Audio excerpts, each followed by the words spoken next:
call this meeting to order, and Supervisor Long, do our introduction for a moment of reflection. Yes, thank you. It's a pleasure this morning to have with us Reverend Jackie Holland of the Church of Religious Science in Camarillo. And I've invited her to come and join us this morning, and she's going to also talk to us about a special event she's put together. Oh, I am? Okay, good morning. Yes. When my husband and I moved to Camarillo over 2 years ago, we came here because of the commitment and the love and the dedication of all the people in this county. And so this morning I am here not just to speak on behalf of my church, but to speak on behalf of all of us, as we know, and I look at that agenda this morning, we know what's in your hearts and the hard work that you have before us. I'm reminded that Margaret Mead said, never underestimate the ability of a small group of people to make a change. And on behalf of our entire county, I thank each of you for making the changes in our county that are so important and holding the high watch for us. So as we turn within for a moment of prayer, by whatever word you call it, we know that there is a power in the universe. Call it God, Jehovah, Atman, Brahman. It matters not. There is a power and a presence that guides, directs, sustains, and leads us. And it is this faith that I am holding for our County Board of Supervisors as they move forth this day in their great and mighty work. I bless each decision that is being made today, and I know that we are holding our community residents and families in our hearts, that all decisions about the budgets are made from love and fairness and certainty. And we thank you, Spirit, for the ability of these men and women to have the courage to speak the words that must be spoken and to lead this county into the greatness and the peace that it is. We thank you, Spirit, for this and so much more. And so it is. Amen. Amen. Thank you. Kathy has asked me to speak very briefly about one small point. Our church has put together a play this Saturday night. 100% of the proceeds for this play are going to go to support our troops that are serving overseas in the Middle East. Each of y'all have received in your offices tickets to that. We expect to raise about $6,000. Part of it will go to support the men and women who are in the field in the Middle East, and the rest is being put aside to help the families that have been left behind here who are finding it difficult to make their ends meet.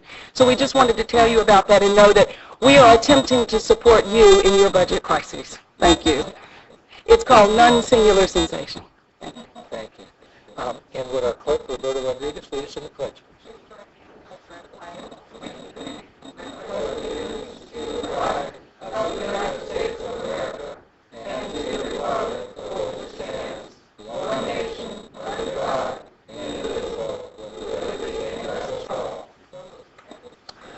Minutes of June 8th have been moved and seconded. Is there any objection? Hearing none. Minutes are approved. Agenda review, and I know you and the clerk were having quite a conversation this morning, Mr. Johnson, so we will let you fill us in. Okay, Mr. Chairman, members of the board, don't let the conversation scare you. It was longer than the number of corrections. Item number 32 has a couple of revisions submitted by the Public Works Department on fee schedules. Item 38 has a revised which you received.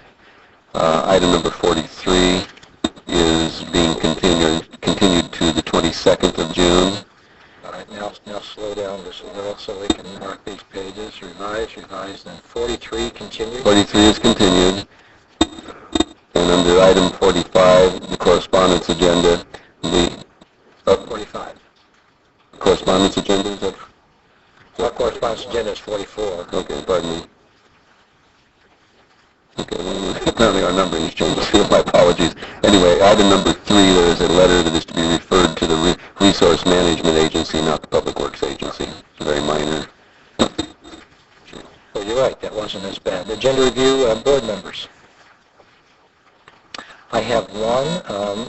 Tobacco allocation funding is on here, but some of the people from the committee wanted to be able to show up after spending a year working on it. We don't have it as a time certain, so we just told them we'd do it at 10:15, so that just people know I'm going to try to work the agenda so that the tobacco takes place at 10:15. Thank you. And if the clerk will help me remember that also, I'd appreciate it as we do that. That is, anything else for agenda review? We're ready for the consent calendar then? Second. Consent calendar moved and seconded. Any objections? Seeing none, motion carries. We're now at public comment. We have quite a few public comment cards, and we try to devote 30 minutes to that, so we're going to limit everybody to 3 minutes. And our first speaker is Carol Deems, and if Kyle Logie, if you would move to the front row so that we can move quickly, we'll keep calling the on-deck circle. Geraldine Williams, a 59-year resident of Ventura County. Steve Bennett has become the poster child for a failed educational system. As a teacher in the Ojai Unified School District and as a candidate for City Council of Ventura, he loaned himself money. And in his campaign disclosure, he says he cannot find a way to repay that debt. Well, Supervisor Steve Bennett, in his campaign disclosure, quote, "Your outstanding debt on column B, line 2 and line 9 is understated," unquote. It seems Mr. Bennett has a defect in character. He was 10 minutes late, and then he cuts everybody down to 2 minutes. Mr. Bennett, I want to introduce you as a former economic, I hope you never teach it again, I want to introduce you to United States of America $1 bill. Mr. Bennett, you know what that bill says? This note is legal tender for all debts, public and private. Mr. Bennett, all you've got $100,000 cash in your supervisor campaign budget, $100,000 cash, and you still understate your debt on column B, line 2 and line 19. Mr. Bennett, how did you ever get hired by the Ojai Unified School District? Please take out a $1 bill and this and pay off your debts. Matthew Smith, our county council here, has lied big time. Here's a certified court reporter's transcript. He has lied his head off. And your county council approves of it. He approves of it. I try to talk to him every morning and he runs away. I finally took a picture of him. I'm trying to show him a certified court transcript where Matthew Smith lied. And he runs away. Well, since we didn't have a prayer this morning, I'll go to a prayer. Preciousness. Precious time counts me up, then suddenly down, while last weekend seemed invisible as I became a program. Precious word, telling, revealing feelings, while last weekend I knew invisible healing.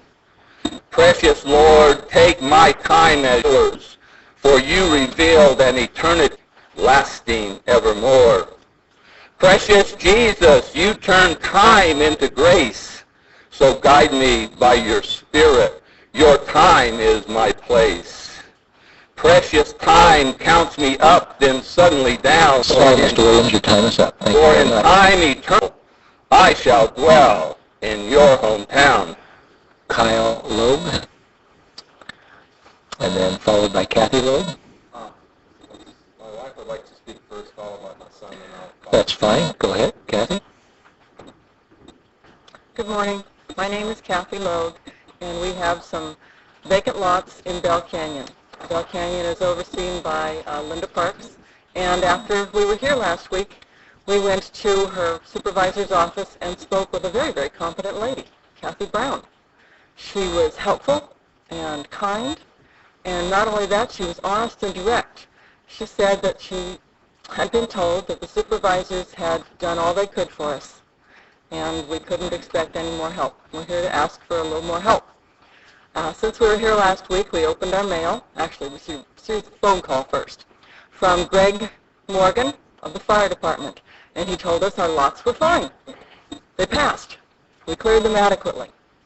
And then we went to open our mail on June the 10th, and there was one of our lots that didn't pass. So we were lucky enough to be home that day and open our mail, but what it said was you have 3 days to clear your lots. 3 days. Until June the 13th. Bell Canyon is closed on Sunday. They won't let us clear lots then, so we had 2 days. We got on the phones. We didn't call you guys. We called lot clearers.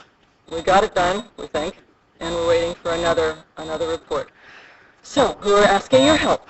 We'd like it in writing that we're okay, not a phone call, something we can wave and say, hey, we did our best. And we'd like 14 days when you guys change your mind, or when the fire department changes its mind. Please give us 14 working days to clear our lots adequately. If I have any time left, I'd like to give it to my husband. Thank you. Thank you very much. Kyle Lowe. Welcome, Kyle. I think this is your first time here. Yes, it is. My name is Kyle Lowe, son of Robert and Kathy, and my dad asked me to speak today about his difficulty in obtaining reliable, accurate information concerning the brush clearance inspections, and the lack of availability of such inspections seems to be chronic. My father has asked me to speak about the implementing a web-based solution to your fire.countyofventura.org website. I suggest you use one of the many web-based database solutions, including Microsoft.net, IBM DB2, list goes on. You can enter your accessor's parcel number. You can obtain information on whether the clearance of the lot had been pending or had been made, date of clearance. Fire department personnel could update this from the website or from the field if they had the appropriate information and equipment. This would solve the problem of no one person being accessible to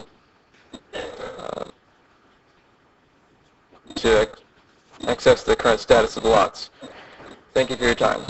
Thank you very much for your testimony, Kyle. Robert Lowe, and then on deck, Eric Knepper. Okay, my name is Robert Logue. It's been ideal to me when we visited Supervisor Park's office last week that perhaps we never did file a claim for damage or injury. We followed the directions of the county. We did that on the form prescribed with an addendum. And the independent third party in the person or entity from the United States Post Office said you did get a registered letter from us.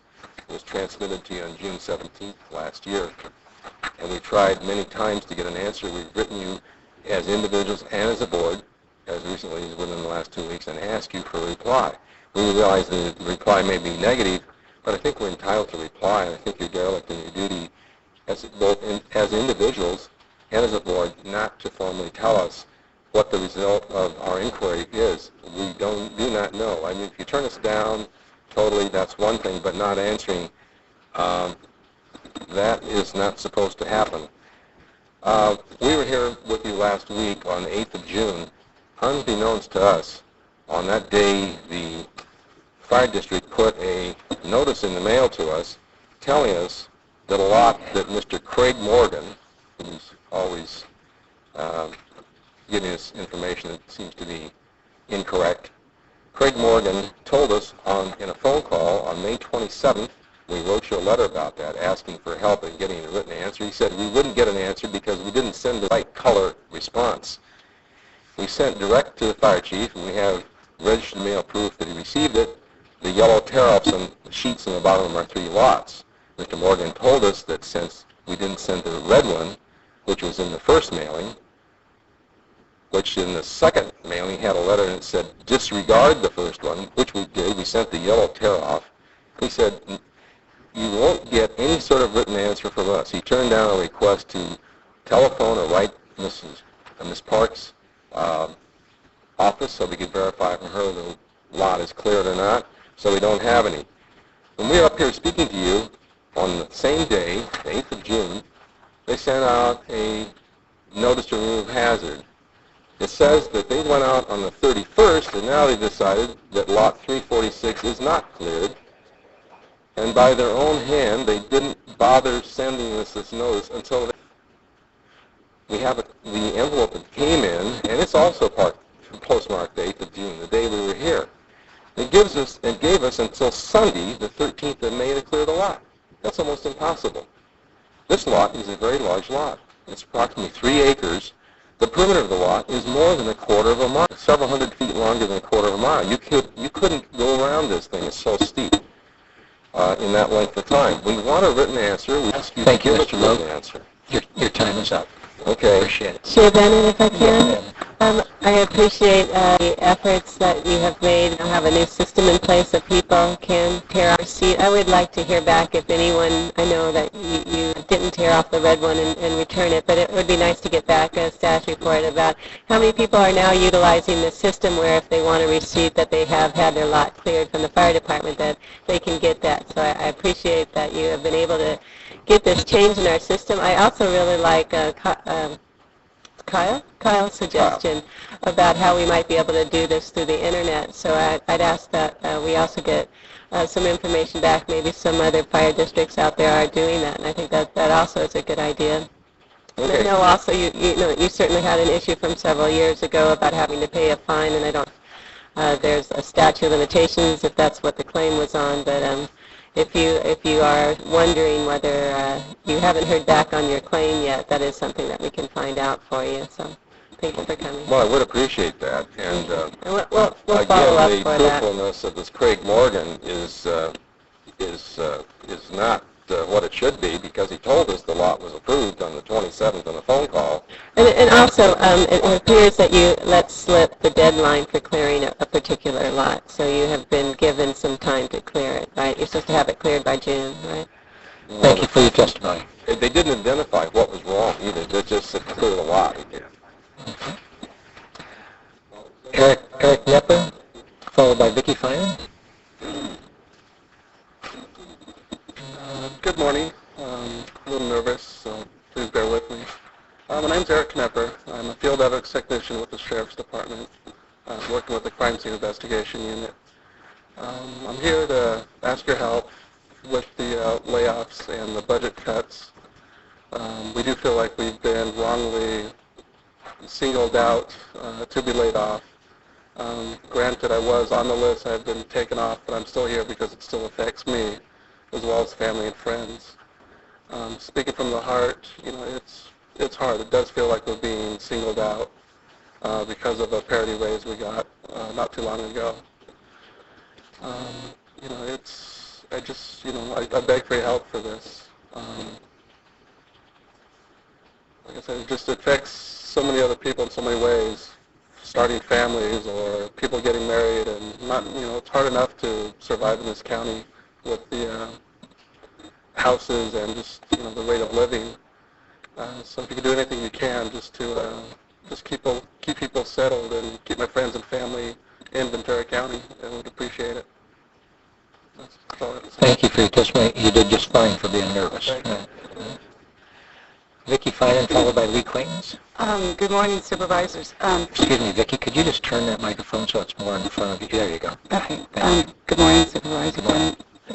And I rushed down here this morning because of the newspaper article in the paper regarding the voting center. I had previously checked the agenda for your closed session, and it does not list any item, even potential item of litigation for you to be able to discuss the voting center. And I in the newspaper article, Mr. Johnson is referred to as saying that things will be discussed regarding the voting center and the action that was taken at the Coastal Commission last week. And I would just like to say that would be a Brown Act violation if that happened. The other point that I would like to raise is that discussions and decisions about the voting center, whether there's alternatives or anything else, should be held in public. The public wants and needs to have a say in this, and if you foreclose it by going into closed session and deciding everything, which includes whether there's an update to the general plan according to the article, I believe is as shutting the public out, and that would, thank you. Thank you. I just want to, well, go ahead, Mr. Quaintance, and then we'll clarify this after. Okay. Well, go ahead. Well, I just, do we have, we don't have the best schedule for closed session today, right? We do not. Mr. Johnson, and your comments, were you commenting that we're going to have a discussion there at one time we'll have a discussion? My comments, as you'll note, were not in quotes. It was a general discussion with the Times. Just simply, I said, what is the next step? And I said, I assume the board will be discussing the subject in no time or date specific. So Thank you. I apologize if that confused it. Mr. Quaintance. Yes, it did confuse. The article did confuse. And thank you for the clarification. I think everyone can understand that you might wish to receive advice on the legal merits of a challenge to the Coastal Commission in closed session from your counsel. However, the broader subjects that are mentioned in the article, I join with Vicki Finan in suggesting that those need to be publicly aired and not confined to a closed session, or in fact not appropriate for a closed session. The prompting for us to be here today, and speaking for the Beacon Foundation, is the article, but I think it's also an opportunity to reflect on what Supervisor Long brought to this board a couple of weeks ago, and that's the information which has since been confirmed, that the grant for this project is still alive.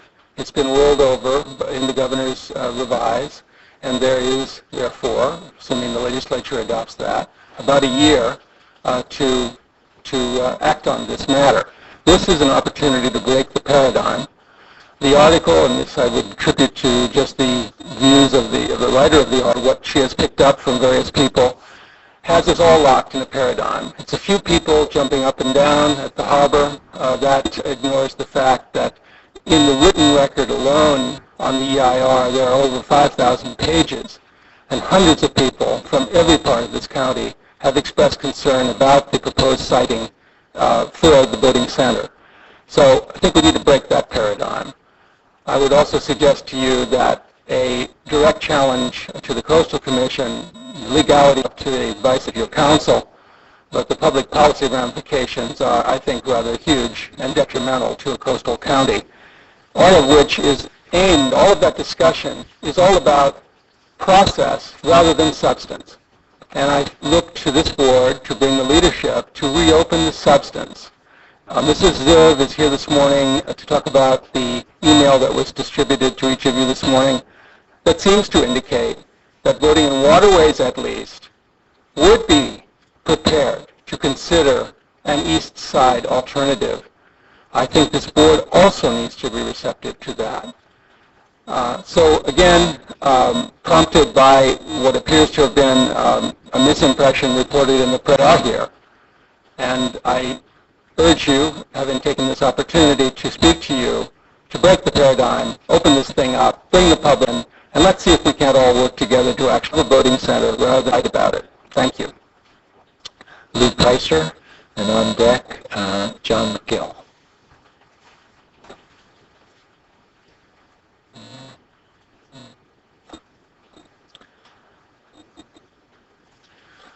Good morning, Mr. Chairman, honorable board members, Mr. Johnson.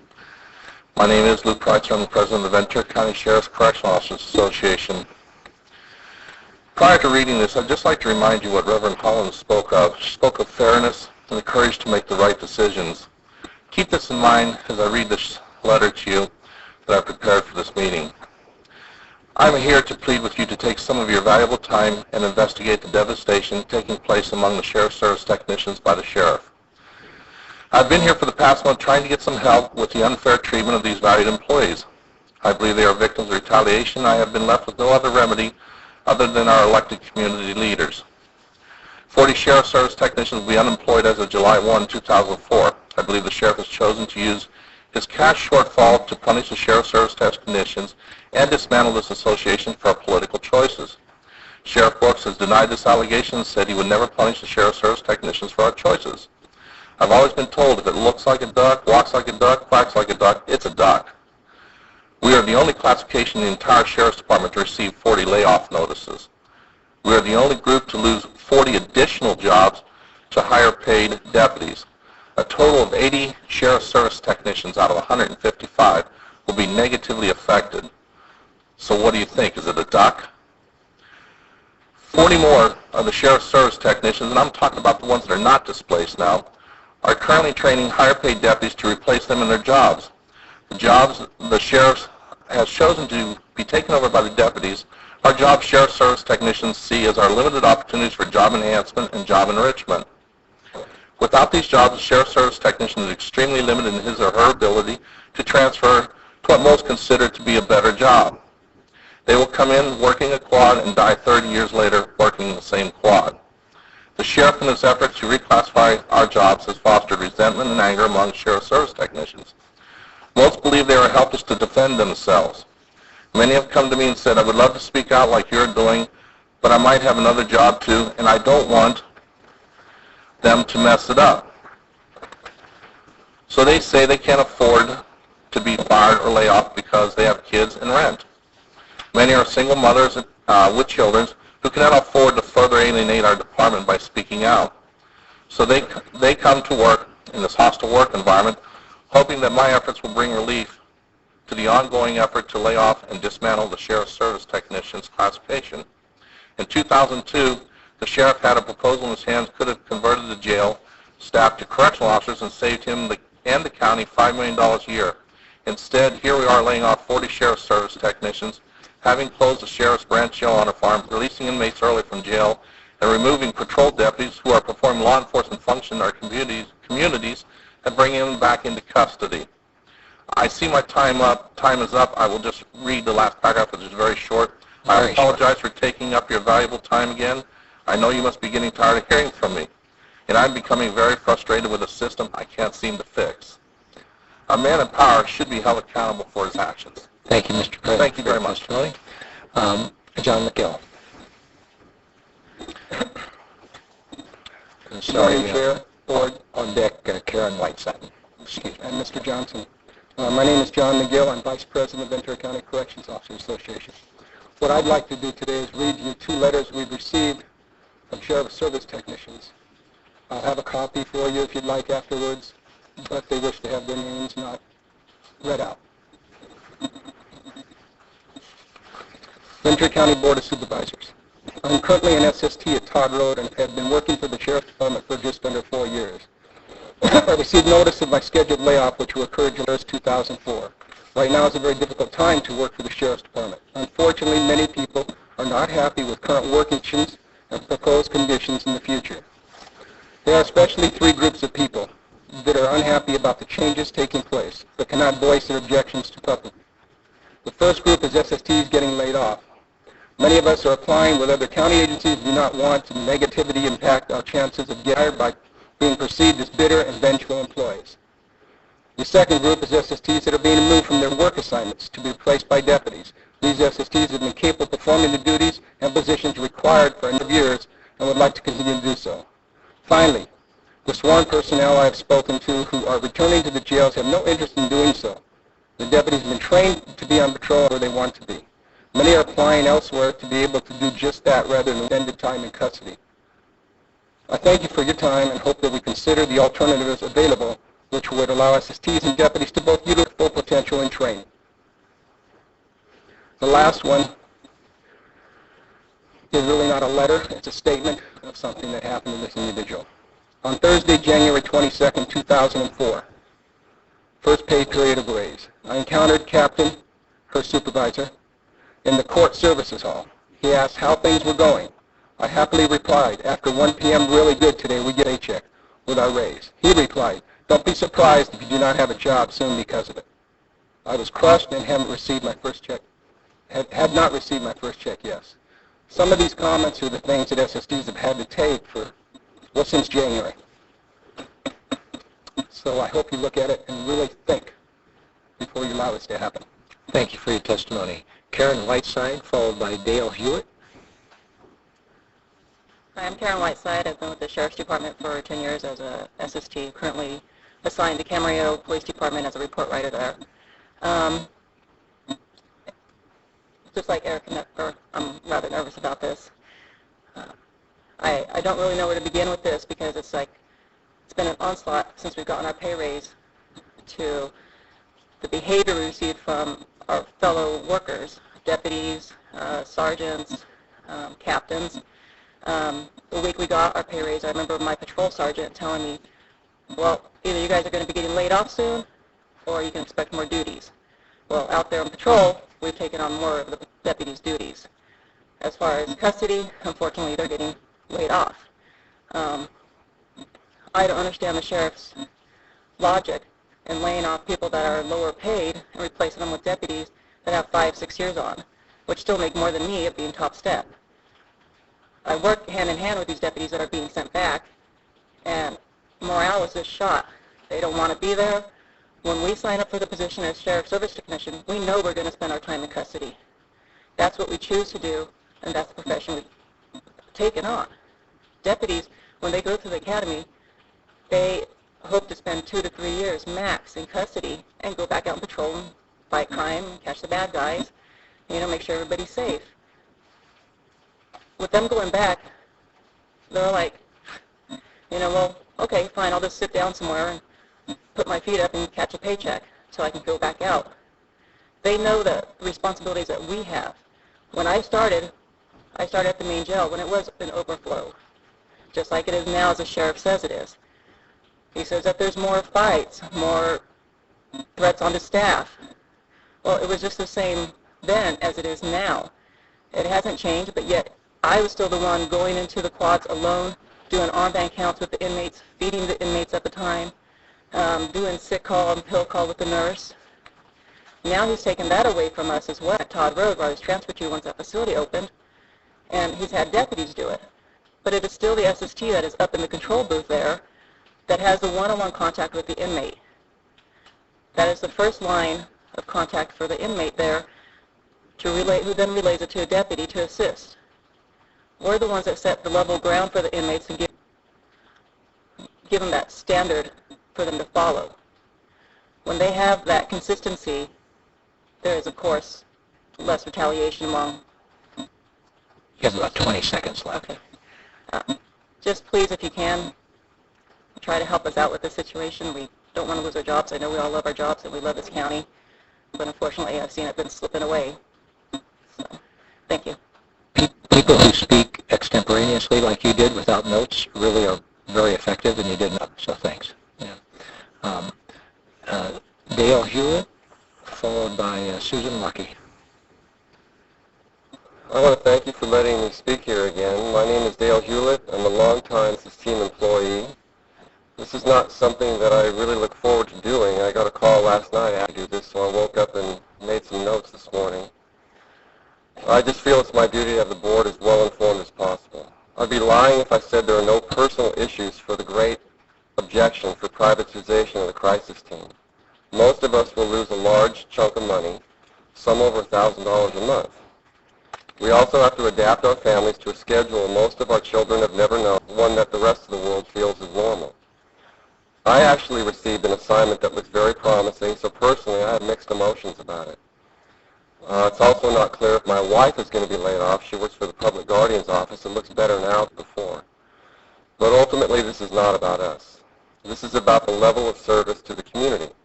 I read in the LA Daily News last month that our medical director said that the contracted providers would have more training and provide a wider range of us. That's the issue right there. How are these people going to be better trained? Susan Lucky, who's speaking next, and myself have almost 50 years of service in the field. For both of us, that's well over half of our lives. Over 26 years of that's on the crisis team. If we could not get proper training in that time, how can an unknown entity be promised to be better prepared for unpredictable world of crisis intervention? What will the wider range of services be? Some of our staff have inquired about working for the contractor, and the program appears to be a skeleton of the current crisis team, which is a skeleton of the former crisis team. The new team will often work alone. We've done this in the past due to staffing shortages, but after all these years, I still find it valuable to respond in teams of two. When there's a determined yet misguided emergency doctor insisting on the wrong outcome, it's much easier to do what is right with the support of a team member. We consult with each other on almost every case. How will inexperienced staff going to an ER alone ever even get trained? These two goals are going to be achieved with the savings of $827,000. Is that really possible? I saw the ads for the new crisis team in the paper. They're requesting specific disciplines that are trained in counseling. Crisis intervention is not just counseling. Counseling is an ongoing process where there's a long-term goal. Crisis intervention entails quick decision-making under stressful circumstances. If your house were on fire, would you call someone to put out the fire first, or an architect to rebuild your house before the fire's out? As I stated to the board back in December, there is little or no support for the change from the parts of the community we work with, meaning hospitals, police, and other departments in behavioral health. Mr. Hewlett, your time is up. Thank you. Thank you very much. Susan Lucky, followed by Bert Perella. Good morning. I thank you again for the opportunity to speak, and I've seen you a couple weeks ago. I did want to let you know that a lot of changes are already happening in the system, one of which being that our seniors team has closed. So we have no senior mental health team. Since these things are happening, the numbers of people that we're seeing are increasing. Other teams are beginning to consolidate, and our clients are losing their case managers and their doctors. We're beginning to receive calls from people who are having difficulty accessing services, and clinicians who don't know where to send their clients. The clinicians are overwhelmed and unable to respond in the field. They tell their clients, call the crisis team. The level of stress and anxiety amongst the clinic staff is extremely high. Our patients respond to this as well. Again, I'd like to say to you that the crisis team as it stands now is a necessary entity. Our customers need familiar faces during this time of upheaval. In 96 and 97, and I'm sorry, but that's the latest info we have from the grand jury, they found certain items that I would like to remind you of.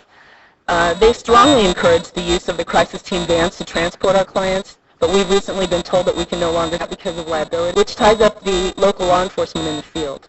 So we would like to have that back if we're able to stay open. In 96, we averaged 1,810 calls per month, with an average of 2,400 calls per month in 97. Over the past year, we average approximately 3,000 calls, with 500 of those being face-to-face every month. Though our business has increased significantly, in March of this year, our Ventura operations moved from Hilton to Ralston, and our number cut from 24 to 12 staff members. Local law enforcement officers were interviewed by the grand jury, again this is 1997, and at that time the grand jury following statement.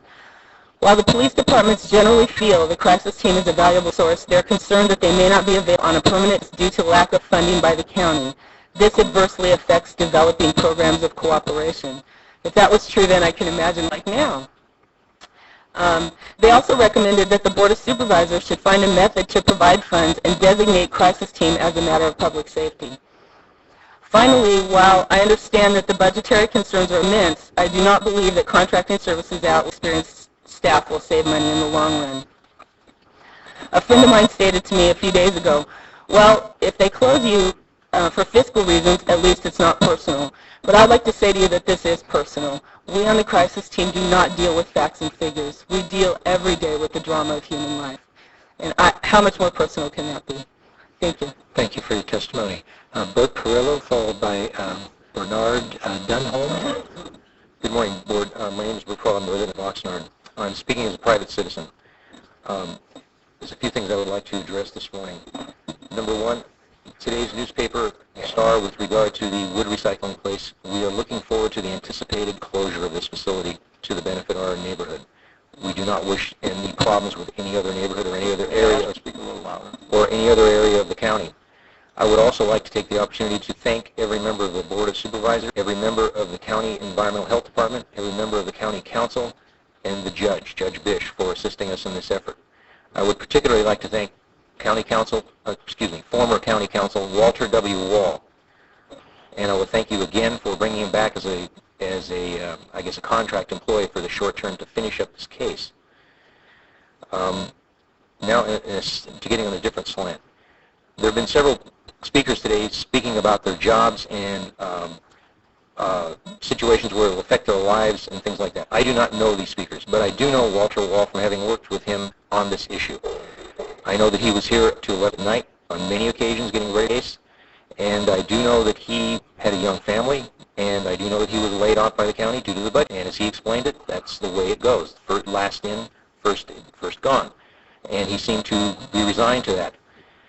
But another story in today's paper has to do with a school district, which unfortunately, or fortunately, I live in. And it's the real school district story. I didn't have the opportunity to make copies of all 26 pages of this forensic audit, but I would hope that your clerk would take the opportunity to make copies of this to get it to you. I believe that if you look at this, you will look at one microscopic view of a school district and how money gets lost in a large system. I am coming to thank you for the assistance that you gave us in our neighborhood, but I'm also coming to criticize the last Board of Supervisors meeting that was covered in the newspaper, where one of the supervisors, Mr. Flynn, made a comment that was attributed to him in the newspaper, requesting that possibly the Board of Supervisors could take a 20% pay cut. As the story went on, it makes a comment that it was a campaign ploy by Ms. Michaels. I would like to put my personal, and again, personal private citizen speaking. Everything you guys do is political. Everything. What we do is political as citizens. But when anticipated cuts to people's livelihood are affected, shall we say the bottom of the totem pole is going to get whacked off, the guys on the top of the totem pole can make an attempt to make a cut in their pay. I understand it's going to be infinitesimal in the whole scheme of things. But I'm sure the people that are in the back that have been, shall we say, for lack of a better word, and I'm not being sarcastic, begging for their positions, that would be at least something that they could at least sleep a little softer. The guys on the top took a hit too. Coming from a family who had a member who was on a water board at one time in the 80s when there was a major hit on things, the push was that no board member would receive any pay increase for multiple meetings. And that didn't go over well with the board members, but they had to lay people off. It went better with the employees. Your time's up, Mr. Thank you very much for the opportunity to address. Thank you. Bernard Dunholm, followed by Jane Ziff. Hello, Supervisors, Mr. Johnson. 1998, myself, a man by the name of R.T. Lee, and Roy Nichols met with a young lady that works for Johnson. And that's when she wanted to put a service officer in one part of town over in Ventura, one in San Juan, one someplace else. And we proved that would be wrong. We broke up that service office. So, they promised us that the veteran service officers would be cut. They're a fact. Right now, to this day, this is 1998 figures. $4.5 million is paid in this county. And that's only through the efforts of the veteran service officers. Now, you can probably add about 30% to that figure and see how much money is brought in by these. And these veterans put it in the bank. They pay their rent, they pay their insurance, they pay for the kids being raised, the clothes, houses, apartments, whatever. And this county seems to think that veterans don't need help to fill out their forms. You cut that 75%, and I'd like to see Mr. Johnson take a 75% cut. Because him and his lady sat there and talked to us three in a room right over here. And they promised us nobody would mess with the veteran service office. And what are you guys doing? So I only represent myself here, but I'm also a membership chairman of the Disabled American Veterans Chapter 89 at SNARD. I'm membership chairman of 675 members. I can contact all of them and vote anything you guys put up there for your campaign. I'm serious. You call Bush. I don't want to talk to him. But I'm telling you, this is wrong. Very wrong. Because this is the only service that you have in the county that brings money into the county. Don't take it out. That's the only division in the county that brings in $4.5 million a month to veterans who buy groceries, pay for gas, pay for this, pay for that. They don't keep that money. I just donated $100 to her out of my money. I received a little better than $25,000 back pay. I give her $100 for her program. That's an overseer or nothing. I don't care. Thank you. Your time is up. I want to say one thing more. Thank you for your testimony. If these people that you hire, like Mr. John, these other people, are being gotcha people for you, then you ought to leave the Veteran Service Office alone that brings money into the county, spending it. Jane Zipp, thank you.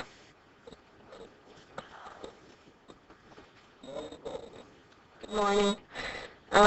By now everybody has this email that was sent to my husband from Mr. Siniashi.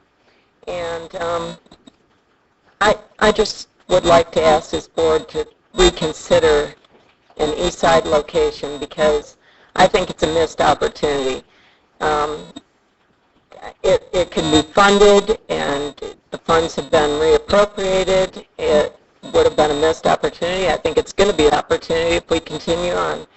I personally don't know how you people can sleep at night. All these people out here begging for their jobs, and the money that's being wasted on this. For consultants, for studies, it's ridiculous. I think you need to reconsider. Thank you. Thank you for your testimony. That ends our public comments. We're now ready for board comments. Supervisor Parks.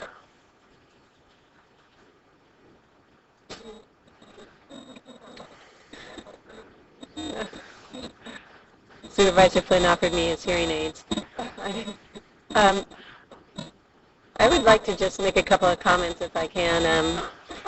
I don't think the board has been given a briefing on what's happening with the crisis team, and I remember getting some wonderful successes as I see them. To have East County crisis team out of the East County Sheriff's Station there, I think really helps in terms of lessening the amount of time of going to a crisis in the East County.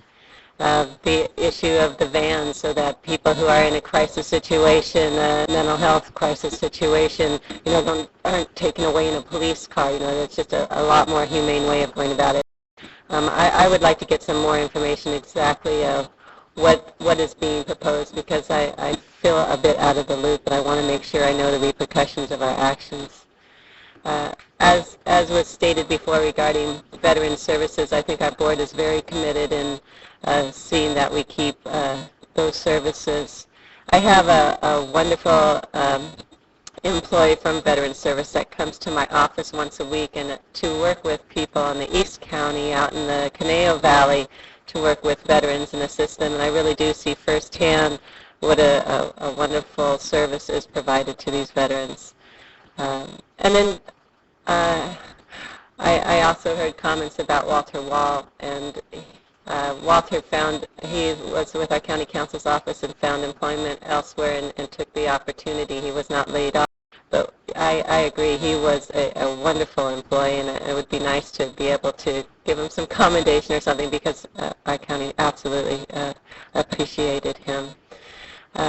Finally, I would just ask that the board close in the honor of the people on my list. Thank you. Supervisor Flynn. Yes, good morning, everyone. I'd like the board to adjourn in memory of the people I listed here.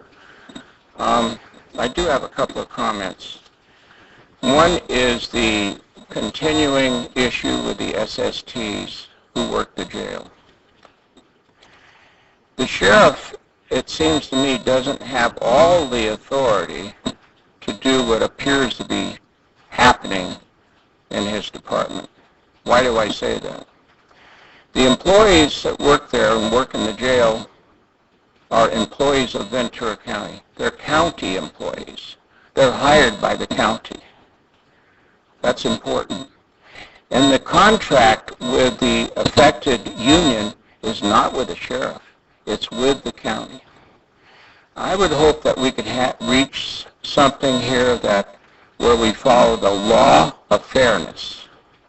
The people affected are not being treated fairly, and we're letting that happen, and it doesn't have to happen. There's room for compromise there, and I would hope that we would pursue that. On the Veterans Office, It's important that we keep that Veterans Office open. We have a naval base in our county. We have a lot of veterans who stay here. We need to keep that office open because they need the kinds of services that they get. Some people say, well, we got the American Legion and their veterans groups, and that's right. But they are not able to follow through with every issue that a veteran has. Those issues have to be worked at the Veterans Office, and we have outstanding employees there. The crisis team is really important to Ventura. If you heard the number, I went with the crisis team 2 weeks ago, as I told you. It was on a Saturday or Sunday. And we went into a very, very sensitive home where the person we were helping or trying to help was in the closet. I went with them. I saw the kind of work that they do. And it's something that happens many times each day. So we're going to have to look at our priorities here. The other thing I want to mention is we are tending to discuss things in the closed session when they should be discussed out in the public. And my concern is this, is that the public is not being made aware of many things that we're discussing in the back room. Some of those things that we're discussing are marginal, whether or not they're following the Brown Act or not following the Act. Our responsibility is to people out there and all the public in Ventura County. The last comment I'll make is that we're tending to have more and more lawsuits to the point where the courts are running county government. We certainly don't want to get in the same position that Oxnard City is in for violating the Brown Act or being accused of that. Everything we do, we have to defend to the public. Everything. And there's some things that are happening in the back room, quote, back room, that one cannot defend, and those issues should be brought to the public. Thank you.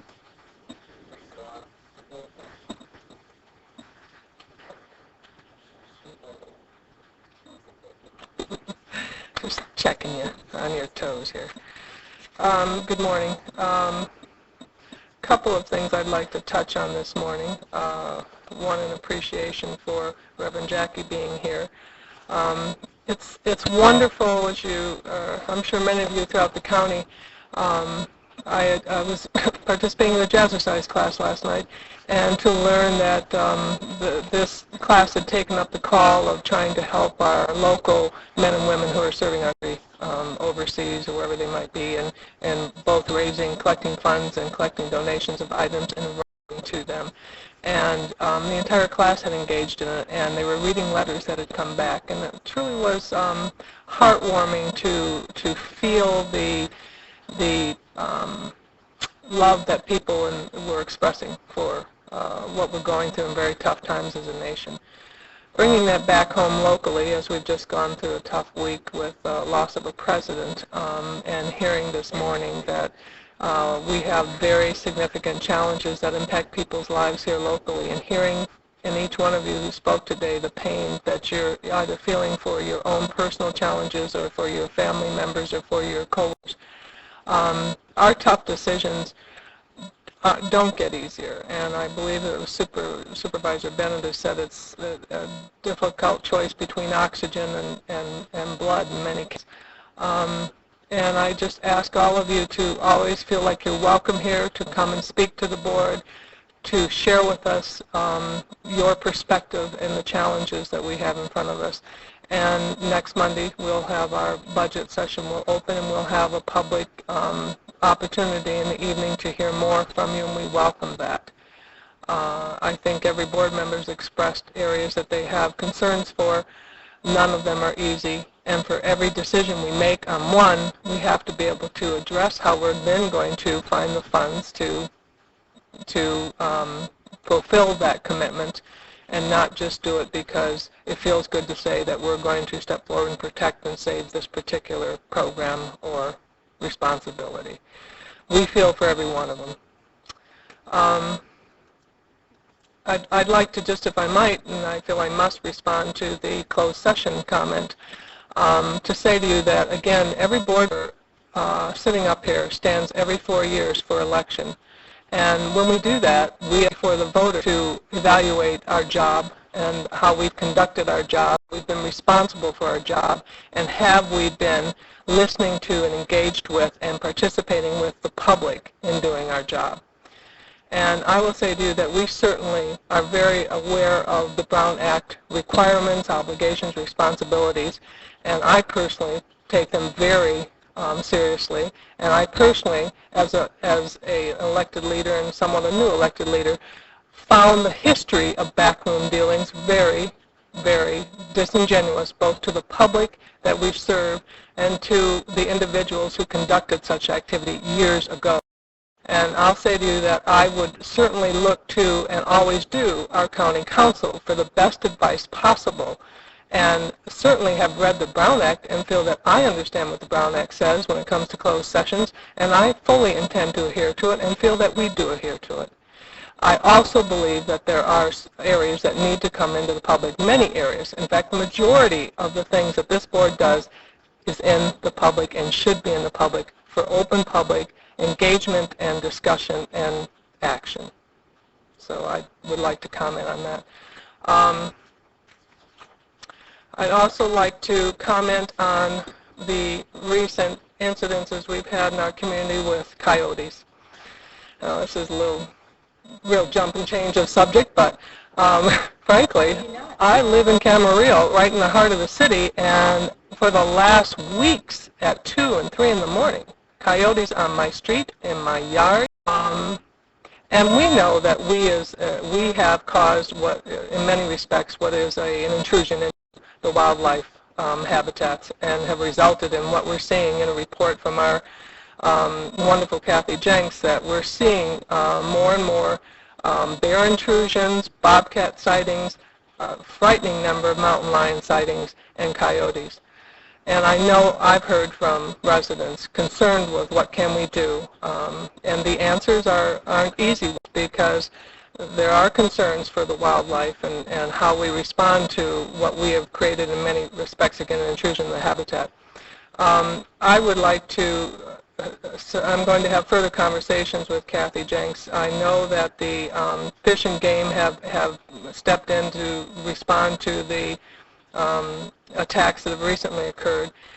I don't know what we can do other than to have conversations with our state delegation and ask that perhaps the Fish and Game teams could take a serious look at other responses to intrusions into the cities that are endangering children or endangering people's lives. Certainly the simple things are don't put food and water out, don't leave it out, certainly don't feed coyotes. On incidents that was occurring, people were feeding coyotes, and look to see what we can do personally to protect our own property and certainly our children and our pets.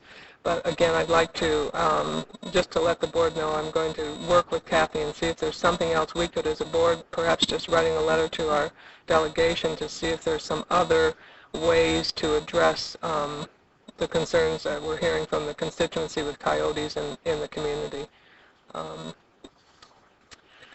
And I would like to, if I might, real quick, this is not a paid commercial announcement, but this is a wonderful book that there's going to be a book signing on tomorrow night.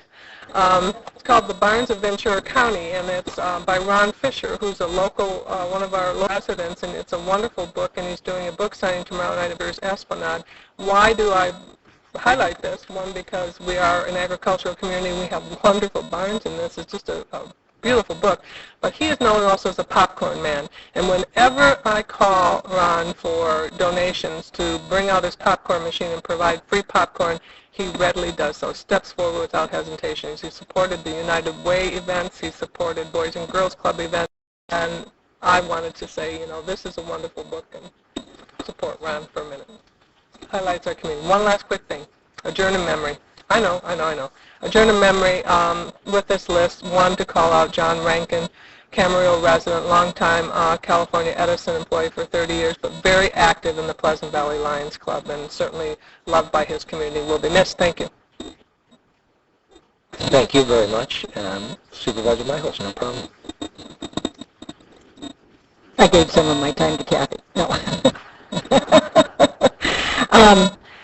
Just briefly, I really didn't intend to bring this up, but since Supervisor Long talked about the coyotes, we've had several instances in Simi, and we actually did have a meeting with several of the state people and Assemblyman Dr. Keith Richmond to discuss the coyote issue and what the state would do and what can be done and what can't be done. And this is going to be a really tough year with the coyotes and otherwise due to the fires. We've had an ongoing drought, and on top of that, then we had those devastating fires, and so their habitat has been radically changed, and they're hungry, and there's not much they can do about it. As colonies reestablish and balance comes back and there's growth and vegetation, etc., and hopefully we get some rain this winter, things should settle down. They don't actively seek to interface with humans. They really don't like them. But basically, through all of our discussions, we were told there is nothing that can be done if it's a healthy animal. Just avoidance by us, and we as humans following some safety rules. Certainly they will interface if it's an unhealthy animal or something. It can be moved, or if it's terribly aggressive, it could be moved or destroyed, but we don't see that. So we've done that. You might have your staff talk to Jackie. We went through all that for about 3 weeks, so might save some time. And I would ask that the board adjourn in memory of Benjamin Edge. He is a veteran of the United States Navy, World War II, served on the USS Bracken, very active in Moore Park, and he is. Thank you. I'd like to ask the board to adjourn in memory of the people on the list that I just put up on the dais. We are a week away from adopting a budget, and so it is understandable that our public comment period will be more full, and our board comments will be more full, and that's how it should be. It's an important issue as we move forward. I certainly have a great deal of respect for everybody that has come forward and expressed their views, particularly on the budget issues as we have this. People from the crisis team, veterans, we've had various people come forward. I still want to emphasize, last week I said it is important for us as board members to give voice to the voiceless. And I mean those people that don't have representatives that will remind us of how important their programs are at budget time. And so I'd like to just, since we're only a week away, I'd like to put some perspective on one area that we've heard a lot about, this whole issue of mental health. I think it's very important for us to have this perspective out there as we're considering everything. And it doesn't just apply to mental health or other departments that are going through this, but our mental health department has cut $6 million this year out of their budget. They need $6 million to do everything that they did last year. Right? They cut $6 million out, and they're probably providing 90 to 95% of the service that they provided last year. That's a pretty remarkable thing to do, and that comes from a commitment to the first priority, which is to try to provide with county dollars as much service as we can. So when I talk about giving voice to the voiceless, one of the issues is, should we put $800,000 in and restore the crisis team to its current configuration? And we have to hear, nobody has raised two programs that are the first two restoration requests. In other words, our mental health department said, if you have $800,000 to give us, this is what we would recommend. And nobody's talked about these two. These programs are going away. And for the last 4 or 5 weeks while this has been out there, nobody's brought it. Housing support services, $300,000. and it would allow us to continue services to 80 clients that are currently living in board and care facilities and other community-based residential settings. Now, if these are the individuals that we have, for many times we've sent them out of the county to an IMD for 6 or 9 months.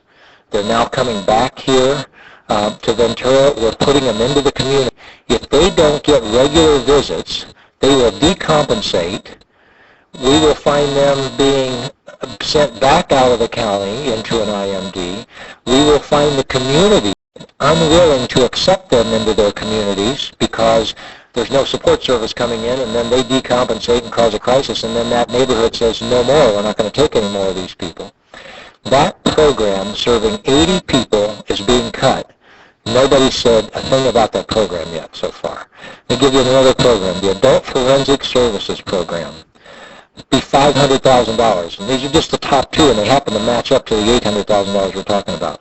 7.1 full-time equivalents.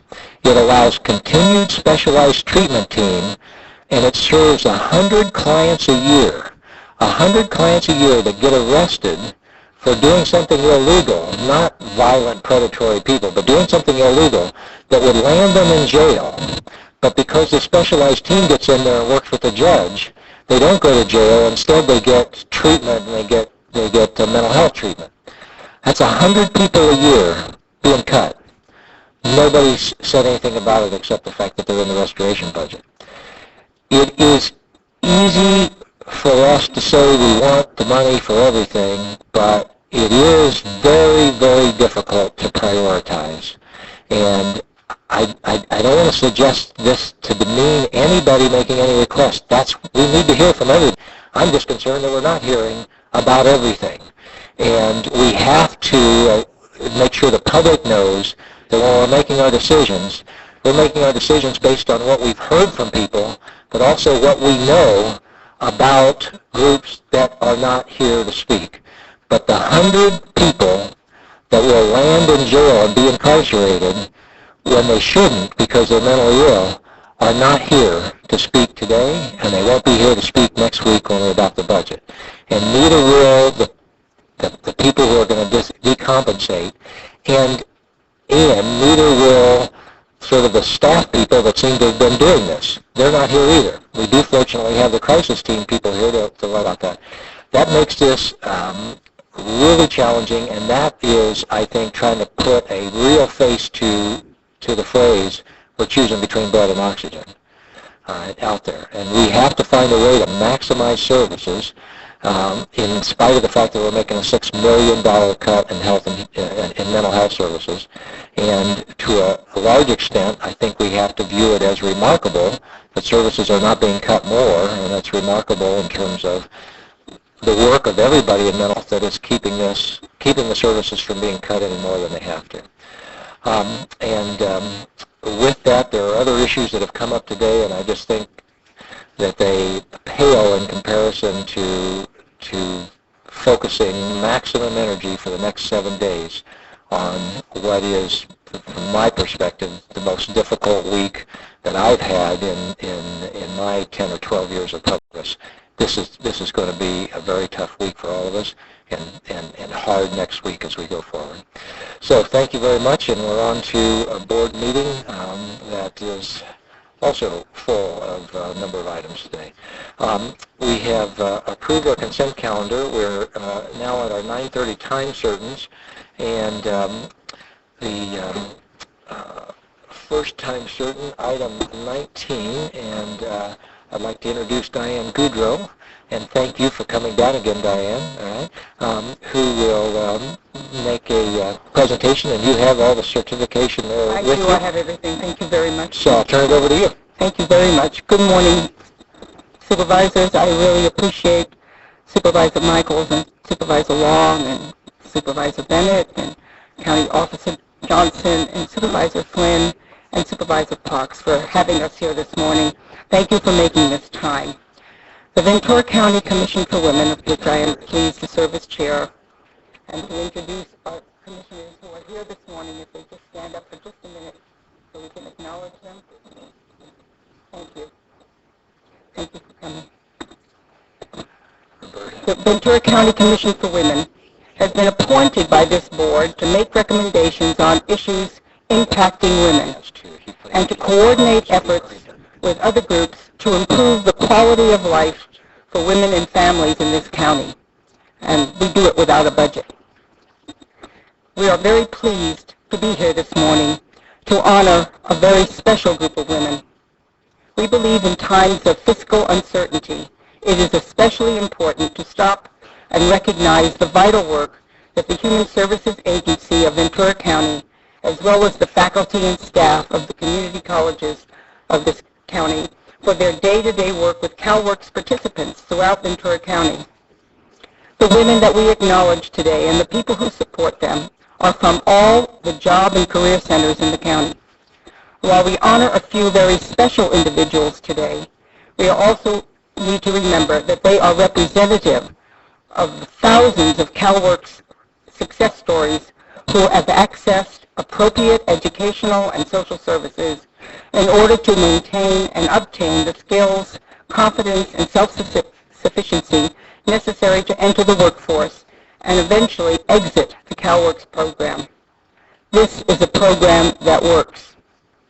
Let me tell you a little bit about the women, these special women that we want you to meet, and ask them to join me as I call them their names. Will the commissioners who volunteered to help me also join me? Joanna Garcia from the downtown Oxnard Job and Career Center. Somebody here from the job? Okay. I'll tell you a little bit about Joanna. Joanna was a teenage mother of two before she was 18. She began her own case in August 2001. At the time of her interview with a worker, she stated that her goal in life was to be a correction officer. She became a community service participant with the Oxnard Police Department in February of 2003 under Officer Kay Dyer. She had some family challenges that delayed her commencement when she kept focused on her goals and commitments with the program for self-sufficiency.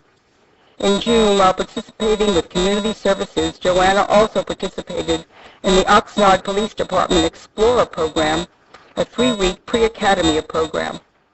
Not long after this exciting moment, she was hired as a file clerk by the Oxnard Police Department. Many of her peers and family members are very impressed with her determination on working to reach her career goals. She continues to focus on going back to school and majoring in criminal justice. She has taken the opportunities that the county, via community service, has offered to her to advance and to make a difference in her life and for the life of her children. Thank you. We'd like to present you.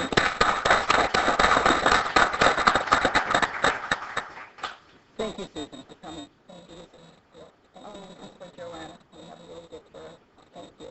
Thank you so much. Sherry Hogue.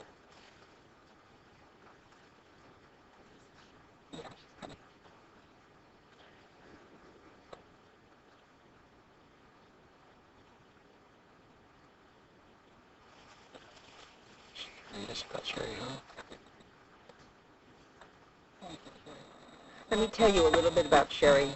She's a CalWORKs honoree from Ventura College Job and Career Center and has taken the medical assistant and front and back office course at Ventura College. She did an outstanding job with her classwork.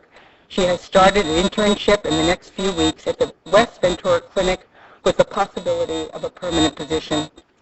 Sherry is very special. Although she has no children of her own, at her young age, she has taken on the role of guardian for her nephew, Gary. Due to unfortunate circumstances, Gary's parents lost their parental rights.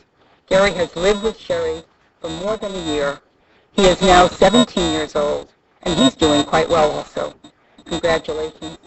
Thank you very much for your Thank you.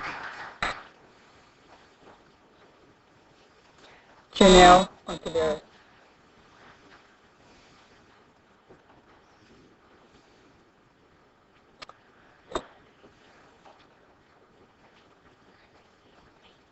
Janelle Ontiveros has been working in the program since November 2002. During that time, she was prepared for entering the workforce by her participation in career workshops and assisted in making her aware of the employment opportunities that were available. Since February of this year, Janelle has discontinued her CalWorks because of her persistence and determination to be self-sufficient. She is currently in the Retention Services Program, which is for those individuals who have been able to maintain self-sufficiency through employment. Janelle works full-time, budgets wisely, is a single parent, and strives to be a wonderful mother and example to her daughter. Janelle was deemed to be an outstanding candidate for the Special Needs Housing Funds because of her strong work history, and she's been able to obtain a home for herself and for her 2-year-old daughter. She continues to work full-time, never misses work, and has a wonderful work ethic. She also has strong family support. Thank you very much. Congratulations. Thank you. Thank you. Miriam Ponce.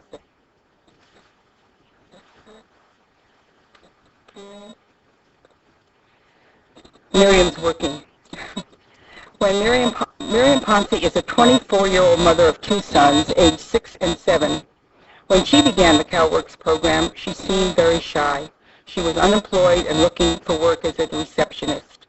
She spoke limited English and had difficulty communicating. After completing the job readiness workshops, Miriam found out in an inventory company working well over 40 hours a week.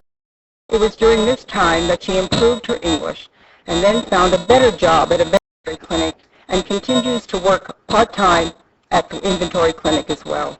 The job also. Miriam has been off of aid for over a year due to her earned income. She now is attending Mentor college. She has completed 2 semesters in order to continue a career as a registered nurse.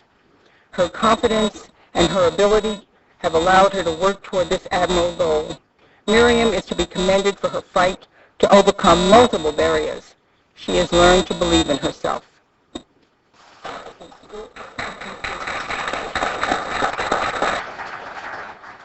Guadalupe Sanchez.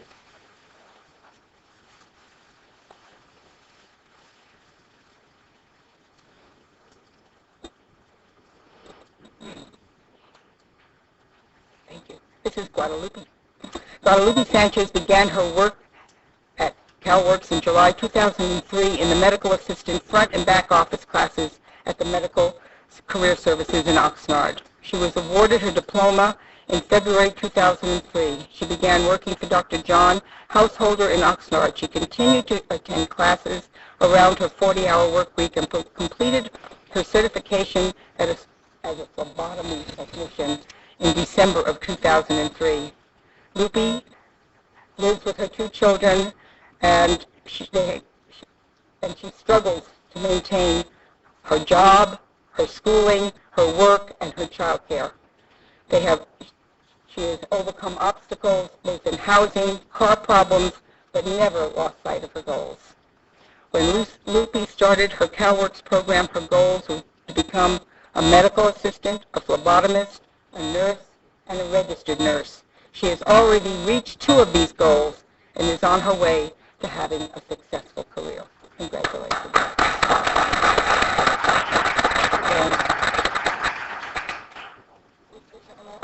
Tracy Sabell.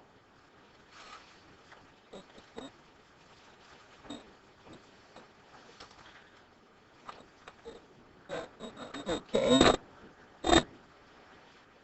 Thank you. Tracy is a single mother with 3 children, 15, 4, and a year and a half.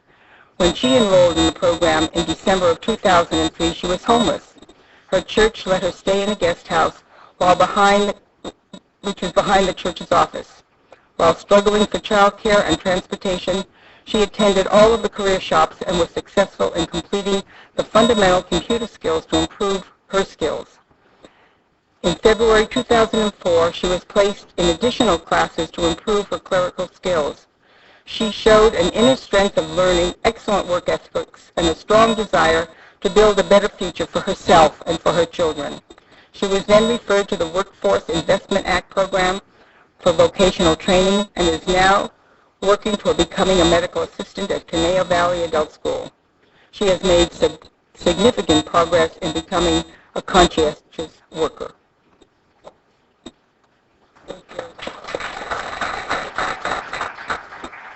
Joanna. Karina.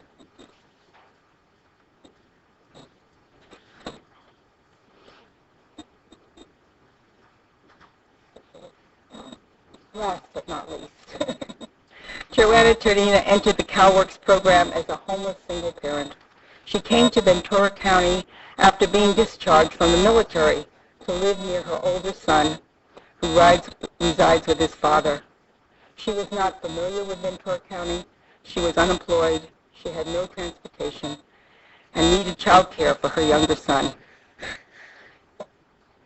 She entered RAIN's Transitional Living Program,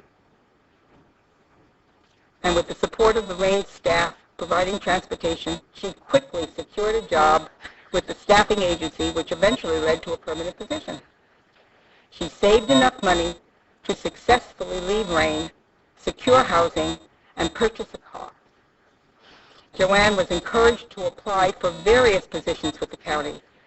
She passed the Human Services Officer test and was hired by the county. She currently resides in Oxnard, works at the Vanguard office, and no longer receives cash assistance. She loves working with her clients and is scheduled to pass probation in July. We're very proud of you.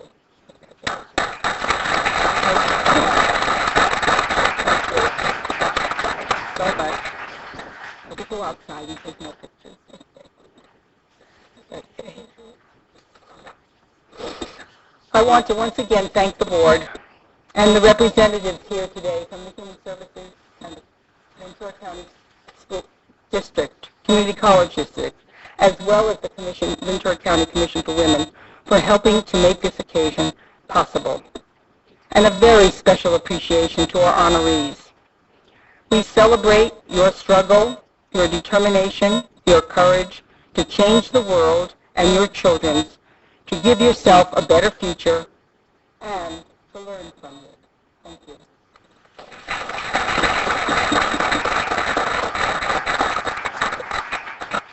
I speak for everybody on the board when I say both to the honorees and to Ann and Mission on Women. This has been a very uplifting 15 minutes, and we needed it.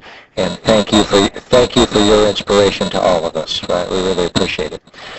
Before we move on to our next agenda item, we have a procedural issue. While we were hearing this item, the clerk of the board handed me a speaker card for a consent item that we already had. So, in fairness to Mr. Williams, I think we have to check the county council first. We can reopen the consent calendar, hear this public testimony. That's within your discretion. You don't have to do it. You may if you'd like. I would certainly like to, and I know Mr. Williams knows how the rules work. He's already used up all of his public comment time. However, I know Mr. Williams knows we normally allocate 5 minutes. We only gave him 3 minutes then, so he could technically make the claim that he has 2 minutes. So, Mr. Williams, as a courtesy, we're going to let you come up and have your 2 minutes.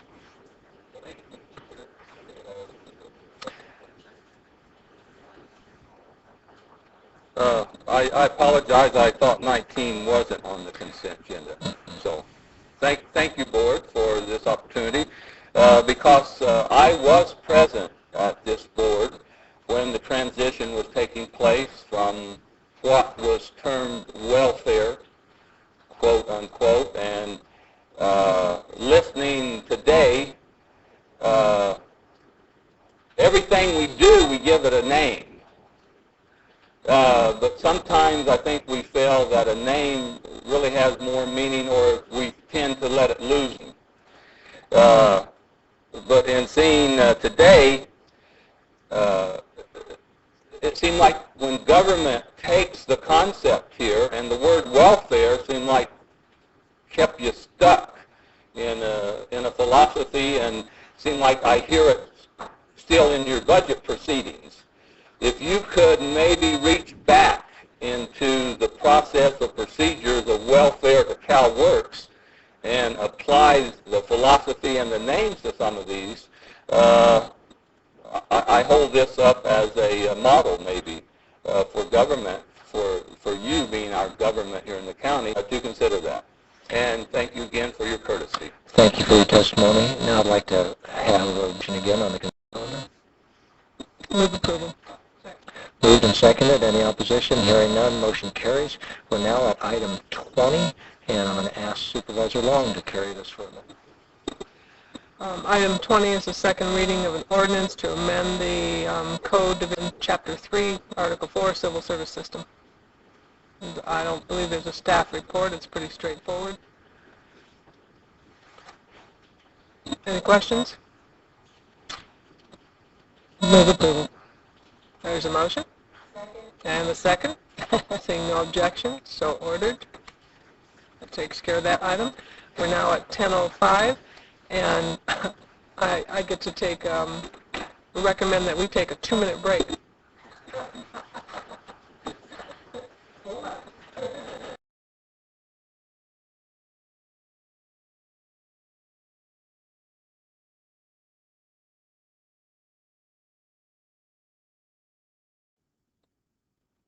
Back in business, and we have a series of 10 o'clocks, and then we're going to try to also do the tobacco allocation item 38, and then have our, and then go to our 10:30. So our 10 o'clocks we have no public speakers for. We have a series of them that are all sewer charges, items 21 to 25. I want to turn to County Council. Can we take them as a group? You could open the public hearing on all of the items at once and hold your public hearing on all of them and then have individual votes on each item. Okay, thank you. So we are here to open the public hearing on items 21 through 25. Is there anybody here to speak on those? We'll close the public hearing on items 21 to 25. And staff, anything that we need to... Right. Staff, anything you want to present briefly on items 21 through 25? Oh, 21, I'm sorry. 21 to 25. It's at 25 or... Public Works, I would say that as every year at this time, we're not, in the past several years, we're not anticipating any increase in service charges for County Service Area 3, 4, and service levels will remain the same. County Service Area 14, as you know, last week we had a public hearing, we had an election. The residents of Cascanejo and Lynn Ranch did approve by a majority vote the increase, the slight increase we are recommending. So we're also recommending that we have the increased service charges for CSA 14. But simply, that's all I would have to say about that unless you have questions. Okay. On Service Area 30, what do you report on that? That would be ready for comment. Thank you. Good morning, Mr. Chair, members of the board, Mr. Johnston, ready for call at Public Works Agency. I'll be presenting items 24, 25, the 10 o'clock public hearings, and also items 26 to 29, which are 10:30 public hearings. Item 24 is for County Service Area number 30 in Island Acres. We are not recommending any rate increases. We are simply asking your board's approval to collect these sewer charges and standby charges on the general tax roll. If you have any questions, I'll be glad to respond to questions about item 24. Thank you, Mr. Picoli. Any other questions for staff? We're ready for a motion on... Move approval of item 21. Moved and seconded. Any opposition? Hearing none, motion carries. Item 22. Move approval. Any opposition? Hearing none, motion carries. Item 23. Move approval.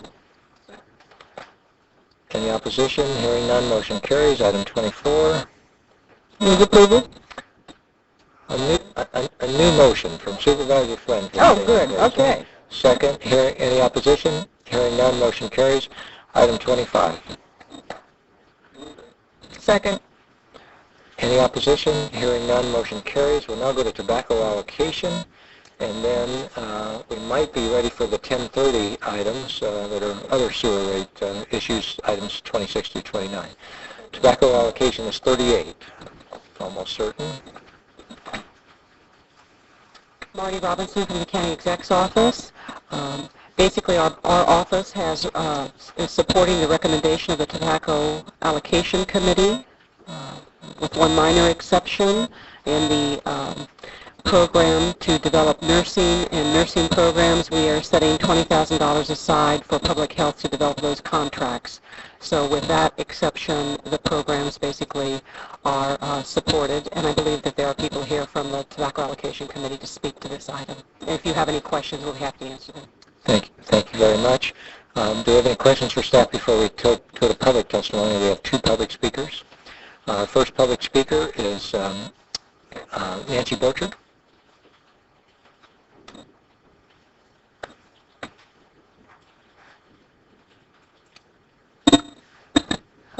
Good morning. I'm Nancy Borchard, Chairman of the Tobacco Settlement, the Tobacco Settlement Evaluation and Allocation Oversight Advisory Committee. Good morning, Chairman Bennett, members of the board, and Mr. Johnson. I would like to relate to you the thinking of our committee as we present our recommendations to you this morning. I won't go through any numbers because you'll have those in front of you, but the Tobacco Settlement Evaluation and Allocation Oversight Committee received information on the state and county budget process as it developed. As in past years, we are very aware of how the state budget affects funding that the county relies on to provide the many services needed and mandated in our local area. We also were aware that the year 0405 preliminary budget information developed by the county included the assumption that all county departments receiving tobacco settlement allocations this year would receive the same amount this next fiscal year. Our committee looked at the situation from many perspectives and settled on the criteria of serving the most needy medically and financially in this current time. In other words, keeping vital functions running to serve those currently in service. This approach obviously puts prevention and future planning on hold just to maintain what we have. Proudly, the committee acknowledges that the systems we do support, such as Ventura County Medical, Public Health, and Mental Health Services, are systems that meet the needs of a great many people who otherwise would not have a medical home or find treatment for diabetes or tuberculosis or mental illness, just to name a few.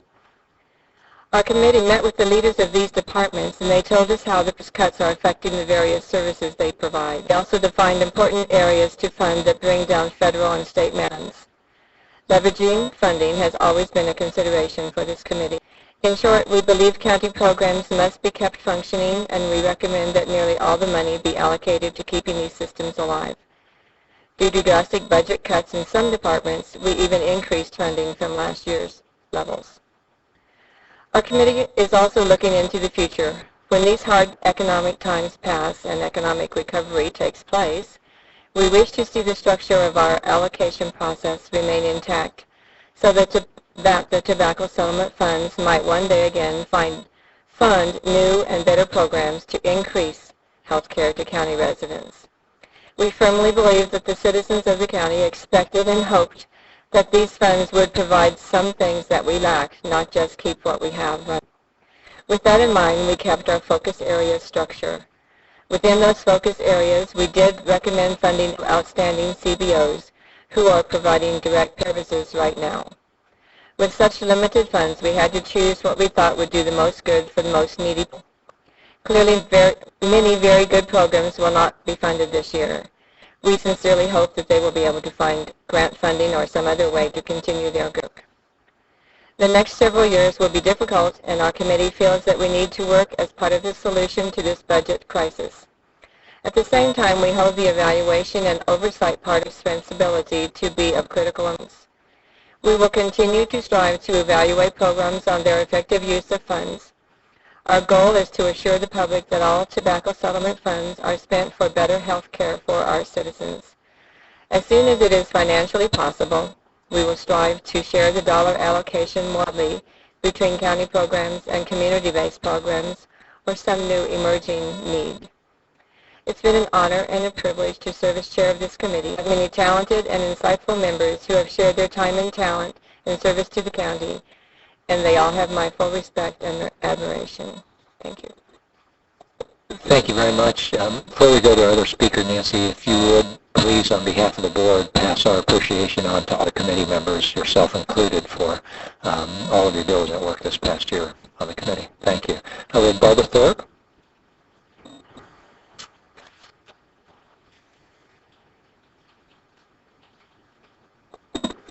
My name is Barbara Thorpe. Good morning, everyone. Chair Bennett, members of the Board of Supervisors, Tobacco Settlement Council, Noel Claiborne, who has helped us, CEO Johnston, Christine Cohen, and county staff.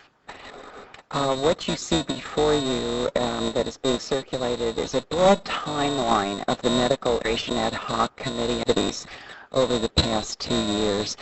It gives you a sense of the forward movement and progress of this committee in trying to sort through a variety of complex health care issues and trying to determine one that would represent something that would respond to the committee's criteria. And those criteria were it had to address a pressing community health care need from a patient-centered perspective. It had to be systemic in its reach.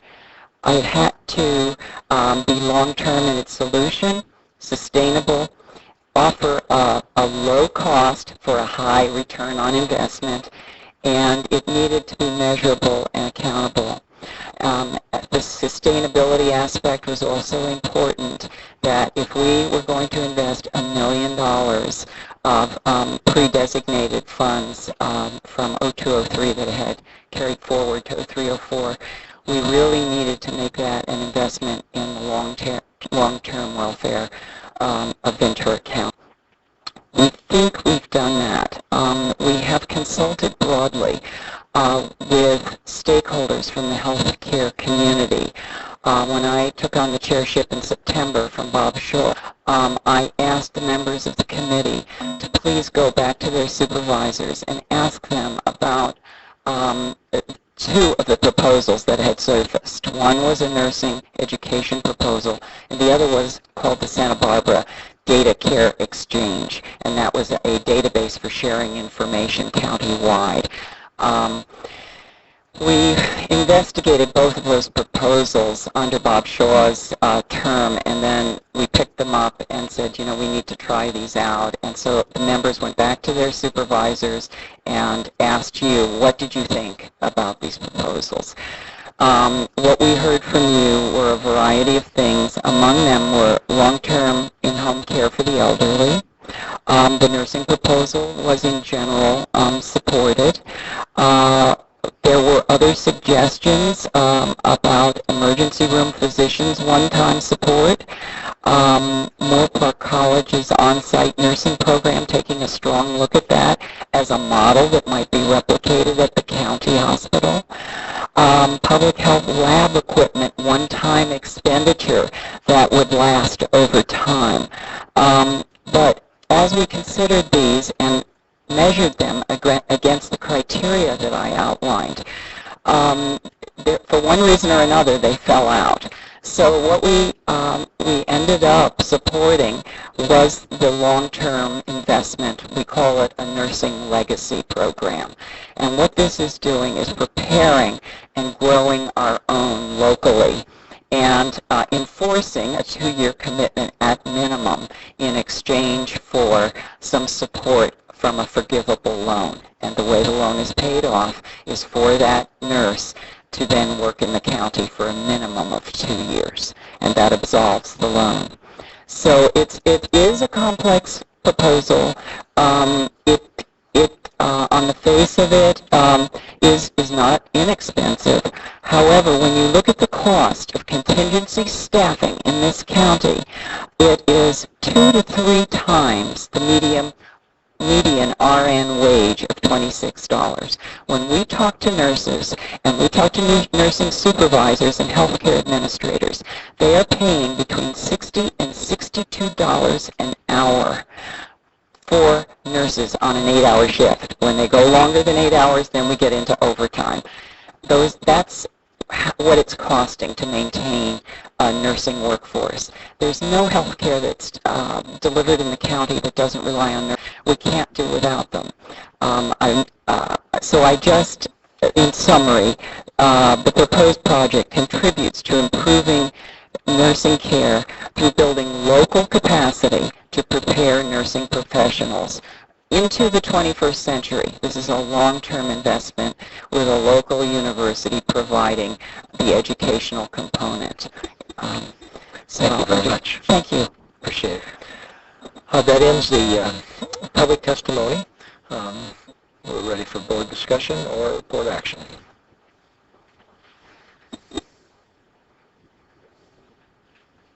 Supervisor Michaels. A quick question. Barbara, your closing statement was a local university. Is that the only institution that is going to benefit from this, or would two community colleges that have nursing programs, would students be accepted for the loan forgiveness through those programs as well? The loan forgiveness program would apply to 2-year and 4-year nursing students. So yes, absolutely. Well, that was some bit of confusion in the board letter, and so I just wanted on the public record that yes, it was intended for 2-year programs and 4-year programs. You're absolutely right. We have a critical nursing shortage. We hear that all the time in everything we do with medical oversight and marvelous system. So it's just an awesome way to use this money and that will last forever.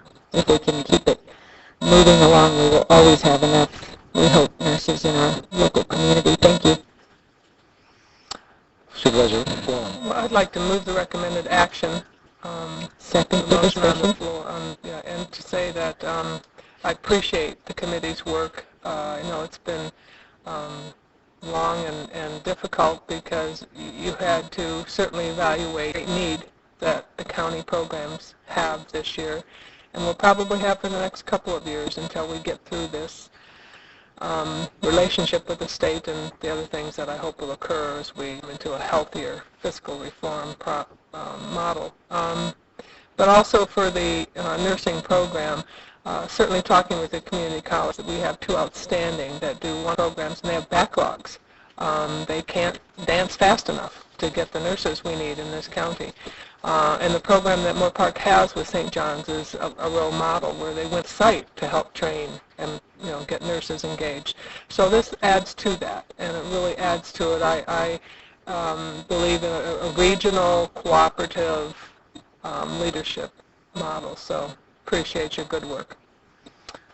Thank you very much. Supervisor Flynn. Yes, I appreciate your work also. This is very difficult to vote on this year. There are a lot of zeros in there for community-based organizations, but we do have a responsibility to provide, in some cases, minimal, it will be, care for people who are ill, who are sick, who suffer from mental illness. So, and other people who need help on a direct basis. I do have a question. Were there any funds left over this year? None? Zero? I want to say that for the record, please.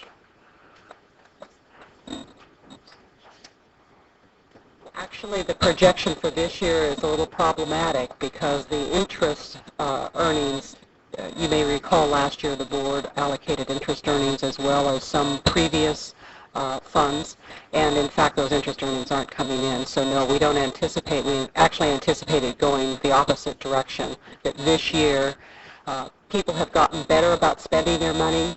Your board constricted last year, so we had fewer entities. They are using the money faster, so there's very little that isn't being balanced out by a shortfall in interest revenue and maybe a little bit coming back from the Santa Paula Hospital. But our projections for this year are that the income isn't going to balance the outgo. Supervisor Parks. Yes, I would just appreciate the committee's work. And it is an easier proposal than it was last year in the sense of the controversy that existed last year. And just to comment on nurses, I know that there is certainly a crisis, a nursing crisis, in the sense that it's hard to keep them. I hear that actually there are a lot of nurses that are qualified and that have quit and decided on a different profession. And I don't think it's just necessarily related to the money, but also to the work conditions that they're under. Being able to bring in new nurses, I think, is essential, and I really laud the program to train teens to become nurses and get into the health industry. But it is a very complicated problem where we have a shortage of nurses. And also, I just want to also compliment the funding for some of the in-home services, because that is just a very big need, particularly among the elderly, too, who don't want to be in a nursing home and need to have some of those services. And then also I understand that we are providing less funds to private hospitals than we did in the previous year, and I support that. But I just really want to thank the committee and also the CEO's office for their work in this. Supervisor Long, and then I'd like to ask Mr. Johnson a question. Oh, okay, just one last comment.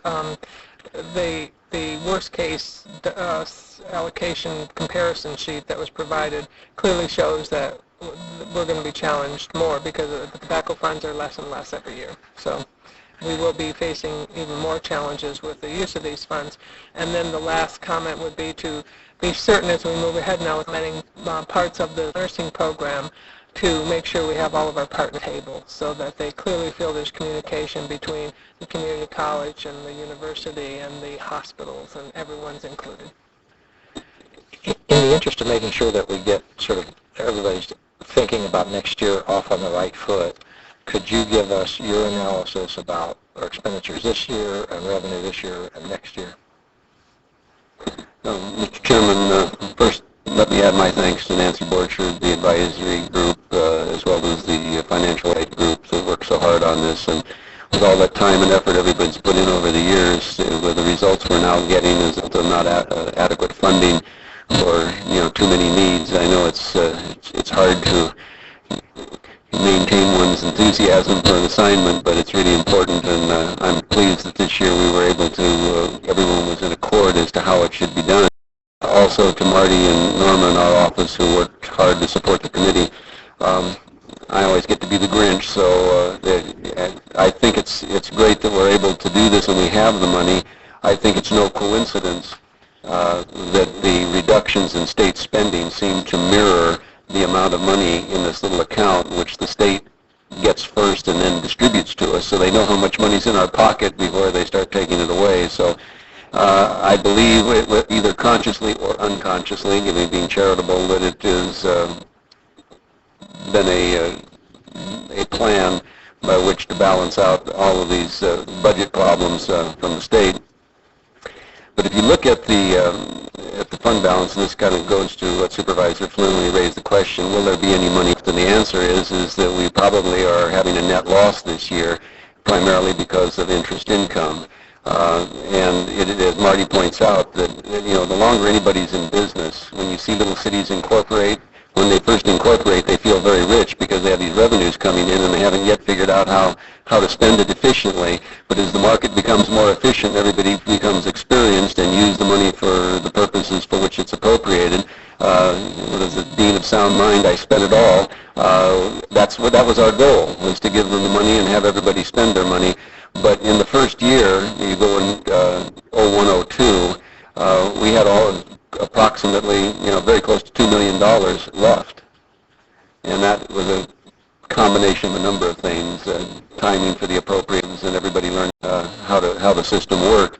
But if you look at 0405, you see a minus $1.3 million is the fund balance.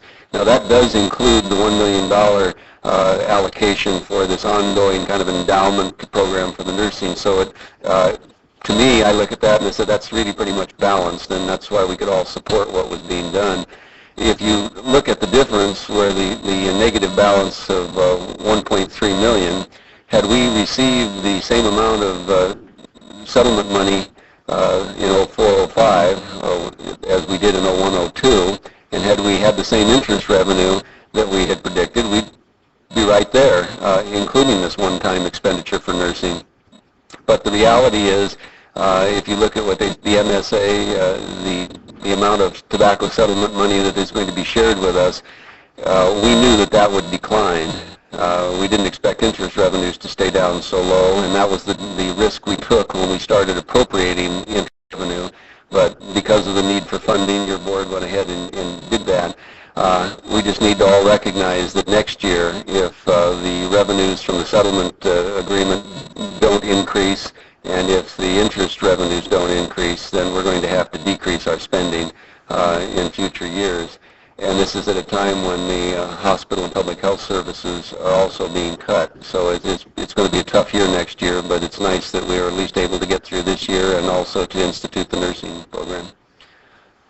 So next year we're most likely going to spend less money than this year. So new programs are going to be very difficult to consider because our current programs are going to need ever-increasing amounts of help. Right. I would say that the programs currently funded, both the county's programs as well as the private programs, are going to be competing for dollars. So it's maybe Greenspan today will tell us interest rates are going up and the earnings income will help a little bit, but I kind of doubt it. But certainly not very much. Yeah. Supervisor Flynn. Are we to conclude here, because of the funding going down, that smoking is going down?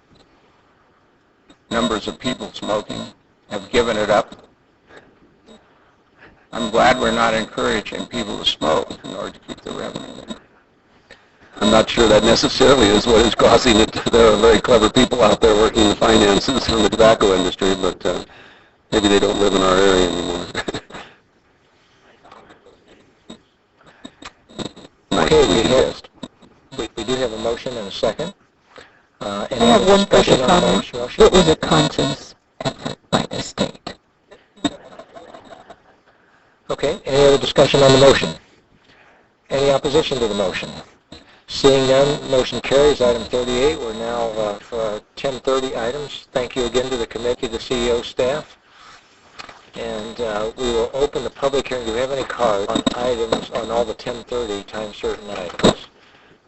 Items 26, 27, 28, and 29. Is there anybody here to speak on those items? Seeing no one, we close the public hearing. Quick presentation from staff. Anything critical you want to highlight right now for the public testimony? Good morning, Mr. Chair. Again, this is Yeri Pakala. Item number 26 is for Waterville District number water service charges.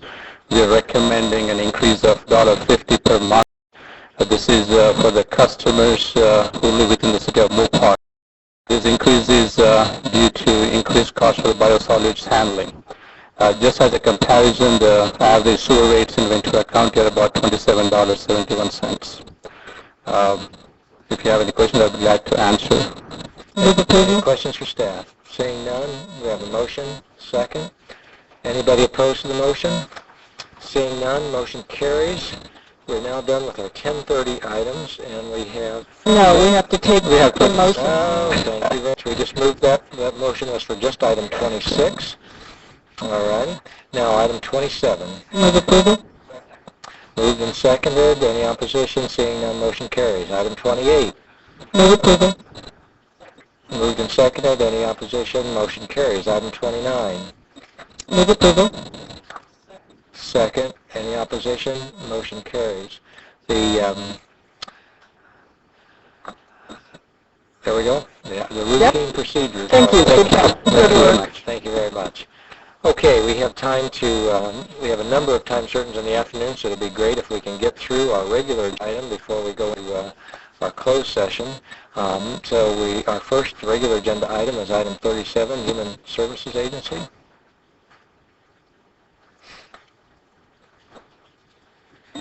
Good morning, Chair Bennett, members of the board, Mr. Johnson.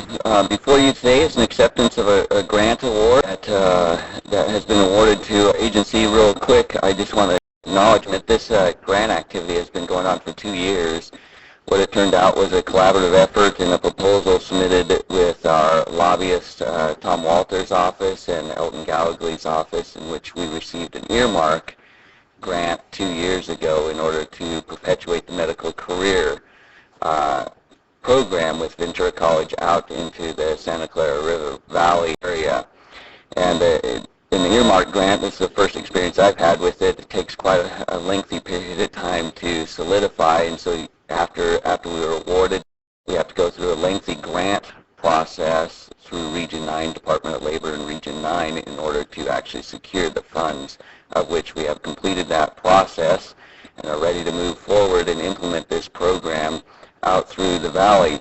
This will be a medical career assistant program. You've heard some of our other CalWorks participants have gone through that program, both at Ventura College as well as Oxnard College. It's a very successful program. We'll be focusing on, in particular, bilingual individuals as well as monolingual individuals to train them adequately to fulfill those occupations through the Santa Paula, Piru, and Fillmore region. Any questions? Any questions for staff? All right. I want to comment on it. It's wonderful for the Santa Clara River Valley, and I appreciate you going after this grant, and really is a population that's in great need of it. Thank you. Good work. Move to recommend that. Moved and seconded. Any opposition? Seeing none, motion carries. We've already handled item 38. We'll now move down to item 39, and that's a request for Child Care Planning Council of Ventura County to appoint and reappoint the recommended members. I'll make that motion. Second. Moved and seconded. Any opposition? Seeing none, motion carries. Supervisor Parks. Item 40. This item, as you see your staff report, is to establish the collective fees as a dedicated revenue source for our county parks. Presently, the collective fees are something that we get from trash hauling agreements, and that these funds can be used for, they have no strings attached to what these funds can be used for. And I know that there's a proposal now to move these funds into the general fund. And at the same time, what we use to pay for our parks comes from our general fund. And what I am suggesting here is that we make the collective fees a dedicated revenue source to pay for county parks. So as we have no dedicated revenue source for county parks, this will, I think, give us a more solid base for which to fund our parks. The proposal that I'm suggesting would be revenue neutral this year. It would simply take that amount of money that is used currently from the general fund for county parks and substitute it with the collective fee. And it is envisioned that in the future that we may be able to use the entire collective fee for county parks. But at this point, because of the budget situation, I'm recommending just substituting from the collective fee that which would otherwise come from the general fund.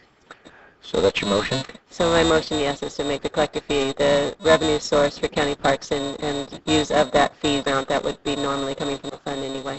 I'll second that, and I second that with, particularly because you used the language in the future that it may be used. I think we still have to be able to next year find out if we can gradually grow it so it becomes all a collector's fee, but we have to see what the budget situation, so we'll get a recommendation from the CEO on that, but at least that's the first place where it will be considered. So I'll second that motion. Mr. Chair. Supervisor Michaels. Yeah, I've distributed a letter that our office received late last night from Waste Management, and just bring it to your attention. I do happen to agree that while I can go with the concept of, perhaps we want to put more money into our parks from the general fund, I can't support language that says dedicate the collector fee for two reasons. One, it will eventually be misconstrued, I'm sure, by some constituency that says, oh, no, that was the intention and you're always going to fund at this base level, etc. And the second thing is we're working so hard to maintain flexibility in our budgeting capability that, I believe that the board should make the decision every year on how much funding will come out of the general fund for parks all the way through everything else we fund through the general fund. It was a touchy step for us to talk about even taking these fees and putting them into the general fund. As you all are well aware from the cities, they were not too happy. The collectors are concerned. The biggest concern out there is that, as happens frequently, people start to depend on a certain level of revenue and institute programs that then require that level of support, and that the fear out there is that parks will get hungrier and hungrier, and pretty soon we're going to be looking at raising these collector fees in order to raise money for parks. So while I understand, and Supervisor Parks has made it very clear from the get-go that she doesn't believe in self-supporting parks, I just can't support the use of these fees as a dedicated source of revenue. I can certainly at budget time support increasing the amount of general fund that goes to parks. I don't have a problem doing that because we will have had increased revenue in the general fund through these fees. But I can't support dedicating collective fees to parks, even at a prescribed level, because there again we're going right back to what we're trying to undo, which is pockets of money that can't be touched by the board in times of budget, whether it's extreme crisis or whether it's a brand new program that we want to start. I firmly believe that decision needs to be made at budget time, and that all of the funds need to be unencumbered so that we can make those decisions. So, for those reasons, I can't support it. I can, at budget time next year, I can certainly support talking about programs and things that could happen in parks. But to me, it's going counter our stated goal and philosophy and getting flexibility in budgeting. So I can't support it. Supervisor Whitwell.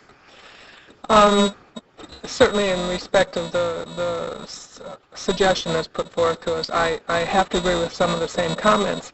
I think as we have struggled at the local level with what the state feeds to us and takes from us, it's that silo funding dedication that carves out 98, 99, Prop 10, et cetera, and to carve out what we have just now moved this entire program into the general fund, and challenged the leadership of the department and our CEO to work to make sure that we're collecting fees that have nexus to them and use the fees appropriately. I think this does, with the word dedication, tie our hands. And I think the goal was to free up as much revenue as possible in the general fund to have discretion and flexibility so that every year when the budget comes to us, we can have that discussion. We can say, okay, the parks has done a better job with their with the efficiency of their operations, and we as a board have taken additional steps to generate revenues, but there still is X amount of dollars of shortfall, and then as a budget action, we address that, and so yearly we can do that. And I think, particularly with the parks being struggling with the revenues that they're trying to generate and yet keep the operations of 27 parks going, we need to be able to help them, but do so with as much flexibility as possible. So I cannot, as presented, support this recommendation. Supervisor Flynn. Yes, thank you very much. Our neighboring county, Santa Barbara County, uses funds out of the general fund to support its parks. We don't. At one time, we took about $1 million out of the Channel Islands Harbor every year to support parks, and that no longer takes place. And by the way, I want to say I voted for that. That was a long time ago, because we were into Proposition 13 problems. When we talk about priorities, sometimes the board is not given the opportunity to identify priorities. And to me, parks are a priority. We need to find a way to fund the Parks Department. And if you think about people, and you think about poor people, the parks are enjoyed by poor people. And so we ought to find a way to to finance our county parks and recreation with general fund money. So I'm going to support the motion. I do have a question about capping it, however, and it seems to me if that could happen, then we're going to remove the issues that maybe some board members have. But anyway, I'll support the motion. Supervisor Parks?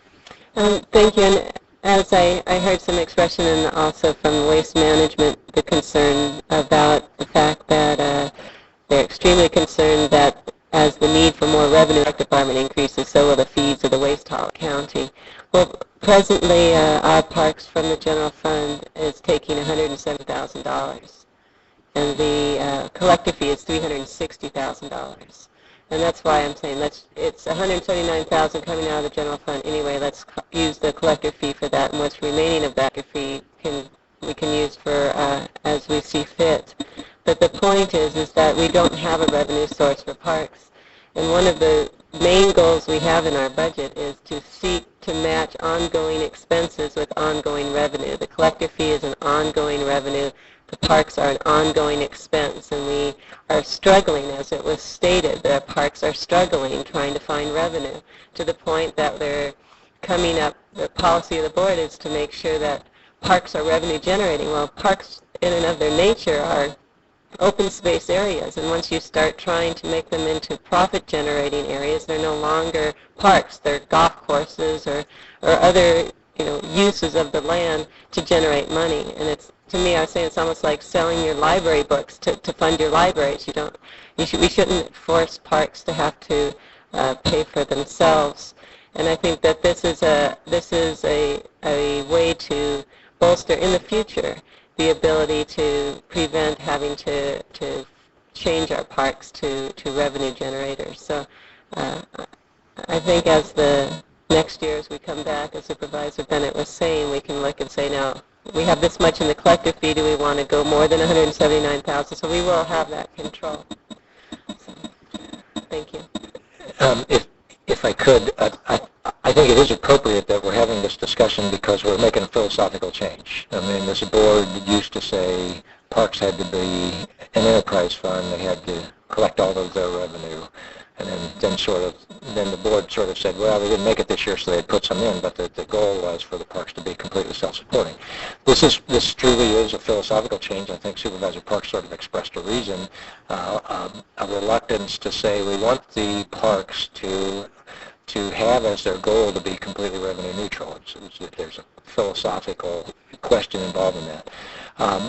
And I support that concept of not having the parks be in a situation where we say we want them to be completely revenue neutral. It does focus them, I've seen it focus them very heavily on the revenue generation aspect of the park system, and that strikes me as philosophically not where we want to be in Ventura County. At the same time, that sort of runs into this issue of we don't want to lock down our flexibility.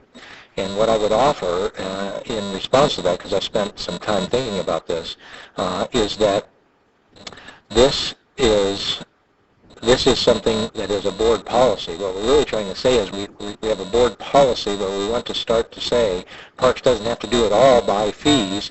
There is this ability to have some money coming outside of fees to be able to help with Parks. So that's a philosophical statement, but because it is simply a policy, and because even the motion says may dedicate next year, we have complete flexibility every year to modify the policy. So it is not like 4088 where the courts would tell us we couldn't change, could possibly tell us we couldn't change it, or a parity contract with a union where regardless of how bad our situation is, we have to do it. This is more like a philosophical statement. We would like to do this next year, but it doesn't lock us into doing it next year because it's simply a board action, and just like it would take a majority of the board to do it this year, a majority of the board could do it just like that next year. So I would see this as similar to the board's decision that all the money raised in the harbor stays in the harbor. That's just a board policy. Nobody's saying that that locks down our flexibility, but that is our board policy. So we're simply trying to say another policy. So I would offer that as the rationale. I don't imagine we're going to get anybody's minds changed because of anybody's rationale at this point in time, but I think it is a healthy discussion for us to have. Supervisor Michaels? Yeah. I don't have a problem with the philosophical discussion, and I can make the philosophical statement that, yeah, parks, we need to be able to help support parks, and they shouldn't be 100% of all of our parks be revenue generators. However, by the wording here, it says, make collective fees a dedicated revenue source to pay for county parks instead of the current practice of funding parks from the general fund. It says, goes on to say that for 0405 transfer only a portion. But it's my belief that if we take this action, we are saying that the future of parks will come from collective fees, not from the general fund. And so I can make the, the philosophical background statement that, yes, the general fund will step forward in the future and help, help fund the parks, which it always has. But the two things that you're saying don't really connect when you read the language, and where I'm at is saying that we are going to dedicate collective fees as a revenue source for parks, because that's a finite decision that, that locks it down. Having said that, next year, how well do you think the argument is going to go when someone says, well, we need more money for parks, and it says right here that collective fees is a dedicated source, therefore you can either take all of them or a greater portion. Once that step is taken, if this said that the philosophical statement that you said, that the general fund will, to the best of its ability, support parks, that's a whole different thing than saying collective fees are a dedicated revenue source. So that's where I can't go. Supervisor Law. I have a question for County Council on the word dedicated. Do you see that as being a challenge for us? Well, it gives me a concern. I have to confess that I didn't fully understand what the proposal was until Supervisor Parks explained it. I had thought that the first sentence meant that whatever the revenues, and this is how I would interpret it, that whatever the revenues are that come from the collector fee, they are automatically dedicated to parks. I don't know how the auditor controller would handle the accounting on that issue, but it was my assumption that if, for example, $360,000 was the revenue, that it would somehow or other end up being spent on parks. Can I offer maybe a suggestion to get us from spending 25 hours on this? Supervisor Parks, would you be willing to work with County Council to change this language to say in here what you said on the dice and bring it back next week? I don't see any problem with the wording of this agenda. And okay, fine. Vote on it then. If I can, it states that the amount of revenue generated by the collector fee is more than adequate to repay general fund allocation that goes to pay for county parks. Due to budget constraints, however, it is not proposed at this time to transfer the entire fee to county parks. It states specifically only that amount that is presently used out of the general fund. Next year we can look and say, here's the collector fee amount, here's what we need for parks, and we can take that much out. Or if there's more needed, we can take out a little more. But I think what I'm stating is the collector fee will be the money that is used for parks. It doesn't have to be the full collector fee, and I think this agenda item states it specifically. But it also doesn't put a limit, and next year if the budget is worse, would this action obligate us to spend at least the $179,000 that's already here? Because that is just an amount that was agreed in the budget process. See, not so the budget process. Chair, I did have my hand up. You bring up a good point, but we can always reverse what we did this year, next year. Christine Cohen. Thank you, Chair Bennett. Point of clarification, County Council is correct. I would read this that all the collector fee would be recorded in the Parks Fund, and anything that you want to move back to the general fund, a portion of that could be done through a contribution in the budget. The current process is for all of this to be recorded in the general fund with a contribution to the parks. That can be done by policy up to whatever amount of the collector fee that's recorded in the general fund could be contributed to parks. But you cannot have a revenue source that splits into two funds. You must either record it dedicated in one place or another with the contribution going one way or the other. So the remainder of the collector fee fund would have to be transferred out of the parks to something else when it isn't used. So it's just, you can do Well, it that's either a way. more difficult tracking because we are doing it on a basis or an actual basis, depending upon exactly how much revenue is being collected versus what was budgeted. Supervisor Parks, I want to ask you if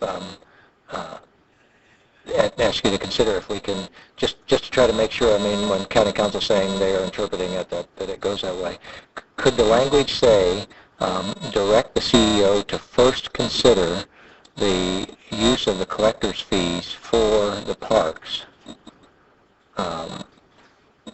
as a source of revenue to pay for county parks, and get rid of the. In other words, that would direct it that way. Does that work I just as well guess for you? saying that the funds for parks shall come from the collector fee would work for me also. But it's the idea that we have a revenue source out there that is now going to be tapped for parks is what I'm looking at. So if we direct the CEO to first look to the collector's fee for the revenue for the parks, does that essentially say, doesn't that say the same thing? It says something close to it. So does it work for you?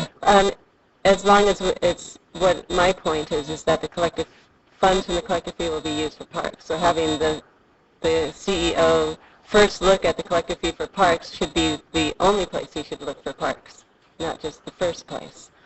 You say you want it to be the only place he looks? Right. Yeah. Okay. All right. Instead of going to the general fund. Right. So if we did that, we would clarify that he looks there.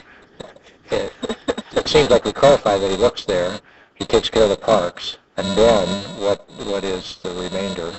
If we need a remainder for something else, then it can happen. Does that work for you? Mr. Not Chair? totally. Not totally. Okay, Supervisor Michaels. Well, we just need to clarify, when we call collector fees, they're general fund, so it would be the amount elected to fund, because they would be called general fund revenues, right?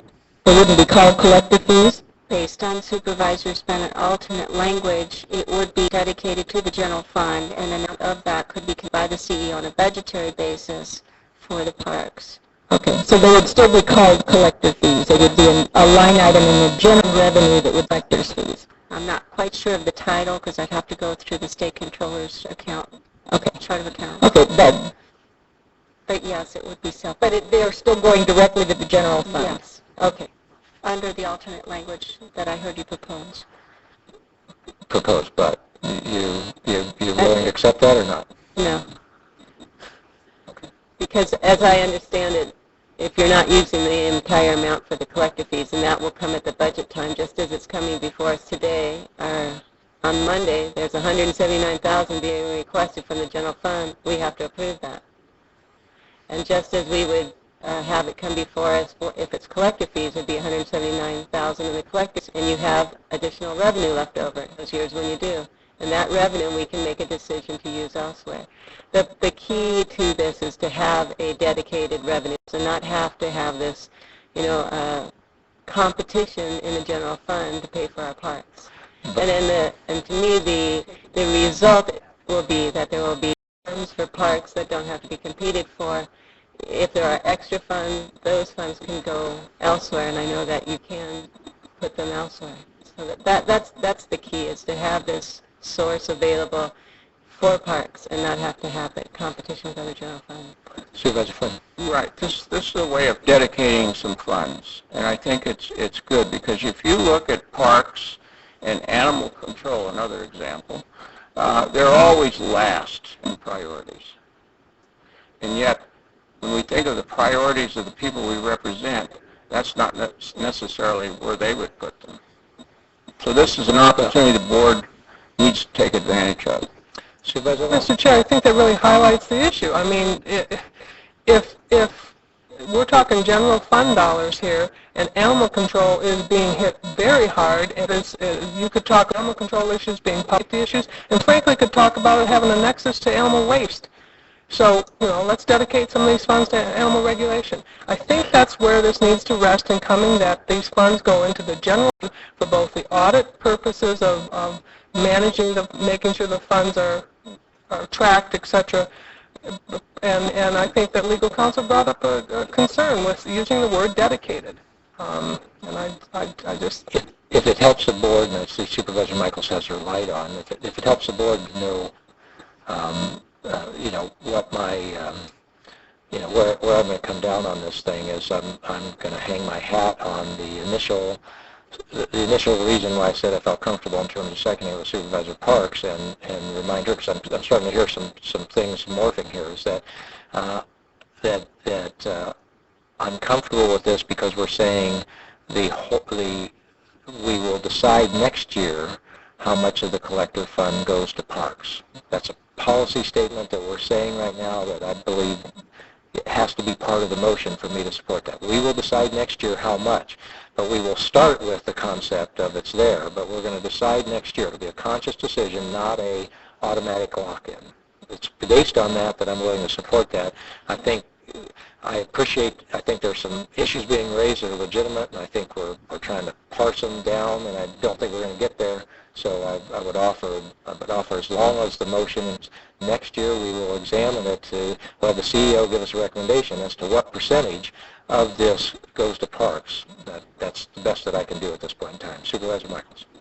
Well, I go back to the question of, does this mean then that these fees will come in and not be accounted for in the general fund? Will they become then dedicated fees as collector fees by this action? I would have to record them in the parks fund. It's a legal question as to whether collector fees could be directly recorded into parks funds, because the previous motion was to recognize this as a general fund funding source. Right. And, we also still have this nexus issue. And my final, because I think you're right, I don't think we're going anywhere with this one, but my final comment is that with all of the things that we've been hearing and everything that we have been saying about choosing blood over oxygen, this is a new source of revenue to the general fund. So before we're even into the budget hearings, we are taking a budget action to dedicate funds to the parks, and we haven't even yet figured out how to solve some of our other issues. And so I know what you're going to say. I know what, a lot of the comebacks are, just like I know what mine to you. I just want that statement on the record because, I think it is fiscally irresponsible at this point in time, this close to the budget, to take a budget action and to dedicate a source of revenue that will now go into the Parks Department, be recorded for them, and that we would then be seen as taking money out of the Parks budget and putting it somewhere else. This is what we ran into with the harbor a long time ago, and we got beat up badly over that. So that's my final statement. I'll make a final statement because and I will too. Go ahead, Supervisor Parks. I will accept into the motion that next year we will look and see what percentage is needed for parks based on the CEO's recommendation and have the remainder go to the general fund or whatever purpose. And then also, as far as what is the nexus, well, right now we're taking a collective fee and we can use it for anything. We can use it for, salaries. We can use it for cars. We can use it for anything when it's in the general fund. But I think it's important to do this in advance of budget day because at that time it's kind of too late. To be able to look now at this, I think, gives us that opportunity. And if the board approves this recommendation, the remaining collector fee that's in excess of what is currently proposed to be allocated for parks, and the subsequently unencumbered general fund revenue, which would no longer go to parks, both those can be used to help address the budget shortfall. So we're not talking about any more money here. It's talking about a revenue source. I want to be real clear because Supervisor Michaels, you wanted to make sure you got some things on the record. I want to make sure on the record. We are not allocating, this year while we're choosing between blood and oxygen, we're not allocating $1 more to parks than what is already recommended by the CEO, number one. We haven't voted on that budget yet, so. Certainly. Number two, I think the motion is abundantly clear that we will revisit how much is going to be allocated again next year. Supervisor Parks has just put that into the motion. And three, we have a harbor where all of those funds raised there that used to go to parks are not going to parks any longer, and I'm not hearing anybody saying that that is an inappropriate restriction. That money could come into the general fund from the harbor also and be used for all kinds of programs. I hear nobody raising that issue. So we have some situations in our budget where we have money that gets matched, and revenue that gets matched. This is another situation where we're doing that, but it's not one that locks us in like an external lock would lock us in. So Let me make a final statement. Okay. Yeah. And Supervisor Michaels, your light's still on. Do you want to speak again? Oh, I'm sorry. Okay, good. Supervisor Flynn. I have made suggestions that we take a look at Channel Islands. After revenues for the harbor, positive revenues, reach a certain amount in order to maintain the harbor, in order to pay off the debts, in order to do some redevelopment at the harbor. At that point, let's say it's 12 million or 15 million, whatever the number, then a percentage of that could go to the general fund. I've suggested that on 2 occasions, and I think that's something that we should consider. I want to commend Supervisor Parks for finding this kind of messy way to do it, but finding a way to establish a policy that speaks to the parks issue, and parks are enjoyed by so many people, especially poor people in our county. I think we've all said our final comments. Is that right? All right. We have the motion, which, for the benefit of everybody, I'm going to try to repeat. We have the motion that's read here. Make collective fees a dedicated revenue source to pay for county parks instead of the current practice of funding county parks in the general fund. For 2004-05, transfer only a portion of collective fees to parks such that the amount transferred equates to what would otherwise come from the general fund to pay for parks. And in addition to that, a specific motion saying we will next year, we request that the CEO recommend to us what percentage of the collective fee should stay in parks and what percentage of collective fee should come into the general fund. That's the motion. That's my second. Are we clear on that? Right? Okay, I think we have, it's just one, yeah, one, okay, why don't we just go ahead and have the voice vote on this thing. So all those in favor? Aye. Opposed? No. All right, so that's Supervisor Michaels and Long opposed, and Flynn, Bennett, and Parks in favor. Item 41, Supervisor Michaels. Yes, this, I'm asking the board to authorize the chair to sign the resolution that supports the Joint League of California Cities and CSAC policy statement to decrease impacts on public health and safety resulting from wildland urban interface fires. All of these, what's in the resolution is the result of the governor's Blue Ribbon Force on wildland fires, and some of the legislative members who served are bringing bills forward based on all of the work by the Blue Ribbon Committee. And one of the things that we vowed when we started this process was that it wasn't going to be just one more report that gathered dust on the shelf because it happened after the Green Meadow fires, etc. And there are some issues that have been identified each time and never dealt with. And this is an effort, knowing that we are in a drought, possibly a continuing drought, the bark beetle infestation issue, and just the wildland urban interface where we are continuing to push farther and farther into canyons, etc. The loss of life and property can be prevented to a certain extent, and so I'm asking the board to support this joint resolution. And at some time in the future, we will also be bringing, and I have to mention, in case nobody's reading it, it's also signed by Chief Roper, who was on the committee with me, commission, and in the future, I will probably be asking the board to support specific pieces of legislation that we hope to get enacted as a result of the commission study. Okay. My motion is... Moved and seconded. Any opposition?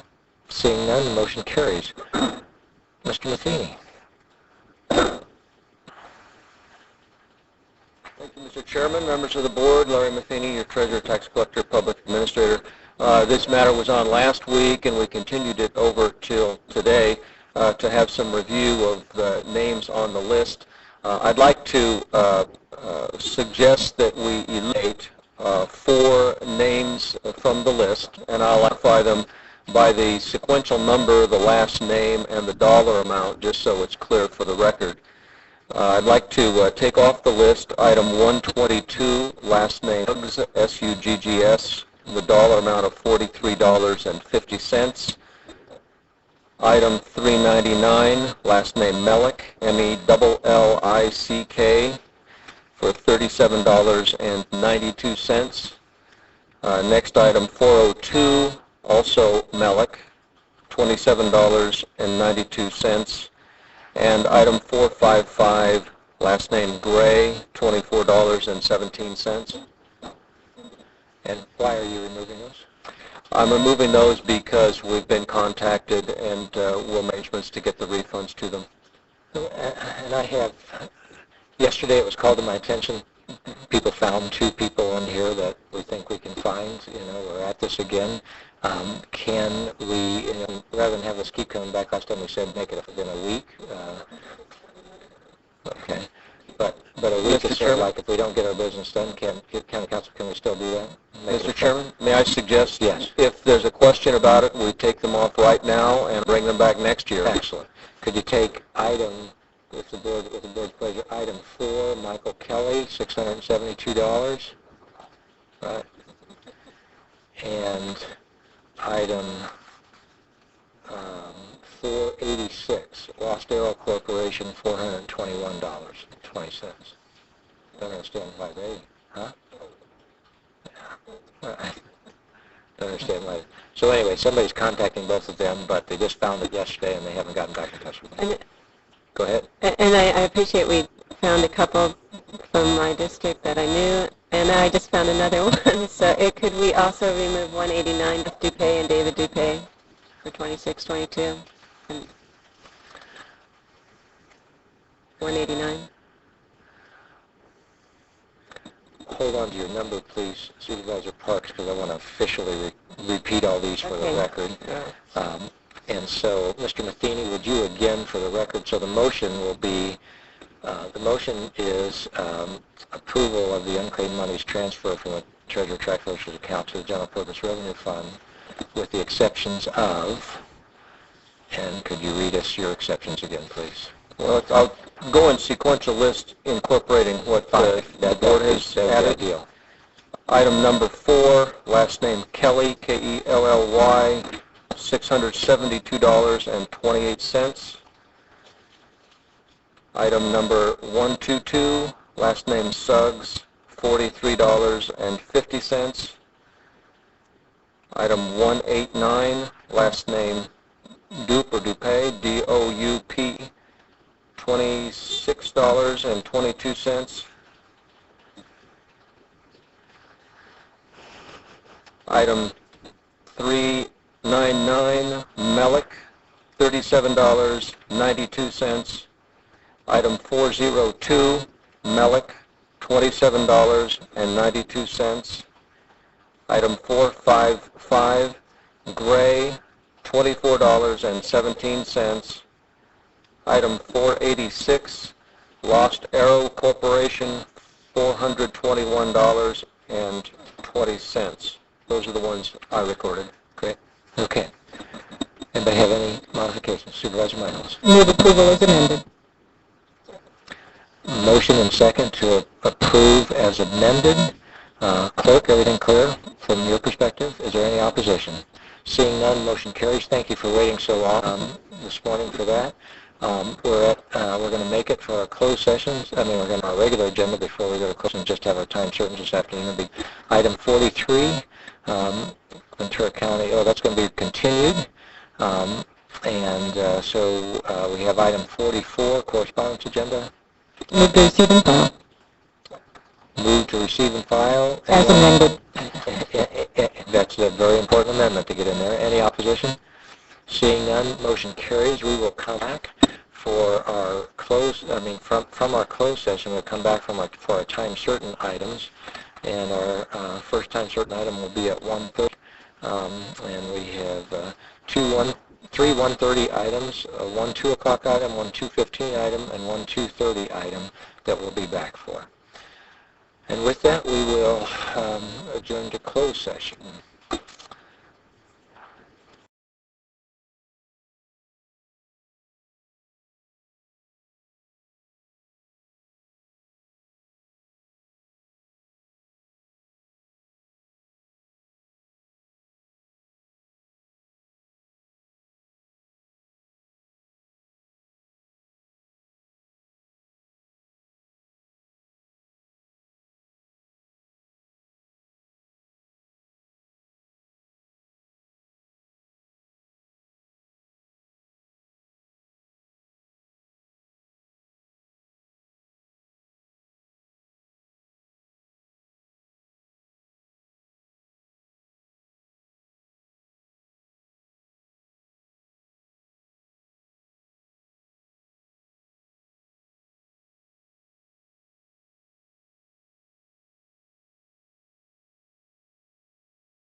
No, but he was in the bathroom at 1:30. I should have started that.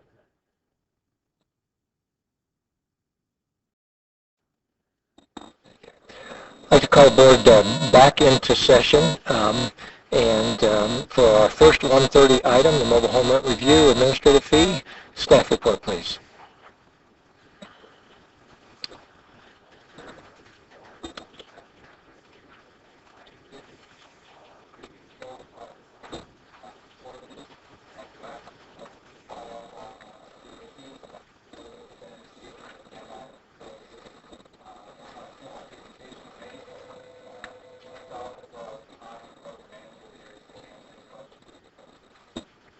Thank you very much. Do we have any questions for staff? We have one public speaker, Mr. Pittman.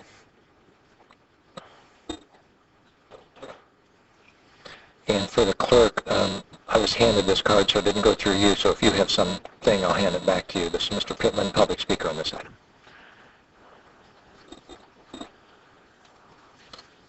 Thank you. My name is Merle Pittman. I live in Ojai Villa Mobile Home Park in Ojai. And it was at the May 18 meeting of this Board of Supervisors, the matter of implementing the increase to the residents and the park owners for the cost of maintaining the rent ordinance was discussed but not implemented at that time. Since that meeting, it was explained to the owners and the residents as costs for the previous year and not projected income for the coming year.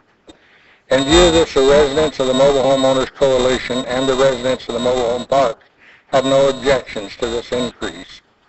The residents believe that we should pay our fair share for maintaining the ordinance and the park owners should pay their fair share. However, since the park owners spend more time on the phone and in person using up the time with Mr. Hawking discussing rent increases and other things, the residents feel the park owners should continue to pay the greater portion of the monthly charges.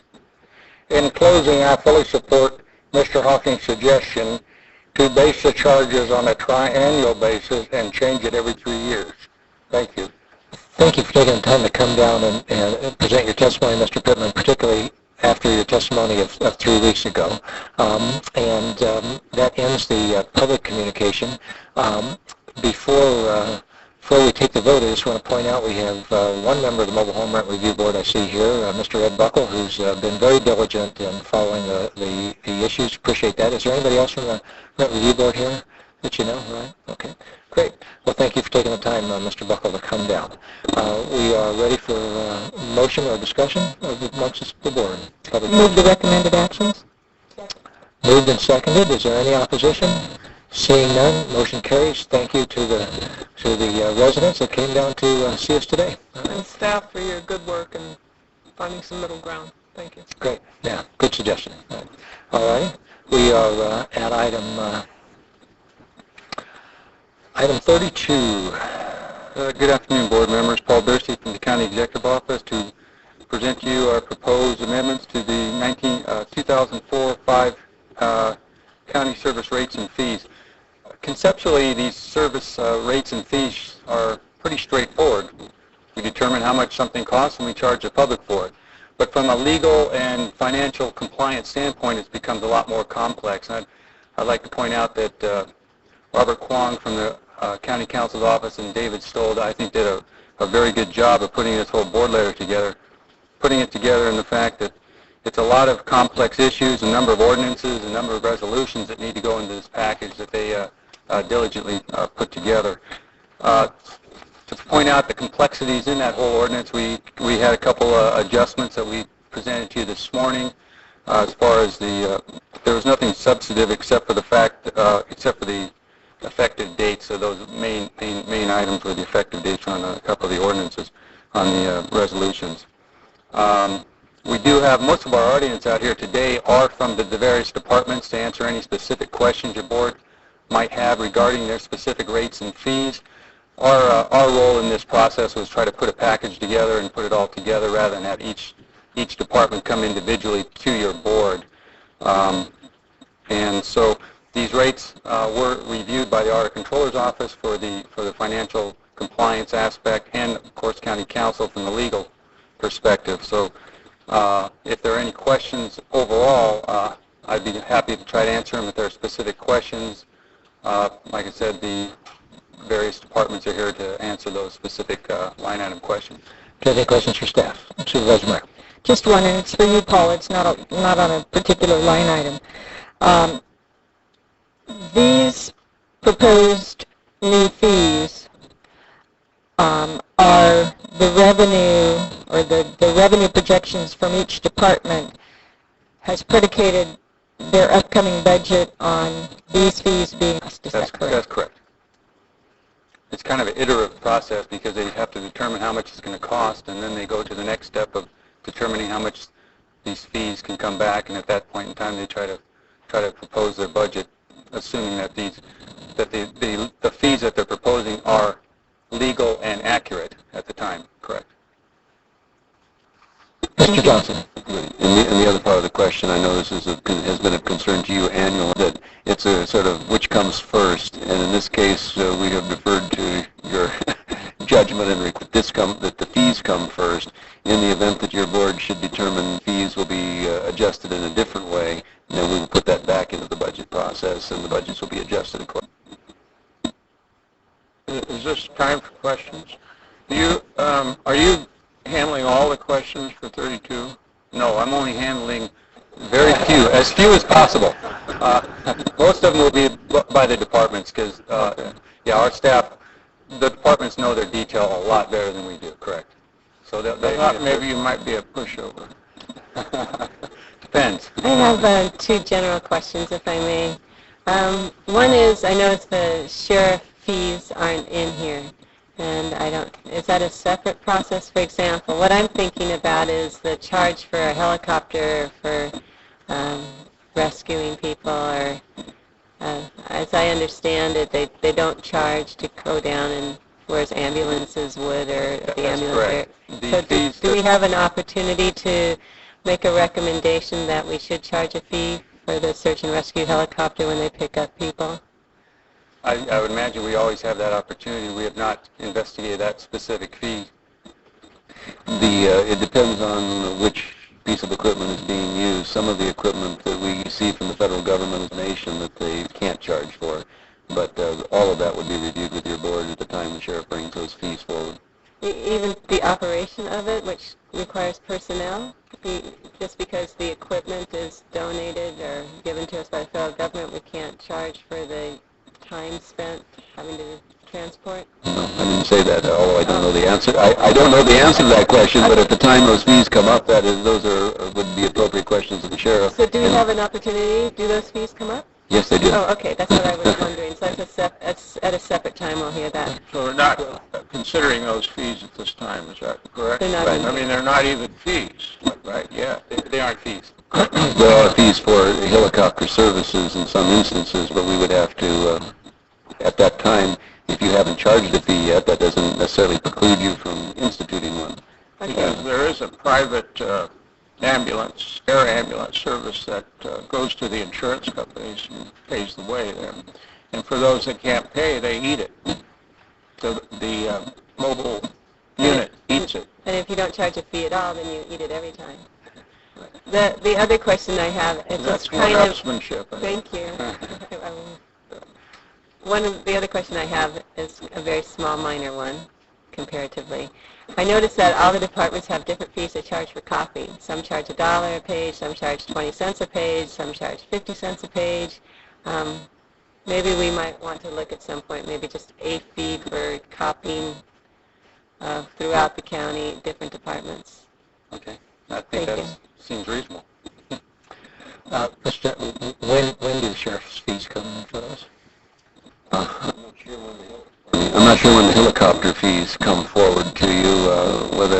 Is that part of their budget this year? I know they're setting some rates for services that they sell to the fire district, and that would be at least one point that we are considering. And there's also a time when the sheriff comes before you or sends his fees in, the charges that we make to the contract cities, and that has kind of been a process that the timing's dragged towards the spring, but we need to accelerate that and get those rates earlier in the year. So in the fall, at the very latest, we should be talking about that.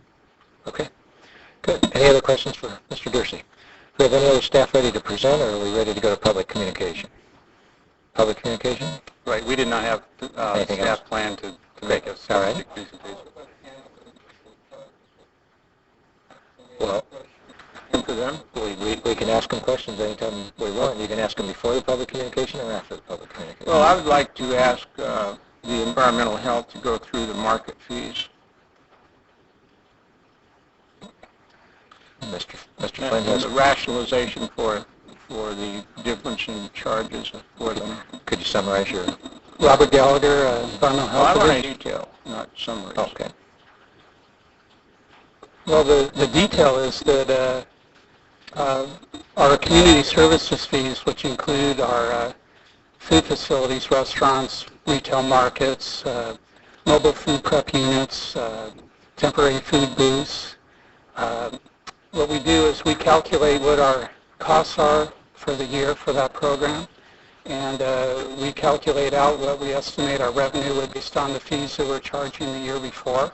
So in this case, it would be 0304 fees, and we calculate the difference between the estimated costs and the revenue that we would receive if we didn't increase the fees. And for the retail markets and the other food programs, we calculated that we would need to increase our revenue by 6.7%. So that was the proposal. It's across the board increase for all those different food facilities that I mentioned, including public swimming pools as well. So that is the detail. I don't know if I could... There seems to be such a, I'm looking at page 12, under market, which is number 14, floor space. When we talk about 1 to 499 square feet, we're talking about the fee going to $310. And then when we talk about 40,000 square feet or more, which I guess would be the size of a supermarket, right? Yes. We're talking about $1,598. That seems to be a disparity. I can't understand the calculation for the 40,000 versus the 499 feet. Well, the actual tiers that we use, I don't know if you recall, but we explored this at the board a couple of years ago. The board asked me to look at some other alternatives, which we tried to do at that time. And basically, what we were suggesting, the Retail Grocers Association representatives objected to that. So the board decided to keep the same fee tiers that we had traditionally used, which is basically what you see before you. And all we did was take those existing fee tiers and just adjusted them by 6.7%. So I think, just to elaborate a little bit on what I think some people perceive as a disparity in terms of the square footage. The fees are not really set on a proportional basis. Like if your market is twice as big as somebody else's market, your fee should be twice as much. Instead, what we've tried to do over the years is equate the fees to kind of like a workload indicator, if you will. And once markets get to be like 40,000 square feet, they tend to have a lot of other non-food related aspects to that square footage. Like they may have a video store or a bank. They may have a lot of dry goods, things that aren't related to food. So we don't spend very much time or no time in some of those areas because there's nothing there for us to inspect or to regulate. So it's kind of it's a matter of scope, and when you get that big, there's a lot of the facility that we just don't get into. So that's why the fees aren't directly proportional to size. Just make a comment.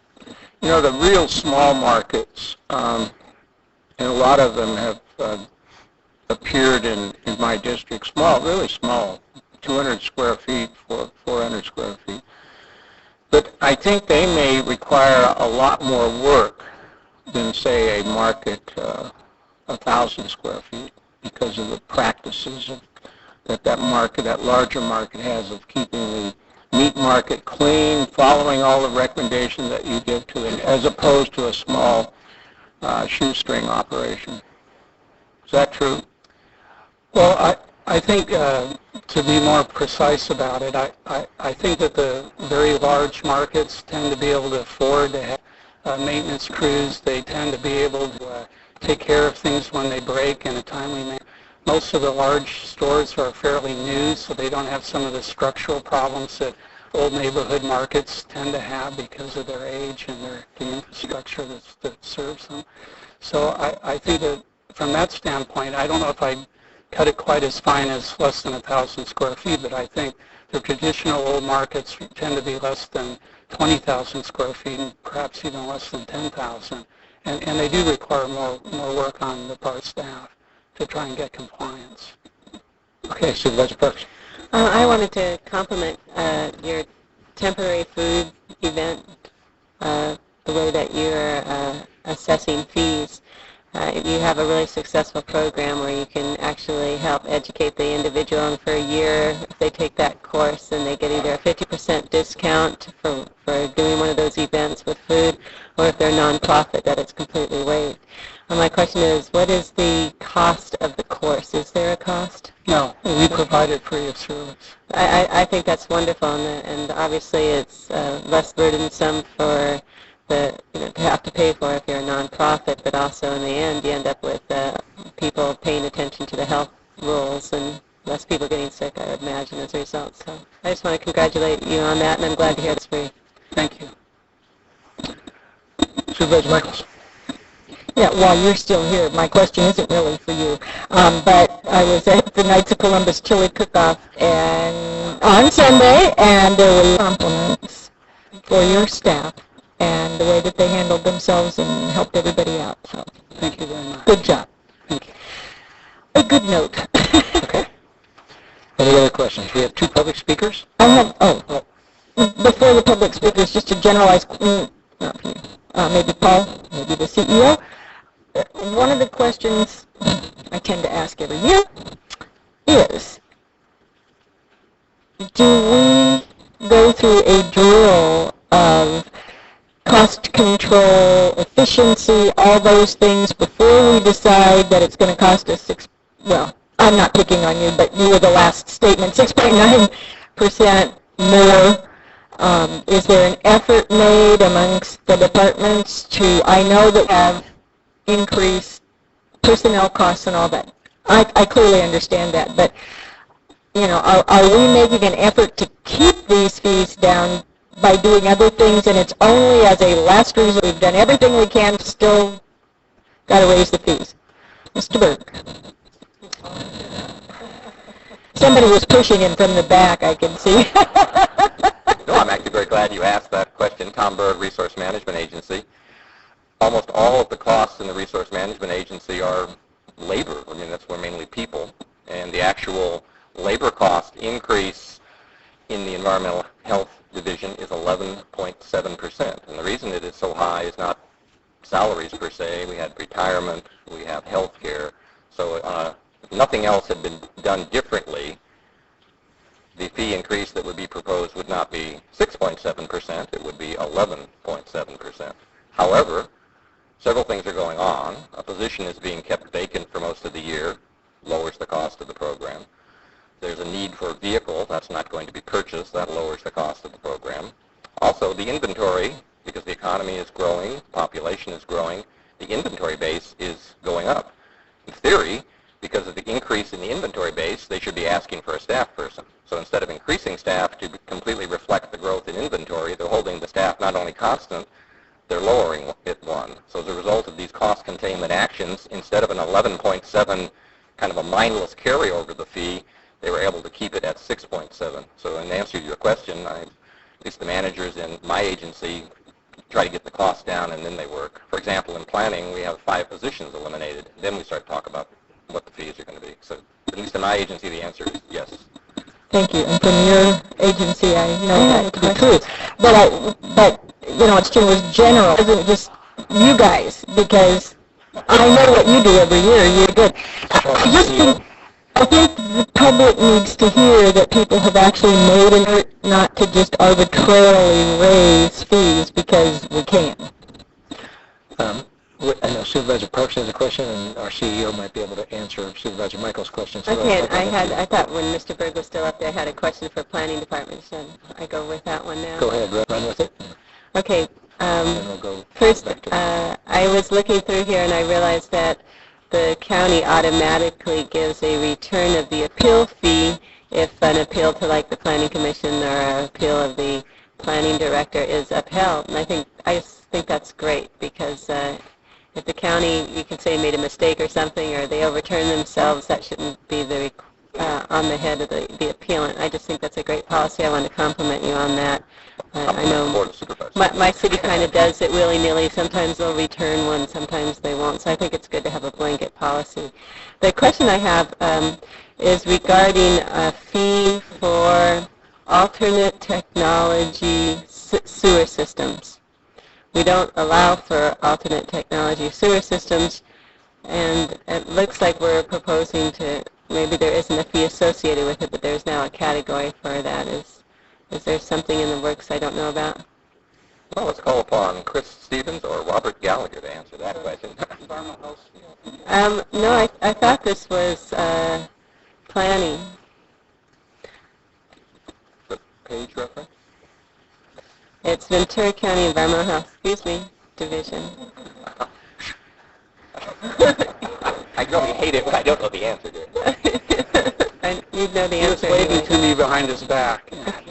To say something, Tom, before you jump again, look back because Butch had us beaten. Robert Gallagher again. Actually, the county ordinance code does provide for a review of all technologies, and in the past we have not charged a fee for that. But recently we've been getting a number of requests to look into these technologies, and we feel it's really important that we provide the staff time that we think is necessary to do an adequate review, and we want to be able to recover those costs. So we have the county allows for these systems, or they allow for the study of the systems? Well, actually, I guess the answer to that question would be yes to both. That the way the ordinance code reads, alternate technologies have to meet a certain criteria that's established in the county building code. If you can meet those criteria, then the next step would be for us to amend the code to provide the various construction details that we would assume that would go along with that technology. So presently the building code doesn't allow for it? Or well, it does. I know I'm kind of getting off the semantics, subject. but I believe that it does provide for it. And Okay. if you meet the 8-point criteria, then it's eligible to be constructed in the county. We may need to amend the building code to deal with some of the construction details. I'll probably get more information later. Yeah, if I could too. I think just that some of them have not qualified. I mean, but we have it so that it's possible. They just some of them have not. I don't know whether some have. Mr. Johnson, you wanted to address Supervisor Michaels? Right, yeah, I'll give you a very general answer to a very general question.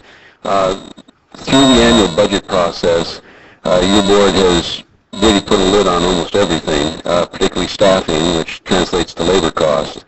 And because of, I believe the right terminology is the GAN limit, or there are laws that say that a public agency can only charge fees that recover the cost of providing the service.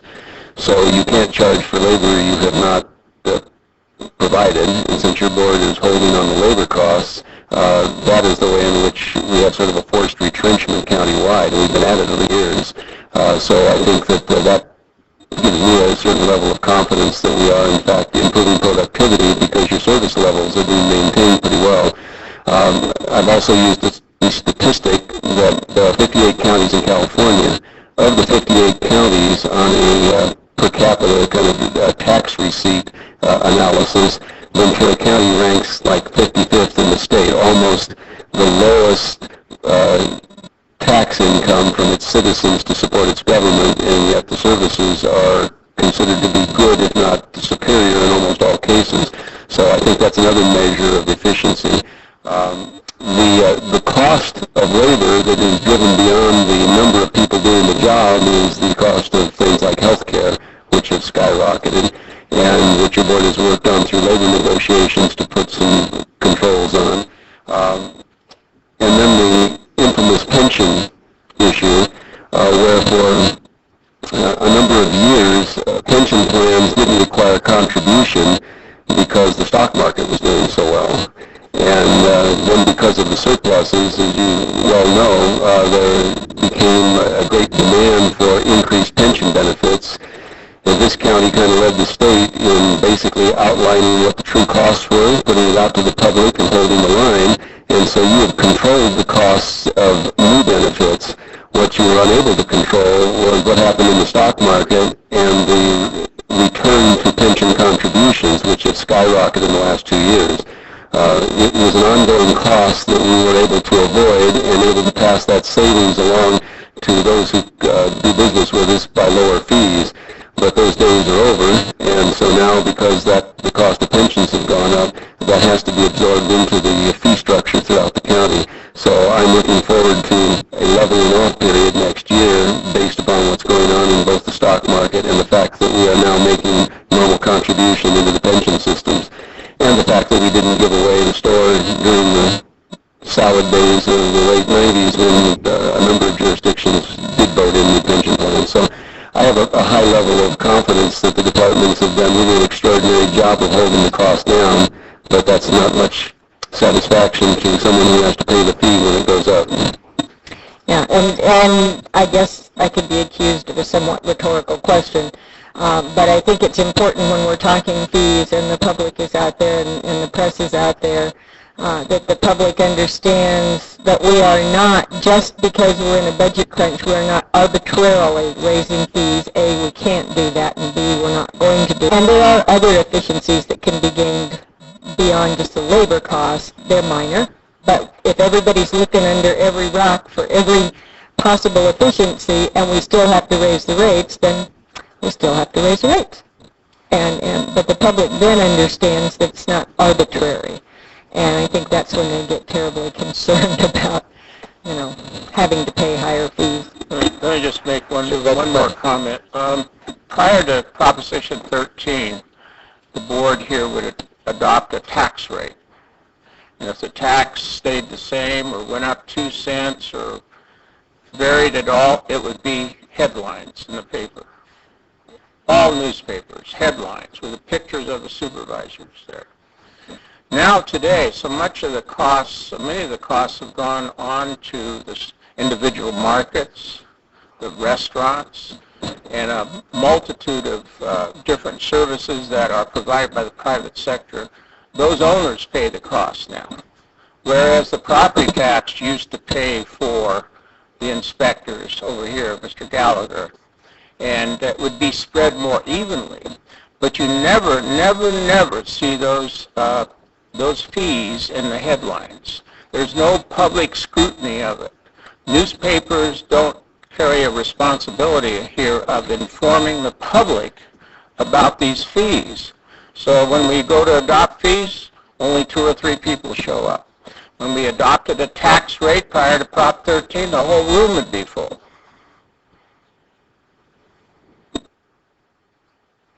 Okay, any other, before we start the public comments? Okay, Mr. Herrera. Hello, my name is Bob Herrera. I'm the owner of Bob's Market in Oxnard. And Gilbert Gonzalez is not here today from the California Grocers Association.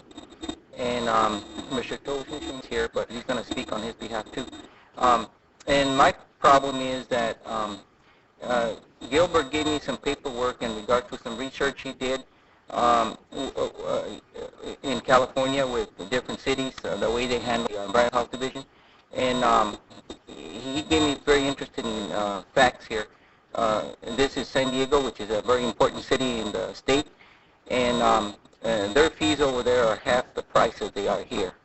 So I want to see, I'll leave this with you so that you can look it over.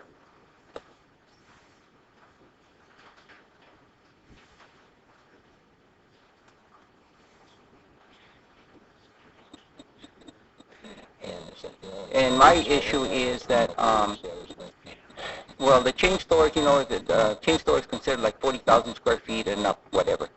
Okay, I'm more than willing to work with that, but base my fees on the 40,000 square feet in relation to my $7,500.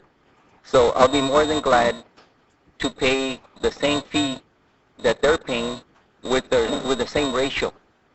And that's my bottom issue on that, and it's very simple. So in other words, why should I be paying, say, just for argument's sake, $5 a square foot, while they're paying maybe 25 cents a square foot? It doesn't make any sense. All I want here is equality. And that's my biggest issue, and that's it. Thank you. Thank you for your testimony, Mr. Herrera. And then our next speaker is Josh Nishimura. Pardon me for not pronouncing that properly. Good afternoon. My name is Tosh Nishimura. I work for Unified Western Grocers, and I'm representing the California Grocers Association at this meeting. The California Grocers Association and Unified Western Grocers are in opposition to yet another fee increase. The California Grocers Association has already submitted a letter of opposition, which I believe you received. If not, I've got another copy here.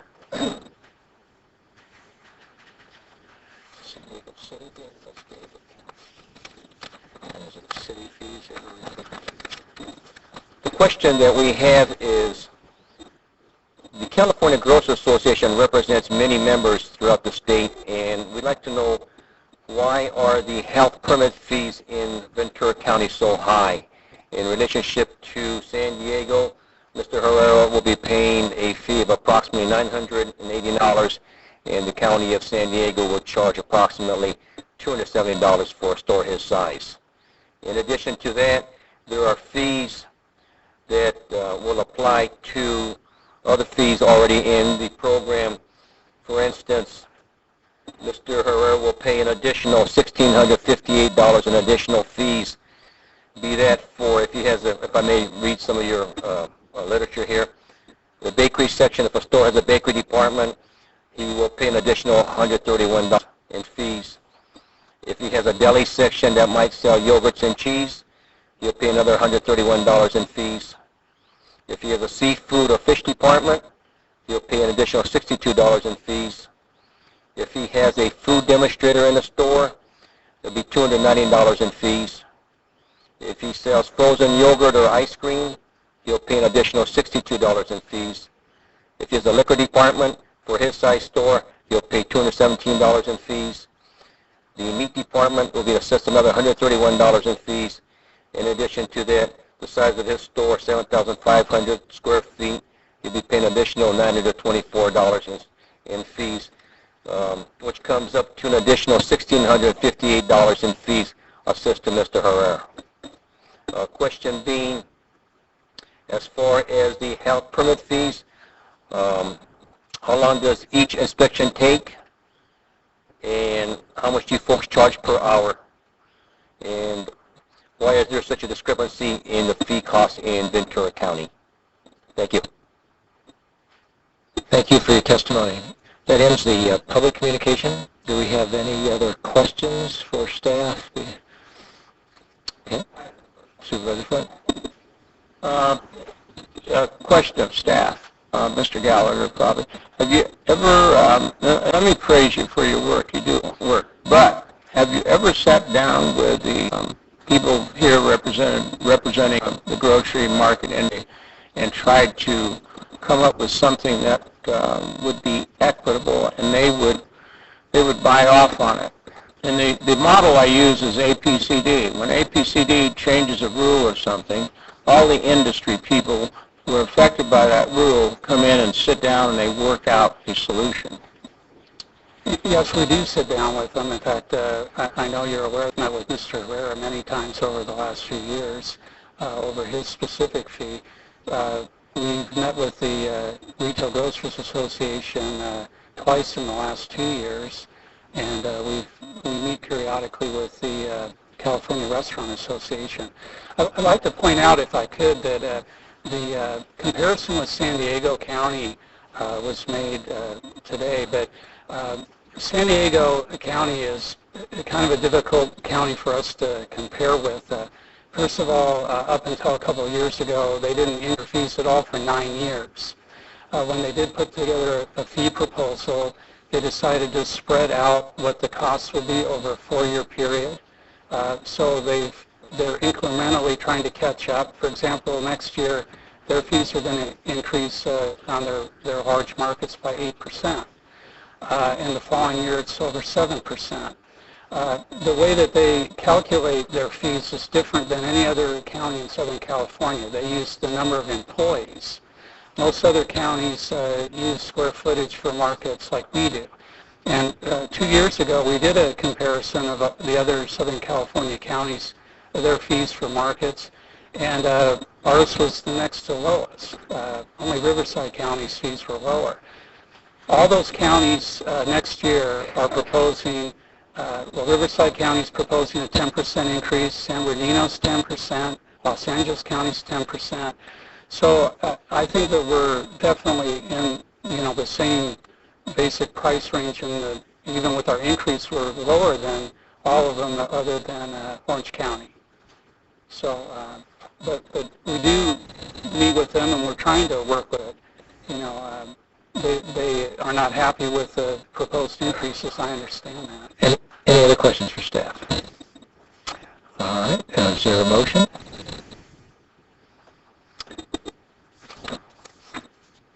We have Light on. my light's on. Supervisor Long? We have an amended page. Yeah. Did I get that? Right? Yes, we do have a revised page. Okay.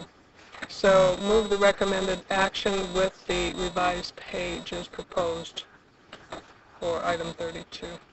I'll second it with the comment that I appreciate Mr. Gallagher pointing out. I think that's when somebody comes up and compares us to only one other county, I always wonder, well, why are we only picking out that one county, and it one county that happens to have extremely low rates. But I think we can take some comfort in the fact that our rates are very similar to comparison counties that are around us. So on the same time, we should not chill out public comment. Just to point out that there was 2 amendments. One included some amendments to the schedules, and the other kind of updated the recommendation page. Okay. Oh, I'm sorry. Okay. Okay. And so your motion was with... Includes all those amendments. With both revised amendments. Correct. All right. Okay. And there's 4 ordinances that I need to read in title only. The first ordinance is an ordinance of the Ventura County Board of Supervisors amending and removing provisions of the Ventura County Ordinance Code pertaining to hazardous substance. Ordinance number 2, an ordinance of the County of Ventura, State of California, adding Article 9.5 to Chapter 2 of Division 6 of the Ventura County Code relating to consumer protection business permit. Ordinance number 3, an ordinance of the Ventura County of Supervisors amending ordinance number 4268 adopted on June 18, 2002, providing for a fee increase to examine a record of survey in excess of $100 as provided for in the Business and Professions Code, and to increase the subdivision's map charge to assist in funding a larger portion of the county's survey examination program. Ordinance number 4, an ordinance of the Ventura County Board of Supervisors establishing fees pertaining to delinquent property taxes. Thank you very much. It's been moved and seconded. Is there any objection to the motion? I do have a comment. If you take Mr. Herrera's store, and I think it's the point you were making, if you look at the market, number 14 on page 12, he said his market is close to 1,000 square feet, so he's going to pay $924. $7,500. Okay, hang on a second. Well, you'd still be in that $924 bracket. But in addition to that, there's a liquor store there. There's a fish market there. There's vegetables that are sold there. There is, I think, is there a deli there? There's a deli. So you add all those up, and you're getting into some real money here. And what he tells me, Mr. Herrera tells me, when they keep climbing up, they just have to lay off a person because the rates are going up too far. Have you told me that? Okay. And so what we're doing, we're keeping people employed in the county because of our rate for being laid off in the private sector. I just think that there must be some way of looking at a market like you have and coming up with a more equitable system. I have a suggestion. Like I said, let's get a box store or a chain store, and whatever rate they're paying per square foot, I'm willing to pay that rate. In other words, that's only fair. If they're paying so much a square foot, I'll be willing to pay what they're paying a square foot. Why should I be paying, for argument's sake, a dollar a square foot if they're paying 10 cents a square foot? You know, that type of thing. If they're paying 10 cents a square foot, I'm more than happy. That's the answer. Thank you. All right, we have a motion and a second. Do we have any opposition to the motion? I oppose the rates that I just mentioned in my testimony. Okay, so the motion passes 4-1. And we are now at our next 130 item, and that's Ventura County Medical Center rate.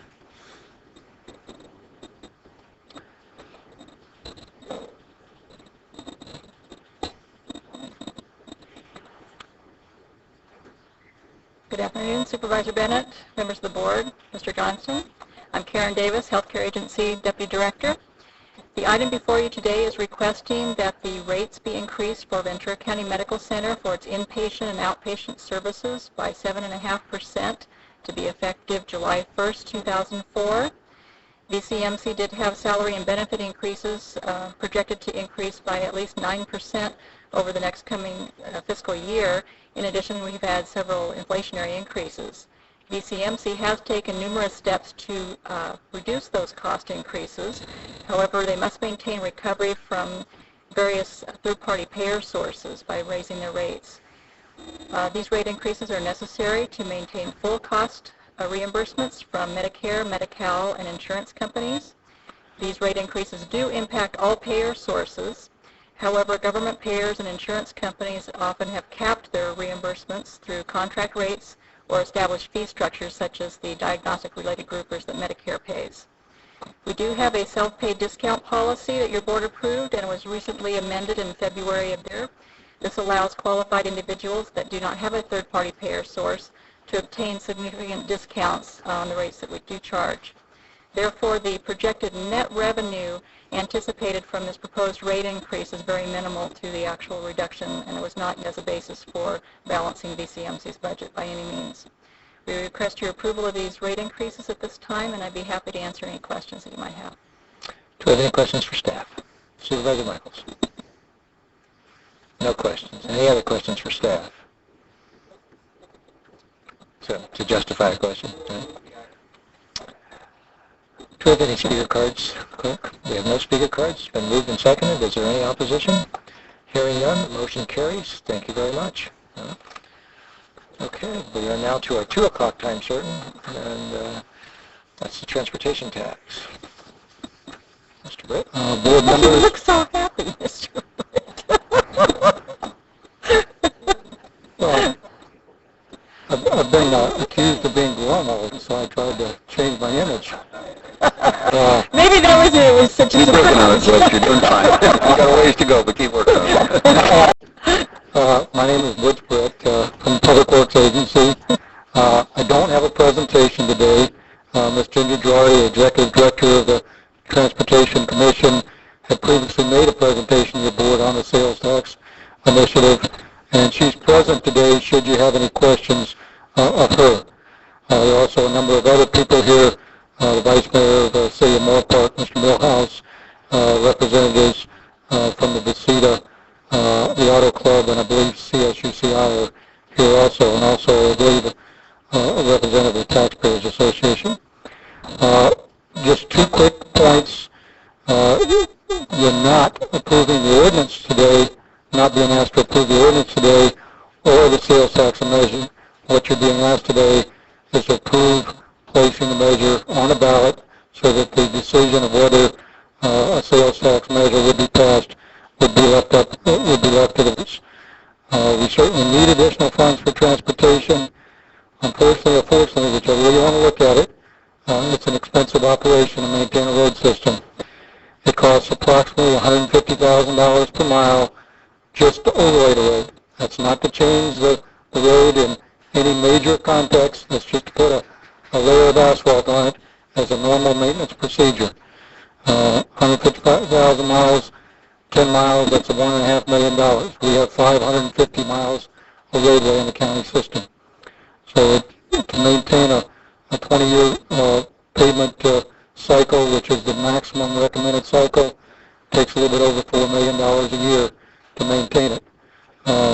That's just the numbers. With that, I'll be quiet. If you have any other questions of me or of the BCTC staff, they're present to try and answer them for you.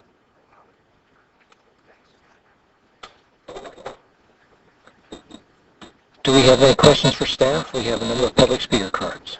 Well, I'd like Ginger to say a couple of comments. You want to say anything? Okay. All right. Our first speaker, council member from Moore Park. Thank you for attending, Mr. Millhouse. Thank you. I'll try to be as happy as Mr. Britt and smile big for everybody. Honorable board members, thank you. My name is Keith Millhouse. I'm from the city of Moore Park. I am a council member, not a vice mayor. That was last year. But I'm here to ask you to adopt the staff recommendation and adopt the two resolutions today. I think we'd all agree that we're very fortunate to live in the greatest county in this state, yet our region's quality of life and economic vitality is being threatened by traffic congestion and an inability to provide efficient, affordable mass transit to our citizenry. This particular measure empowers the citizens of Ventura County to decide whether they wish to tax themselves and take transportation measures into their own hands. The measure is important because it provides revenue in three separate sources and areas. Number one, for highway capital construction projects which have been delayed due to the state budget crisis and a lack of federal funding. These provide needed safety improvements such as those along Lewis Road leading to Cal State University Channel Islands, provide safety measures and improve transportation flow with regard to areas such as Highway 118 and State Route 23, and also provides an ability for us to provide affordable, efficient mass transit at both the county and the local levels. The third area of revenue is provided to the local municipalities as well as the county, and it empowers them to repair dilapidated streets and roads. Mr. Britt mentioned the cost involved in doing that, and it frees up money that those localities are presently using to repair roads so that they can use that to enhance their own local mass transit system. In conjunction with the measure, I've received very few emails, but some that merit some response in connection with citizens who are concerned about waste or diversion of funds. I think being a local representative, as you are county representatives, we're all aware of the raids on our local sources of funding at the state and the federal level. This measure is designed and cannot be rated by either the state or the federal government. It is also designed to prevent diversion of the monies or waste by implementing a 1% cap on administration fees, a sunset provision so that if the money is diverted, the measure will cease, and an annual audit of the fund to make sure that the monies are spent upon the items that are listed. The measure is supported by a cross-section of county leaders, businesses, taxpayers association, and civic groups, and I'd like to request, as well as 10 cities which supported bringing the measure to the board and asking you to put it on the ballot. So I'd like to, again, request that you adopt the two resolutions, give the people the opportunity to vote on the measure so that we can keep Ventura County the best in the state and moving along. Thank you. Thank you for your testimony, Mr. Millhouse. Our next speaker, Howard Smith.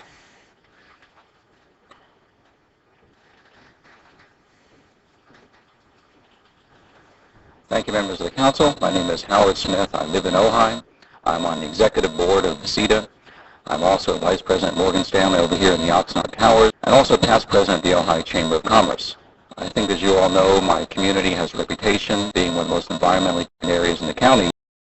And as a citizen and also as a member of VCETA, we very much like to ask you to support this measure being on the ballot. We believe it is very vital regarding the quality of life issues that concern certainly most of the people in this county. I think without it, we continue to suffer with extreme traffic jams. I think in my own 8 years in this county, I think I've been in every single traffic this county has to offer at one time or another. I know most of you have as well. I think giving the voters a chance to speak on this is very significant. I think it is vital for them. When I was president of the Ojai Chamber, we did a number of traffic studies of our own, again, trying to figure out ways how to make that in Ojai. I have up a couple of interesting statistics, which I think I'll share with you, which is, first of all, in Ojai, 3/4 of our working population leave the town every day to work somewhere else, as far away as LA and Santa Barbara. And if you want to buy anything as mundane as boys' underwear, you can't buy that in Ojai. You have to turn into a commuter also. You're traveling. We're traveling on the freeways all the time. There are long-term solutions to that problem, but I think short-term, trying to improve the conditions on our highways, improve the condition of our roads is vitally important for what we do here in the county. I think we also did look at that time, one of the issues that concern a lot of us in Ojai is that we have to cross the Santa Clara River frequently. And before the construction began, it was actually worse, where the road narrowed to 2 lanes. We did a study at the time. I was on the EDC board. We looked at some of the numbers of the amount of hours simply wasted sitting in traffic. And if you simply look at the Caltrans numbers of volume, how long it took to get through, I mean, typically an hour drive from Ojai to Burbank, now it takes 2 hours to do the same drive most times of the day. What we can't have is a population sitting in traffic. When we can implement a simple tax like this, eliminate these bottlenecks, reduce the amount of pollution our cars are generating by sitting idle, get people home on time, and essentially get rid of these bottlenecks. Thank you.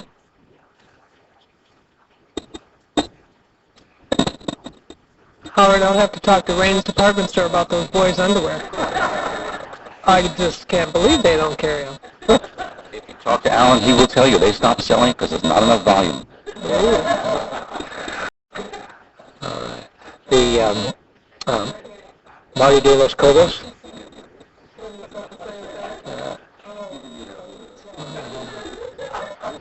I just wonder if this measure is going in the right direction. My name is Marty De Los Cobos. I'm Director of Community and Government Relations at Cal State University, Channel Islands. I'm here on behalf of the students and population now residing in Channel Islands. Chairman Bennett, Honorable Board of Supervisors, Mr. Johnson. As most of you know, the citizens of this county fought to have our own public university for over 30 years. We hear this over and over again, but it's a fact.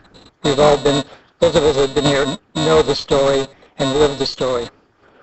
While our work and patience has paid off in spades, we have a beautiful campus. Channel Islands is and will continue to be a jewel in the CSU system as it continues to mature in its student enrollment and, and academic standing. However, we are at a crossroads. Up until a few months ago, the campus was on track in its formative years in developing the infrastructure necessary to handle the full student build-out. A key to this infrastructure includes the safe ingress and egress of many of the students, residents, and guests and vendors that come to Channel Islands on a daily basis. A month or so ago, I testified before the Ventura County Transportation Commission and expressed the university's concern about the long delay we are faced with in the approved plan to widen Lewis Road. The half-cent sales tax measure before you is critical to the university, not only for improving traffic flow, but to assure the saving of lives, which to date, 7 have been taken on our roads surrounding the university. That is only in the last 2 years. The half-cent sales tax is not only a quality of life issue for the citizens of this county, but for the university, a very personal safety issue. Our roads need to be improved and raised above the current level of being aggregate roads only. We respectfully request all of you to support the measure to be placed on the November ballot. Thank you very much. Thank you very much. Could I ask a question? How is the, I forgot, how much was the wide of Lewis Road to the university? Their actual cost? Yeah. That's not what is needed for it. The total cost of the project is $30 million. That's the total cost. The state portion, I believe, is around from STIP money was about $16 million. That's the current shortfall. Okay, the rest was being made up with the university and the rest is being made up from a variety of sources, including the university, other local funds which were approved by VCTC. Okay, and so $16 million is what we're looking at if this passes for Lewis Road. Thank you. Thank you. And our last speaker, Dan Beal.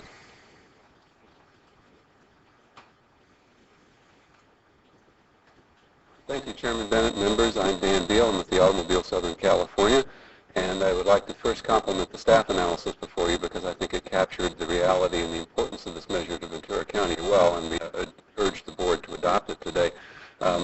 State transportation funding, as you know, is in a state of meltdown.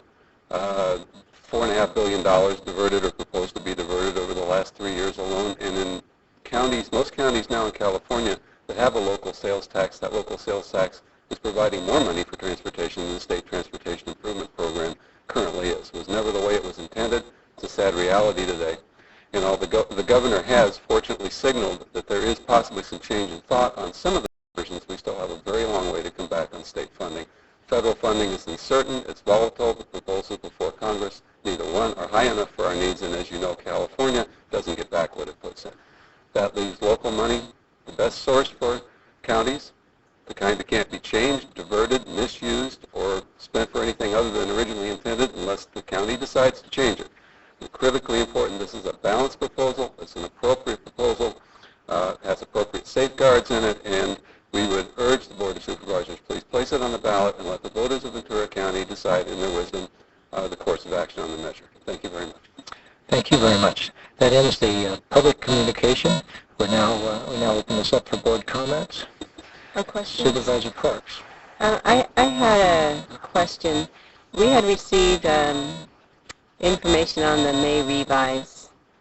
I got a memo, I think, in June 2nd, which talked about funds that are going to be repaid to the STIP.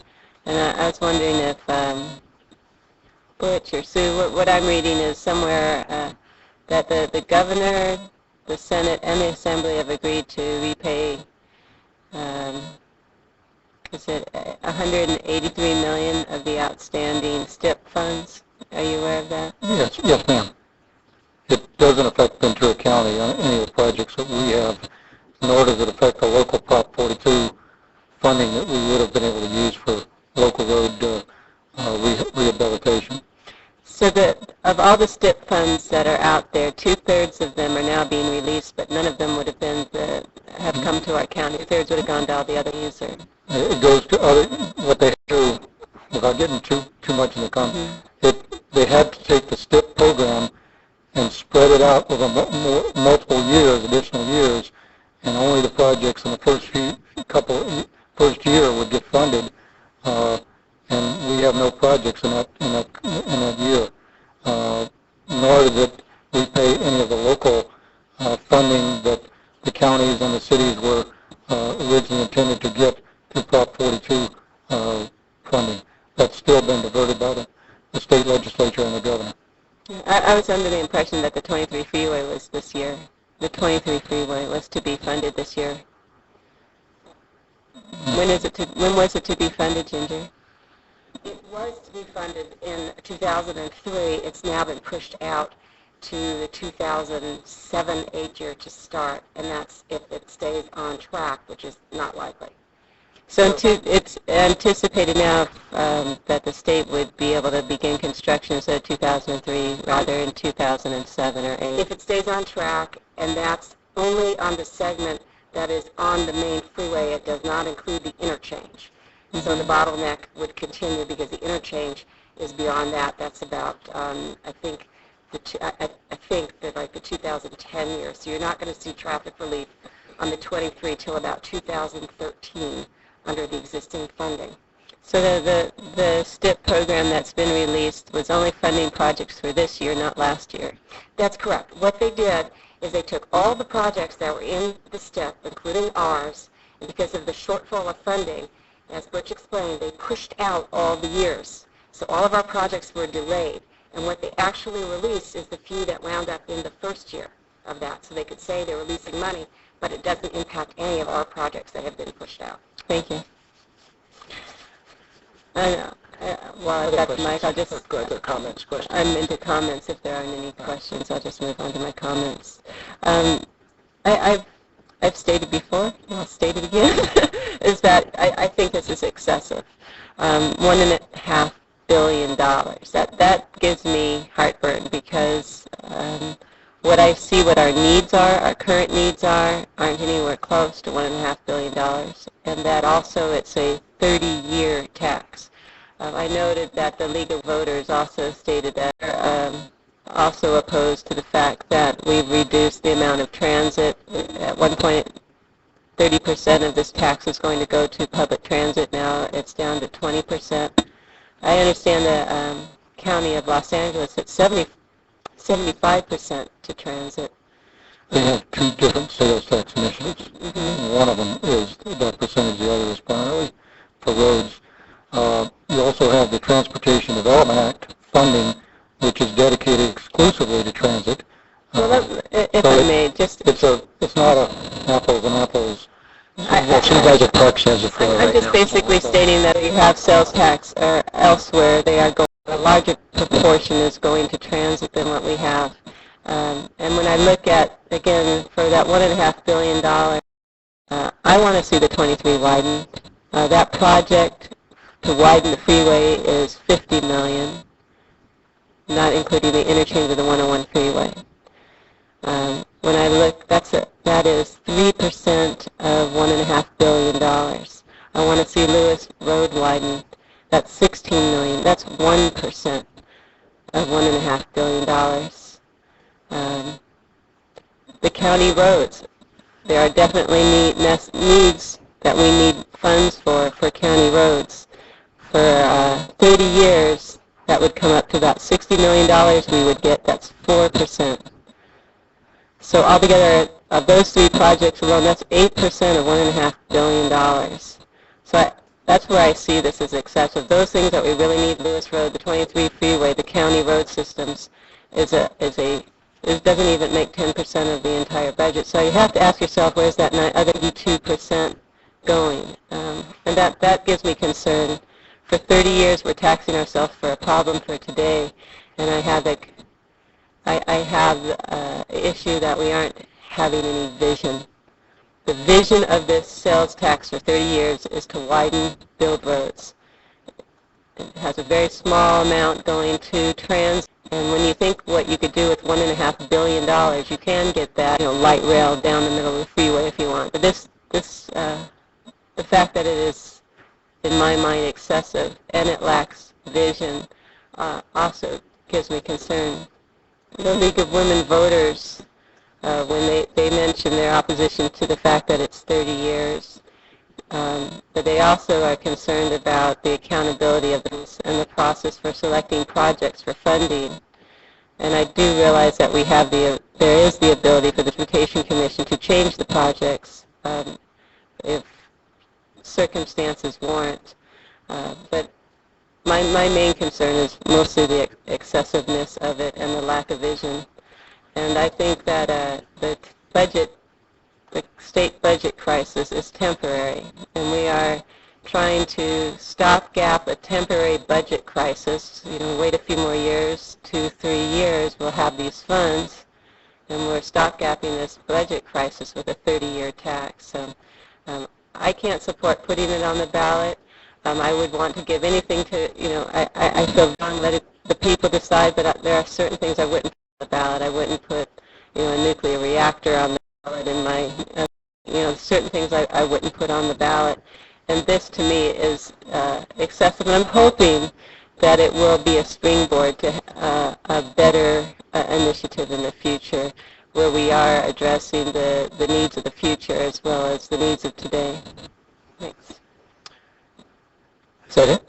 Thank you very much. We're in the board discussion. You can have a seat, Mr. Brett. Go ahead, Supervisor Michaels. Yeah,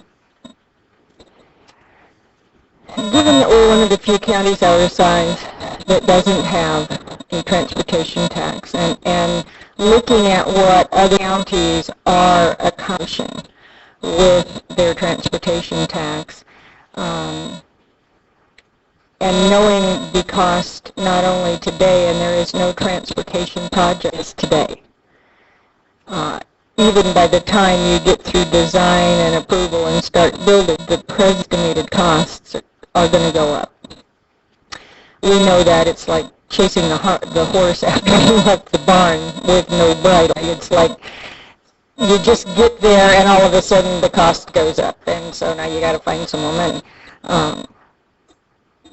So I don't believe that 30 years is excessive. I think the situation is such that if the voters feel 30 years until the sunset or until the end of the tax is excessive, they'll let all of us know that at election time. I don't believe philosophically we can pick and choose what we trust to the voters. I don't believe you can do that. You either trust the voters and you send something to them to vote on, much like the open space district, or you don't believe that the voters are well informed and you don't send anything to the voters. But I think the reality is that the average person out there, not the activists that we see all the time, the average person out there is frustrated as heck with traffic problems. I hear about it all the time in my office. Why don't you do something about this? Why don't you do something about it? Well, I can't. I just can't. But they can, and they will find that out. If the public is frustrated, they will vote this tax in. If they are not frustrated enough, much like the last time this tax was on the ballot, it will go to James. But the reality is that quality of life to one person can be different than quality of life to another person. But when people have to work, they have to get to a job on time in order not to be docked their employer. When they have to get up in order to pick their child up from daycare and not get penalized for being 15 minutes late to the tune of big bucks, traffic congestion is an issue. There's also an air quality issue, quality of life, if you will, with continued traffic congestion and idling automobiles. So I believe that the right thing to do is put this on the ballot again and see if it passes. The state budget, may improve, but as soon as it improves, they're going to find something else to do with it and not necessarily put back in the state funding. If they do, it's going to be statewide projects. You're talking statewide high-speed rail. You're talking airports and a whole bunch of things that are crying for money out of transportation dollars. So I believe very strongly that the voters in this county now or should be given the opportunity to make the decisions on what they believe is important to their quality of life, not what the five of us believe is important to their quality of life. And again, I say I don't believe that we can be arbitrary in our choice of what we trust to the minds and the hands and the hearts of the voters. We stand for election all the time. We trust their judgment for that. And we trust it on other things, so I think we need to trust it on it. Find out truly what the majority of the voters in this county wish to see happen, so I support it. Supervisor Long. Thank you. I support certainly putting it on the ballot and let the voters of this county decide. They're going to have a lot of tough ones in front of them, over 18 different ballot measures in November. But I think we have been disadvantaged by not being a self-help county all these years, and we know that we've fallen desperately behind. When we have an 80 overlay program, it's embarrassing. So I think we do need to put that before the voters and make sure they have all the information available. I was concerned and had questions about supplantation, but I see we have clear language in there that protects that, and it will be incumbent of the now how many member commission? that will be overseeing all of this over the next 30 years, 17-member commission. And that's where you have the checks and balance. And yes, they will be able to identify projects and prioritize projects within the percentages that are going to be in the resolution, which perhaps I understand why you have them in there so the voters clearly have faith and trust of where the money is going to be spent. I, too, would favor more going into mass transit focus. But frankly, that probably is more for the bigger picture investment just because of the cost when you're talking of rails and your system, that we really need to continue to put both legislative effort, advocacy, pressure on state and federal funding streams to match then that dedication to local. 30 years in my thinking it sounds so extreme, but we at this board enter into 30-year, 40-year leases on county property, and that's because you have to look at the investment that has to be made, both for the work that is undertaken process and just transportation things are just lengthier, longer projects, and the investment by the voters for 30 years. We have fallen behind. I guess it's probably been Governor Pat Brown's administration in investment in infrastructure in this state, and catching up is going to take an awfully long time. So I certainly support putting it on the ballot. Supervisor Flynn.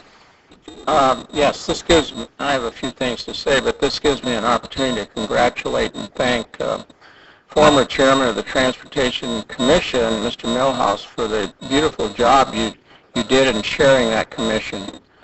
You had a style about you that really worked quite well, and I don't think I've ever seen a chair run a meeting as well as you ran those meetings. Now that's not going to get me one vote. Okay, so I'm not grandstanding. I think we should send this to the voters too. The voters will tell us one way or the other what to do. We have a problem. This is perhaps a way to solve the problem. Let them decide. We're not going to decide. Let them decide. We're passing it on to the voters. You know, I worked hard to get public transit into the county. If you talk with Ginger, I'm sure she'll testify that after the earthquake, the last big earthquake, I began to lobby different people in D.C. to get Metrolink to come to Oxnard. The way we did that was convinced Senator Feinstein to advance the line of the impact areas of the earthquake to include Oxnard. Once we did that, it made Oxnard eligible for Metrolink, and it came into the county. So I've always been a proponent of Metrolink.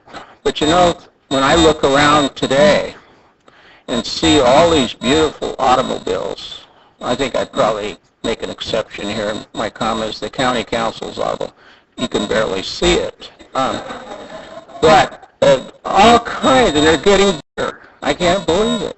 The gas is up there, and you've got great, big, huge automobiles, and people in this state of California have a culture. And the culture, the automobile is part of that culture. I don't care how many speeches we get. And believe me, I drive here alone from Oxnard to the meeting, so I haven't even convinced myself yet. I could probably catch a SCAT bus, Ginger, or maybe SCAT access. Oh, I couldn't do that.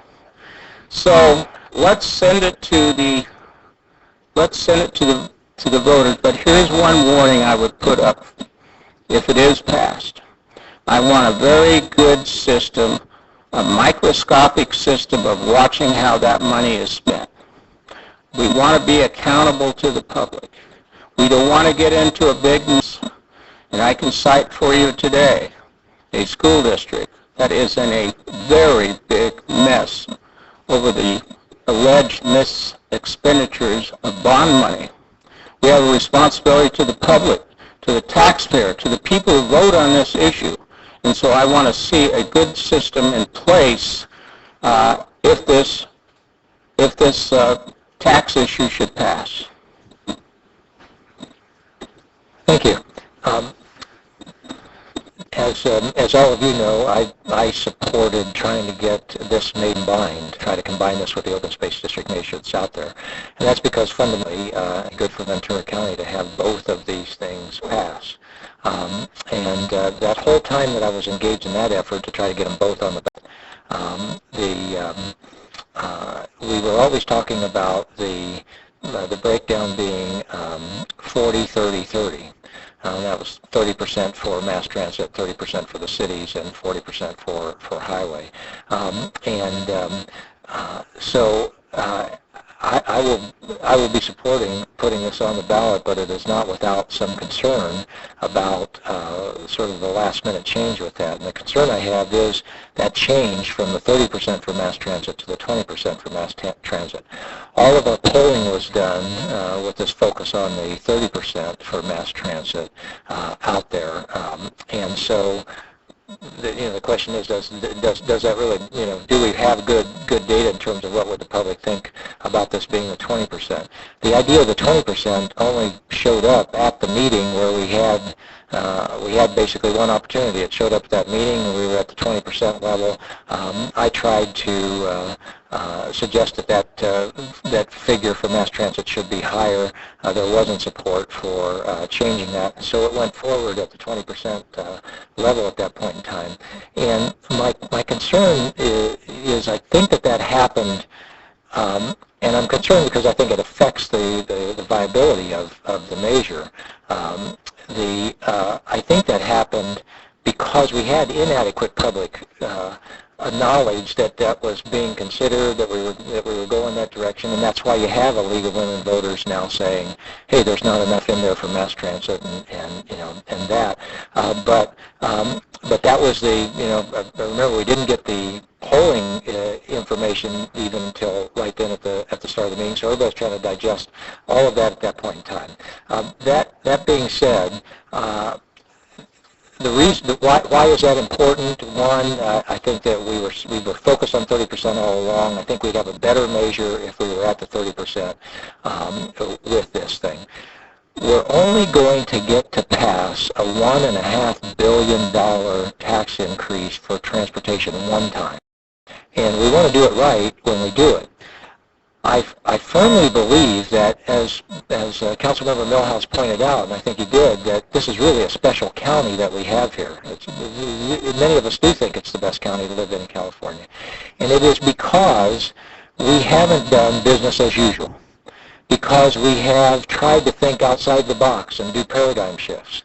And if this is our one shot to do this, we're not doing we're not doing much of a paradigm shift as we went to this 20% for the mass transit as opposed to the 30%, which would at least give us an opportunity to get started. Because my concern is everybody says mass transit's too hard to do, mass transit's too expensive to do, and the response has to be every hard thing in the world has started. You have to get going. I'll give you a classic example. We're trying to meet now with Santa Barbara and try to figure out how do we handle the issue of the congestion between Ventura and Santa Barbara that's going up there. Well, you can build, we can fairly inexpensively run a number of more shuttle buses. I mean, if out of 1.5 billion, you could run more shuttle buses up there. But if when the people get up there, there isn't a local network of mass transit, so that you can get around Santa Barbara or get around Ventura, I think it's really possible that with the 1.5 billion, if we had more money in there for mass transit, we could potentially take one of these two or some part of this mass transit problem and really knock it out. Imagine if you had you just really increase sort of the ability that you could ride bikes in Ventura, more bike lanes and more buses that could move everybody around, et cetera. So I'm trying to think and sort of trying to dream, and I think that's the kind of stuff that makes Ventura special. And with more public input, I think we would have landed there. For whatever reasons we didn't, the cities, I think, were very interested in trying to increase that percentage because the cities have concerns and legitimate concerns about their roads and trying to get their roads to move forward. So all 10 cities have asked us to do this, right? I, at that time, at that meeting, voted to send it to the cities to see what they would have to say because, quite frankly, we were at the deadline. You either sent it then, or we weren't going to do this thing at this point in time. But it doesn't mean that I didn't have concerns about it that I expressed then and I express now. But with all the cities asking us to do this, we actually don't have any choice. We have to do this legally at this point in time. I appreciate the comments about letting the voters decide and all of that stuff. And we're not always consistent about doing that, right? I have consistently, after pushing for SOAR, been saying trust the voters, and this is not one where you're going to. I mean, if you're going to fool the voters, you're going to fool 2/3 of them. I mean, when you get a 2/3 vote, that's a pretty good safeguard, out there. So in spite of the concerns and in spite of the feeling that we're missing an opportunity that we could have done this better, and I wish that we would have started sooner with at VCTC, sort of focusing on this issue, having more discussions, and not get ourselves pushed up against that deadline at the end. Really a fascinating thing, if I could digress on this real quickly. We did one poll, and it came in at 64%. The second poll, after a $250,000 education campaign, came in at 63%. And I know that and imagine this, you get that information and you go, whoa, that tells us we have a problem. On the other hand, we had the polling expert tell us, well, that's because a newspaper article came out in the middle of the poll and affected it. Well, you don't have any time to respond to that. You sort of trust what they say. Well, subsequent to that, I've had a number of polling experts contact me and say, that analysis is pretty weak because the only way, for the benefit of the people who weren't there, we had 68% until Friday for about half of the sample, and then on Friday a newspaper story came out about our joint sales tax measure, and it just said transportation tax not supported or something, and the polling expert contended that that's why we went from 68% before Friday with half the sample to 60% after Friday with the other half of the sample. Well, what the polling experts tell me is that you could only, even if you believe that article could have had that impact, you would also have to assume that they polled the exact same sample before Friday and after Friday. What if they polled more East County than West County afterwards? And there's no way that they polled the exact same number of Democrats and Republicans, East County, West County, all that stuff. So you had different samples, which is probably the bigger reason why. And so what you really ought to trust is the whole big sample out there. So, but again, that kind of stuff didn't get explored because there was this, we were really rushing to move forward. So, with that, with that caveat, I certainly will be supporting letting the voters decide on this measure, and hopeful that. Yep, and I'll turn it over to Mr. Flood. Let me just make a comment. So it seems to me that we debated quite well combining two measures that are going on the ballot if this one should pass. We debated that for quite a while and took up a lot of time. And I would say that we would probably be in a better bargaining position with the cities if we simply tried to work with them. The 30% might have still stayed there. But I think by the time you got through with all the efforts that you made, people became quite irritated. So they just closed up to anything like that. So we've got to watch how we work with the cities, I think, especially in this area of transportation and other areas. Mr. Chair, well, if I could, just real quickly, I do want to point out that the joint poll that we had came in at 60%. The second transportation tax came in at 63%. Our advisor said don't go. The other one said go. So I think they were relatively close, and I still do believe that if we did have a joint one on the ballot right now, we'd have a guaranteed winner because we'd have everybody trying to make sure this. But we're done with that. I'm not out there trying to fight to pull that back on, but I do believe that. Go ahead, Supervisor Michaels. Well, just a quick comment, and certainly I don't want to debate. I think it's been hashed and thrashed and dashed and crashed enough over the last 2 weeks on all of the different issues. But just a comment from a meeting that I had at SCAG and included some approaches we were going to take with FHWA and some issues in Washington. I kind of question that not having 30% for transit is going to be a deciding factor, because most people, all they think about is that roadway and their car. Because if they were thinking about doing the right thing with mass transit or, commuting with someone else or taking light rail or riding their bicycle, they'd be doing it without having to be incentivized and et cetera. So, that's one of the tough issues that we face is, if you're doing it with a self-imposed kind of self-help thing, we need to do what people want, most. And I agree, we need to shift the paradigm desperately in transportation away from the single occupant vehicle. We all know that, but it's going to take an awful lot, especially in Southern California, to change that. The East Coast, certainly, how many years are they ahead of us? And so maybe in that many years we can get it done here.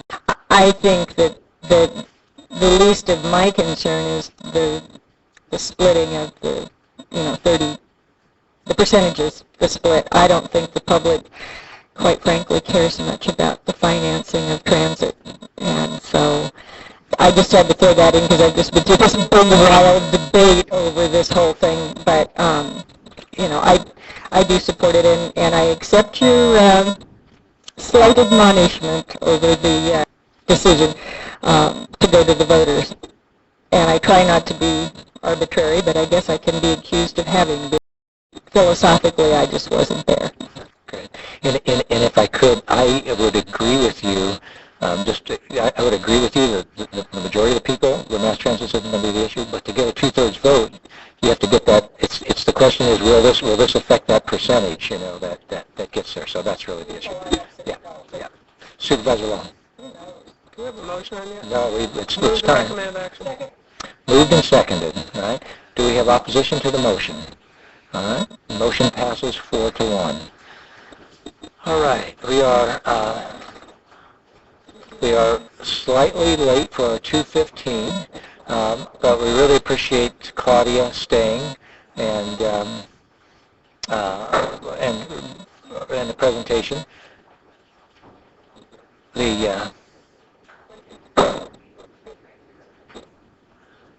We've been sued, and it'd still be on the ballot. What's that? Okay, I'll tell you, would you mind just doing Claudia, and then are you okay with that? She's right here, and she's been waiting, and this won't be really long. But yes, and it is very important. But great, thank you. Thank you. Chair, members of the board, good afternoon, and thank you for the opportunity to appear before you today. I have the opportunity during the year to meet with you. Yeah, we can't quite hear you.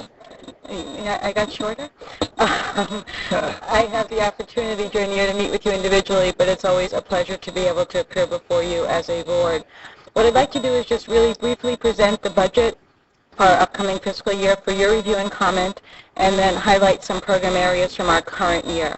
Our operational budget, which you have in your packet for this upcoming year, is $18.3 million, and on it you will see reflected the anticipated revenues from the distribution of our tax revenues from the Prop 10, as well as some leveraged funds that we've been able to receive through foundations, grant funding, and through the First 5 California operation. Our expenditures, you will see, are largely focused around our 3 core program expenditures: school readiness, health, and family strengthening, as well as some special programs having to do with preschool and child care. And I think many of you know that we've launched a Preschool for All initiative in which we hope that every child in Ventura County will have the opportunity to attend preschool. In addition, there are some new initiatives resulting from our revised strategic plan last year having to do with emerging needs and additional health dollars. Real briefly, in terms of what have we done this past year, First 5 gives us an opportunity to not only fund direct critical services for children birth to 5 and their families, but it also gives us an opportunity to build a system of services. The statute itself really mandates us to take a fragmented system and turn it into an integrated system. In Ventura County, we have worked hard to do that through building on existing capacity of organizations and agencies in our county, creating partnerships, bringing together organizations in different ways. To begin with, the county has been a really important partner in our programs. To date, we have committed $4.6 million in investments in county programs, largely through public health and the Human Services Agency health and family strengthening programs. This represents prior years as well as future commitments, and as some of those programs are due for renewal, I expect that figure to increase as well. So on behalf of the Commission, I thank you as a very important partner. We've also been able to do important partnerships with the school districts. I think many of you know that we have 11 neighborhoods for learning throughout the county, and all of those, our school districts are involved. And in fact, 9 of them, they play a key role as a contracting agency. Partnerships have also extended through neighborhoods for learning on a local level. Individual neighborhoods for learning with their housing authorities, with their cities, with organizations in their community. And in fact, many of our neighborhoods for learning have contracted with county agencies for localized services, be it through the libraries, the Human Services Agencies, or the WIC program. First Five has also had the opportunity not only to create partnerships, but to be a partner in some larger county initiatives. We've been able to participate and help fund and support the Community Commission, which, as you know, represents the different sectors throughout our county. Our funded program for health insurance actually was a key focal point for the tobacco settlement money committed by this board for the HAP, the Health Access Partnership Program, and actually were able to build on that work and the NFLs in looking at enrollment. We've been instrumental in the Prop 36 program for substance abuse, an important partner there. And most recently, we've been working with the Ventura County Community Foundation to launch what we call a Funders Roundtable, so that other entities like ourselves can take a comprehensive look at the needs of the county and how we can really amass our dollars and our resources to create the needed initiatives. Real briefly, in terms of funding highlights, some specific things we've been able to do, and there's more detail in your packet. I mentioned preschool before, and we know that preschool makes a difference. Through these dollars, we've been able to create over 730 preschool spaces throughout the county. We also know that that's not enough, and we know that there are children out there who can't yet go to preschool, but just participating in a summer intensive program makes a difference. Over 1,000 children this past year have participated in a program that makes a difference when they enter kindergarten.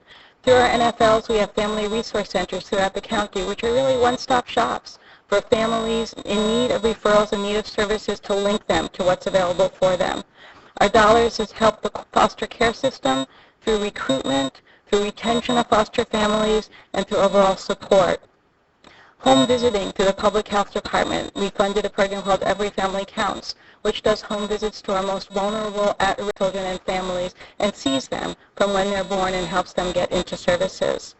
And finally, our retention incentive program. We have given over 1,000 training stipends to center-based and family child care workers to help improve the quality of care in these entities throughout the county. So thank you. I appreciate the opportunity to give you a brief highlight. There is additional information in your packets, and I always welcome the opportunity to meet with you individually. And at this point, I would just like to take any questions. Any questions? Sure. Please.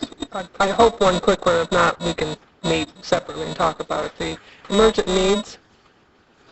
The Emergent Needs Initiative is actually due to come before the Commission in July to be released out to the public. And basically what that is a realization that when you have competitive, it's the day after there might be a need. And so this is an opportunity for us to have an open initiative that we release quarterly that can address needs that weren't funded through other initiatives or haven't quite fit in cleanly into a health or a family strengthening or neighborhood for learning. But we expect to bring it before the Commission in July. Anything else? Supervisor Flynn. When we first met, I was really impressed with you, especially your academic record, how you're going to be able to apply that, your learning, to what you're doing.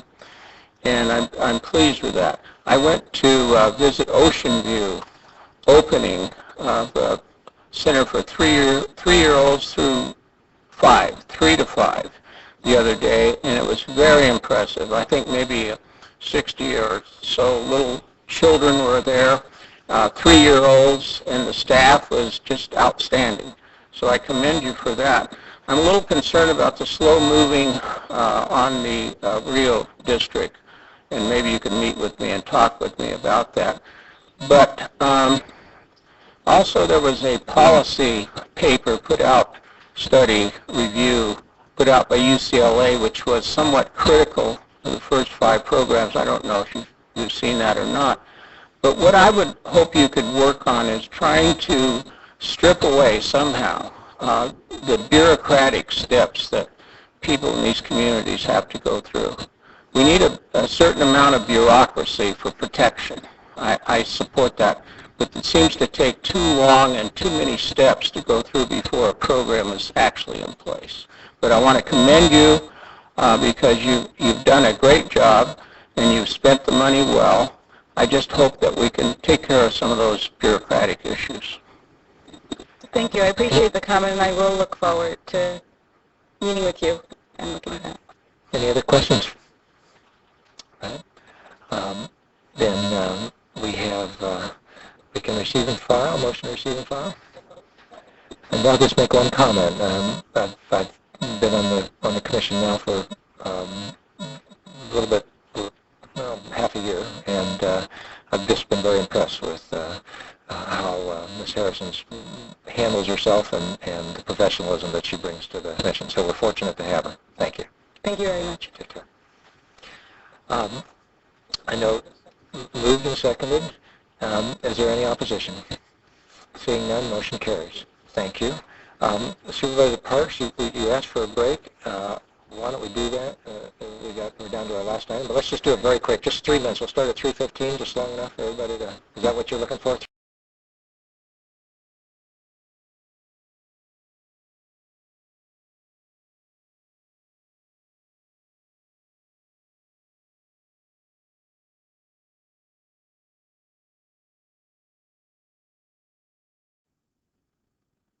I'd like to call this meeting back into session for our very last item, and that is item 36, and that's the repeal and reenactment of the ordinance pertaining to solid waste handling.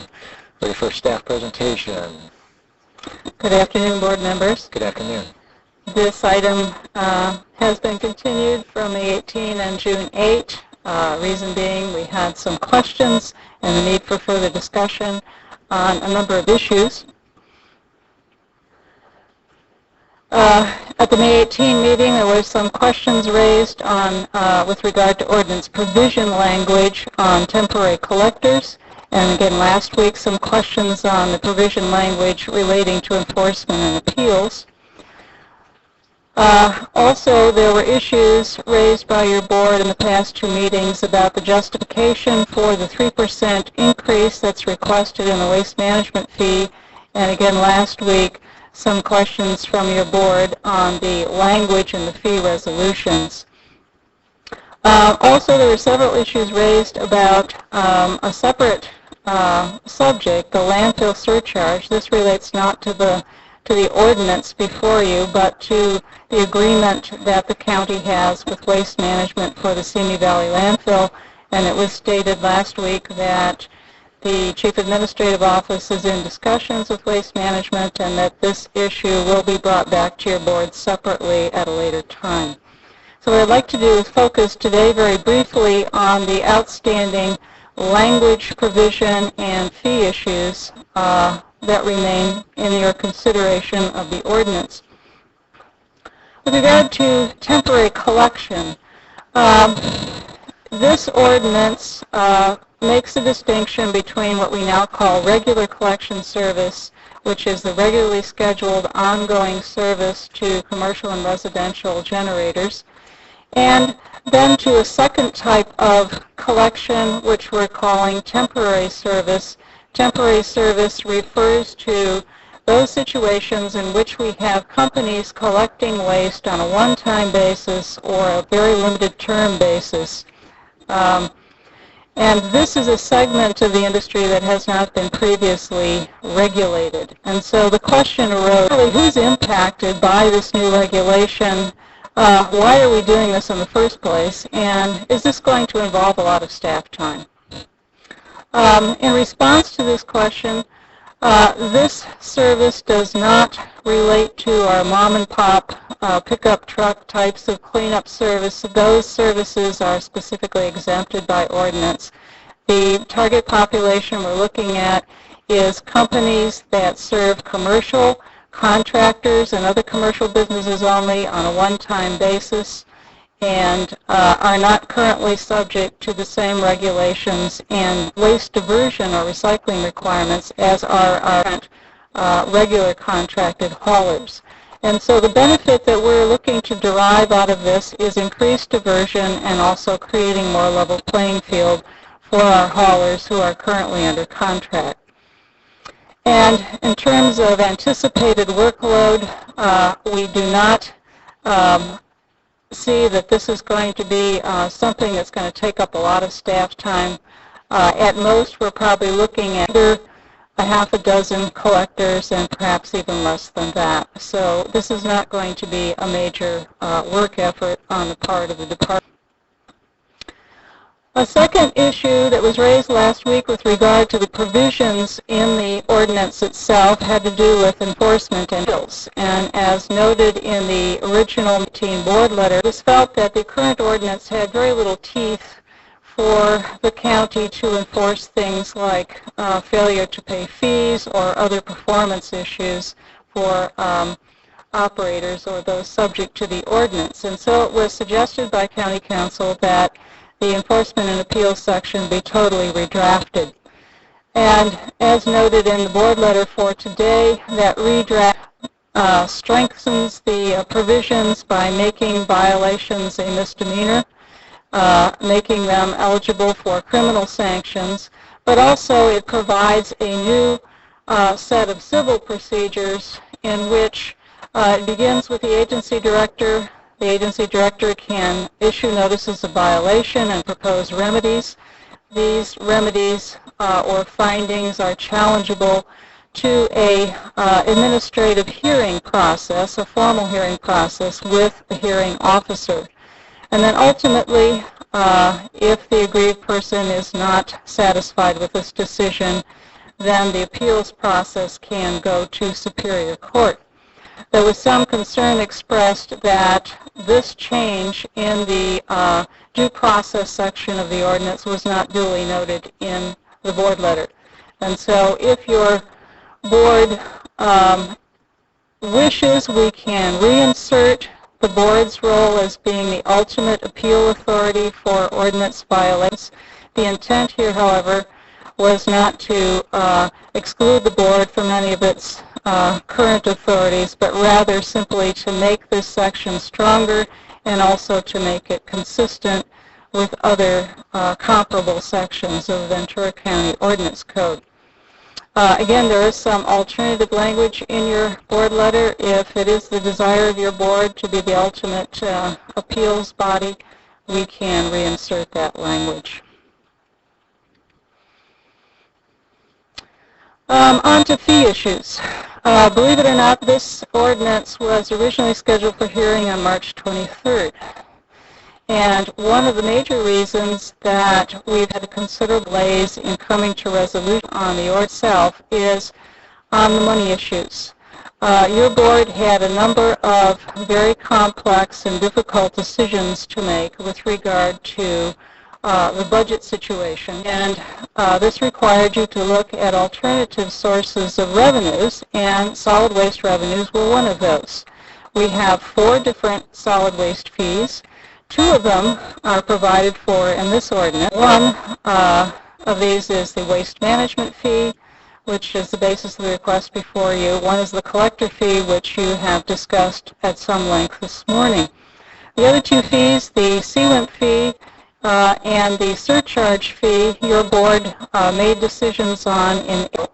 And so this is the type of issue that I think has come close to resolution now. Your board has made a decision on the other fees. The proposal is to move those fees into the general fund along with this department. So what I wanted to reiterate again today was the fees that this ordinance is concerned with, the waste management and the collector fee, and the impact of moving the department and these fees into the general fund. Why we are requesting a 3% increase in the waste management fees as an offset to movement of the collector fees for non-solid waste functions, a justification for the 3% increase, and then looking at finally what's the roll-up impact of all of the decisions your board has made on solid waste fees, on unincorporated area service rates, and what decisions might you be able to make today in order for us to make those aggregate changes in fees subject to being passed through on July 1. And our haulers are waiting to hear from us on that. Let me take you back to a diagram. I want to take a quick, so Yes. the haulers, if we do take action today, we'll be able to take the steps to make this effective July 1. That's correct. Great, thank you.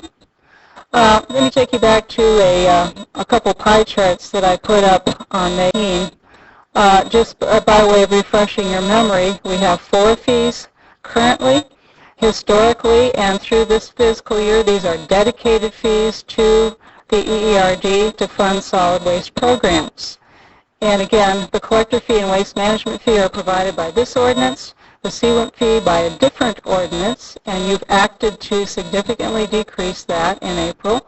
And then the surcharge is a contract-based fee, which you have made a decision also in April to substantially increase. The significant difference for next year is a doubling of revenue for solid waste fee sources and the channeling of these revenues into the general fund. The bulk of the surcharge will be available for general purpose use and the collector fee for other non-solid waste purposes as your board determines.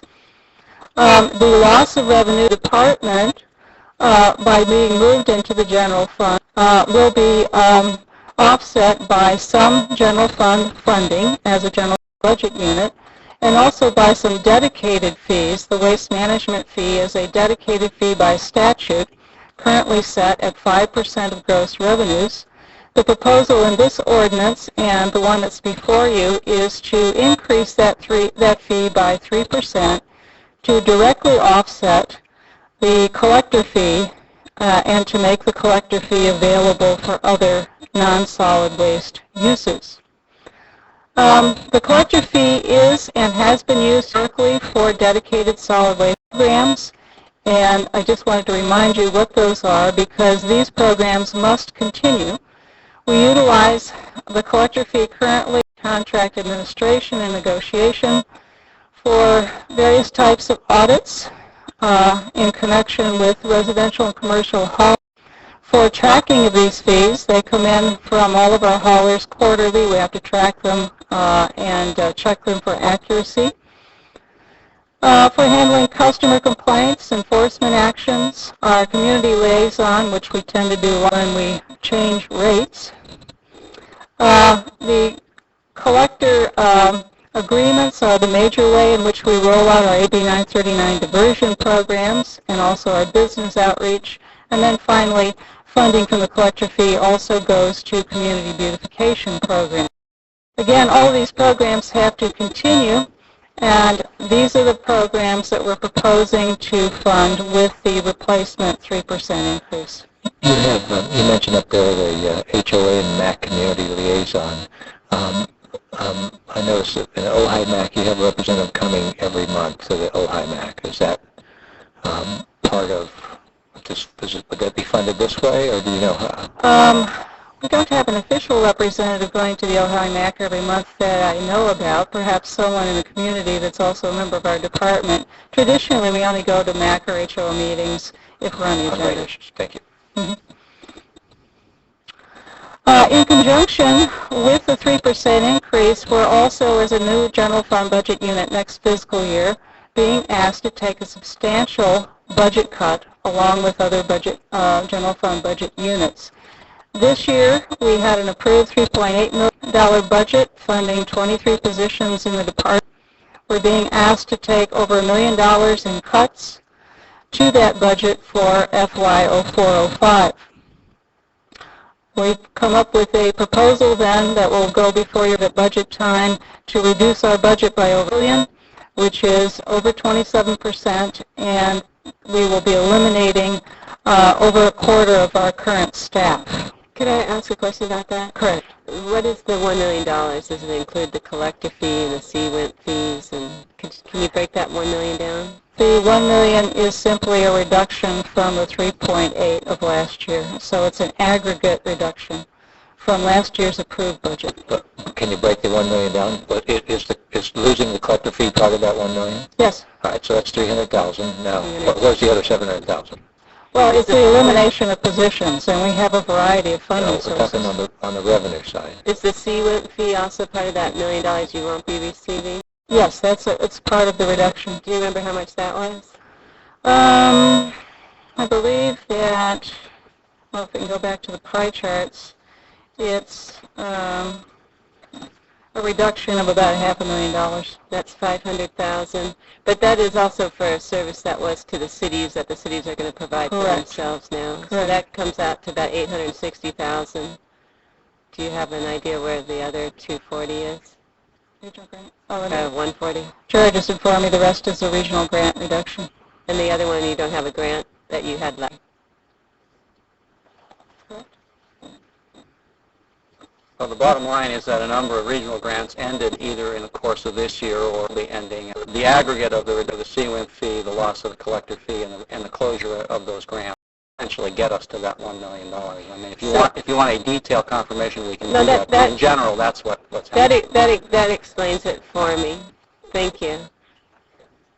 And so, just give me the general numbers again. I appreciate that. Collector's fee about 300,000. 360. 360. CWIP fee. $500,000. Okay, $500,000. All right, so we're at. And 140 for the 860. grant. All right, and then the grant. Okay. Well, good. Thank you. That's what we need. Pardon me? That's right.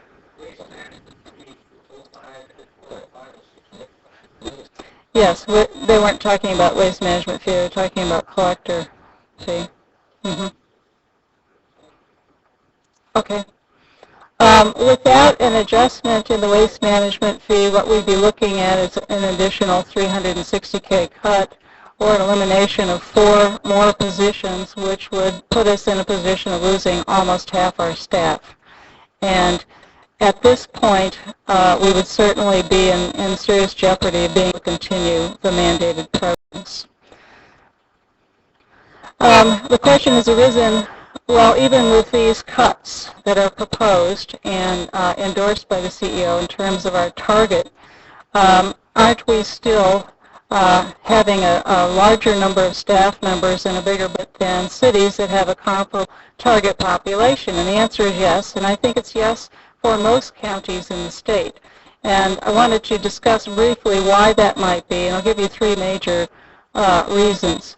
With regard to the portions of AB 939 where we share identical requirements with cities in terms of reducing our waste by 50%, counties generally differ from cities in the challenges they face in meeting these mandates. For example, we have a significantly larger geographical area to deal with. In Ventura County, the area we have in the unincorporated area is almost equivalent to all 10 cities combined. We have a much less dense population. The haulers tell us that in the cities they have one housing unit every 4.5 feet. In the unincorporated area, it's one housing unit every 130 feet, so it's quite a difference. Our population is much more diversified.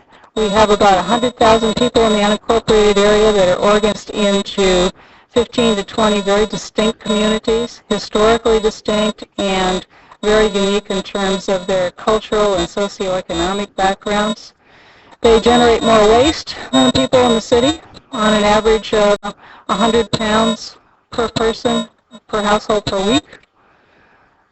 We have a greater variety of waste streams to deal with than cities do. We have ag waste, we have new waste, we have a lot of different streams that cities do not have to deal with.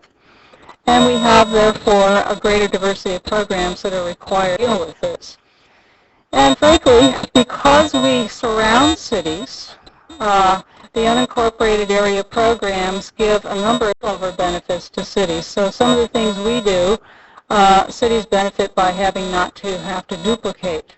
Examples would be our school education programs that are district-wide, usually in application. We also have Things like our pollution prevention programs, our environmental purchasing programs, all of these programs, the data are shared with cities and they benefit and do not have to duplicate. With regard to AB 939, counties also have abilities under state law that do not. For example, we are responsible for preparing, administering, and updating the countywide integrated waste management plan. Also, we are responsible under state law for regular quarter reporting, regional tonnage tracking. So we track all the disposal tons, all of the recycling tons by jurisdiction, by quarter, and report those to the state. This requires us to have evolved a very sophisticated data management and reporting system. We support the AB 939 Task Force, which is VCOG in this county, and the various functions that that task force is required to complete under the law. And we also administer the countywide Recycling Market Development Zone program that provides financial assistance and low-interest loans to businesses throughout the county, including all of the 10 cities. The VCOG effort that you do? Yes. That comes up how often? Once every 5 years, 3 years? How often do we do the VCOG? It depends on the function. For example, if we have a new facility proposed that is not designated in a plan, we have to go to the VCOG and get their review and approval of that before it can be incorporated. And so that's something that's a requirement of state law in the state permitting process. So it depends on the functions. How often are you in front of VCOG? Probably not more than 2 or 3 times a year. Thank you. Finally, there are many AB 939 functions performed by the county, but beyond that, most counties assign their solid waste staff additional tasks that very often in cities are either not done or allocated to other departments. Examples in terms of this department, we manage and administer all of the and negotiate all power contracts. In many cities, that responsibility goes to the finance department or the city manager's office. We also negotiate and administer solid waste facility agreements, and we operate facilities. In many cities, this goes to a separate operational unit other than the planning unit itself. We monitor closed landfills. The county has a dozen landfills out there that are closed for which we have liability. And so we monitor them and we conduct remediation activities whenever necessary.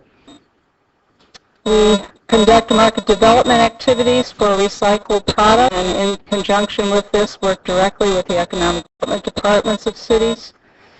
We are actively involved in developing an environmental purchasing program for the county. This has reaped us very good dollar benefits, but the cities also benefit from this as well by incorporating our practices. We engage in many renewable energy partnerships throughout the county and also have been promoting bio-based products in the agricultural community in terms of pollution prevention efforts generally. And we also do future facilities planning. There aren't too many cities that want to step up to the plate and say, hey, we'll take that next landfill, or we'll take that next waste processing facility. The reality is most of these facilities in the future are going to be in the unincorporated area. We're going to have to plan for them, we have to permit them, and we have to regulate them.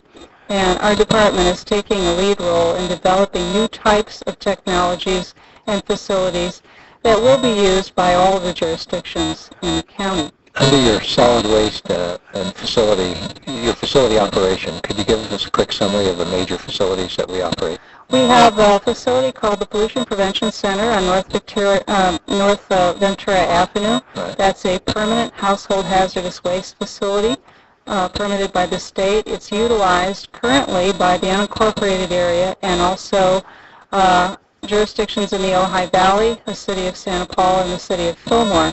We have extended the olive branch to the city of Ventura, and we're still hopeful that they will participate in that facility as well. In addition, we own and operate through contract operations the Ojai Valley Organics Recycling Facility. So those are the two we Those are the operate. two facilities. Yeah. Because of the difference of cities and counties, last time I brought you a comparison with other counties because this is much more comparable, and I believe that the information we've been able to present indicates that this county has performed well and is well within the in terms of providing good dollar value in the programs that it offers. With regard to impacts on the rates, two decisions your board has already made, and that is to increase the surcharge to $1.95 and to decrease the sealant fee. The impact of these two fees on the unincorporated area is relatively de minimis. We're asking you to consider the increase of 3% to the waste management fee, and the end result of this will be the proposal to add approximately $2.3 million to the general fund for your discretionary allocation. It will resolve the EER program funding issues, albeit at a much reduced level from previous years, and also the average income, or rather the average impact on unincorporated area rates will be in aggregate from all of these fee changes on July 1, about 60 cents per month. Yes, the surcharge of that will bring in, as I understood, some for ERD and some for the general fund. So how much of that was your department receiving? Actually, all of it will be deposited in the general fund, which will be $1.95 million.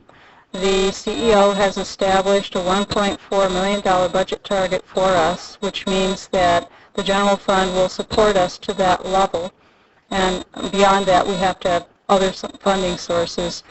This next year, I was just wondering. I know I have the figure somewhere. Was it $1.95 or $1.95 million? Correct. That's the total. That's the total. And then there was a percentage of that was going to be considered for your department and another for the general fund. I was wondering, do you know what that breakdown is? Yes, I can give it to you now if I can read it here. Approximately $530,000 of that surcharge will be going to the department for next year in the current budget proposal. The rest of that $1.4 million will consist of the year-end fund balance in the EERD's current special revenue fund. And so technically the special revenue fund goes over to the general fund. So that's the $530,000 of the surcharge increase that goes to your department. That's an ongoing revenue. Just this year, it'll be each year, or is it one time? Each year your board will decide at what level you will fund the department. Next year, the recommendation from the CEO is $1.4 million. That will be made up of about $530,000 from probably what will equivalently be surcharge revenues, and approximately $870,000 from the year-end fund balance in the department's current special revenue fund. Well, I guess what I meant was it's an ongoing revenue. Each year you get that surcharge. It's an annual fee. Each year the board will get about $1.95 million. The board will decide what level they're going to fund the department. And proposal for next year is $530,000. Yes. Of that. Thank you. Correct. Are you finished? Am I still going? I think I got one more issue that was raised by Supervisor Parks last time that needs to be addressed. There was some concern in the actual language of the fee resolution with regard to the programs that were designated in that, particularly the third paragraph of that fee resolution. And the question was, are those all programs that qualify for funding under the Integrated Waste Management Act authority cited? And if not, would that raise Prop 218 issues? There was also a question of the designation of the word board in that paragraph. What board was being referred to there? Was it your board or was it the Integrated Waste Management Board? In response to that, we have provided documentation and discussed with County Council and confirmed that the programs that were in question here, the bioenergy and pollution prevention programs in the resolution language, are indeed included in the county's adopted AB 939 implementation plans and approved by the Integrated Waste Management Board. So the question is, yes, they do qualify for funding. What we have done in the proposed fee resolution that's attached in your packet as attachment 3 is to attempt to clarify that. County Council has modified that language to make clear that any plans, programs, or policies that your board adopts with respect to integrated waste management are those that meet the requirements of the Act. And so that's clarification on that issue. Also, with regard to the word board, the ordinance defines board as the Board of Supervisors, but just to eliminate any ambiguity in that regard, we've added the word of supervisors to the fee resolution itself. And so that brings us to the recommendations, and that is to introduce the ordinance today and then to have a second reading on June 22nd to adopt the ordinance, and also in conjunction with this action to adopt the 2 fee resolutions, one for the collector fees at the rate of 3%, and the second for the waste management fees at the rate of 8%, both of these fees to be effective on July 1. That concludes my presentation, and I'd be happy to respond to any further. Supervisor Flynn? On the, this is a lot of information. It has to be sorted out. But on the cost of enforcement and appeals process, what kind of a cost are you going to have there? What's your projected cost? I'm not sure we've broken that out, Supervisor Flynn. I can look on here. Do you recall, did we break that out? It's kind of a hit and miss thing. It depends on, what problem you have, but the expense. But you still have to make assumptions. Yeah, well, it's part of our contract administration, our assumption of contract administration fees, and the costs associated with that. A major expense of that is, of course, county council time if we have to pursue someone through the courts. Okay, I have several kind of questions and points to make. I kind of feel like you can try to change my feeling here if you can. I kind of have the feeling that we're dismantling your department. Are we? I think, I've been the head of this department since its inception in 1987, so we go back probably to the late Pleistocene.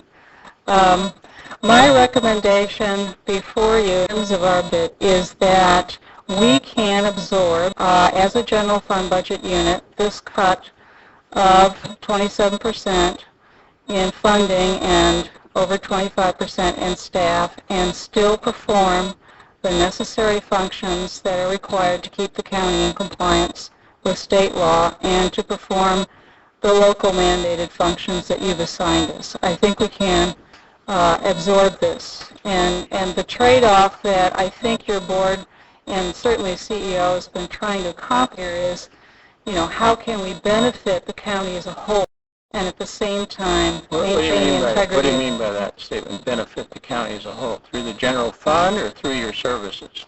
Well, both. But certainly through the general fund, one of the issues this year has been how can we realize or expand the revenue base of the county general fund. And one of the ways that's being proposed to do that is to change the status of the department from a special revenue fund to a general fund budget unit. For most of the years, all of the years that I've been director of this department, the marching orders were to go out, develop independent revenue sources so that you are never a burden on the general fund. And so this is a little shift in philosophy, and it's a change that the board needs to consider, I believe, in order to look at the benefit to the entire county. Okay. What really disturbs me, and I'm probably walking all over myself because of the way I voted on the collector's fee, But when you look at these, you look at the waste management fee and the Simi Valley landfill surcharge. The waste management fee will go to the general fund. Some of it, or all of it. I guess technically, Supervisor Flynn, all of these fees go to the general fund since EERD Since you become a will general now fund become a general fund budget unit.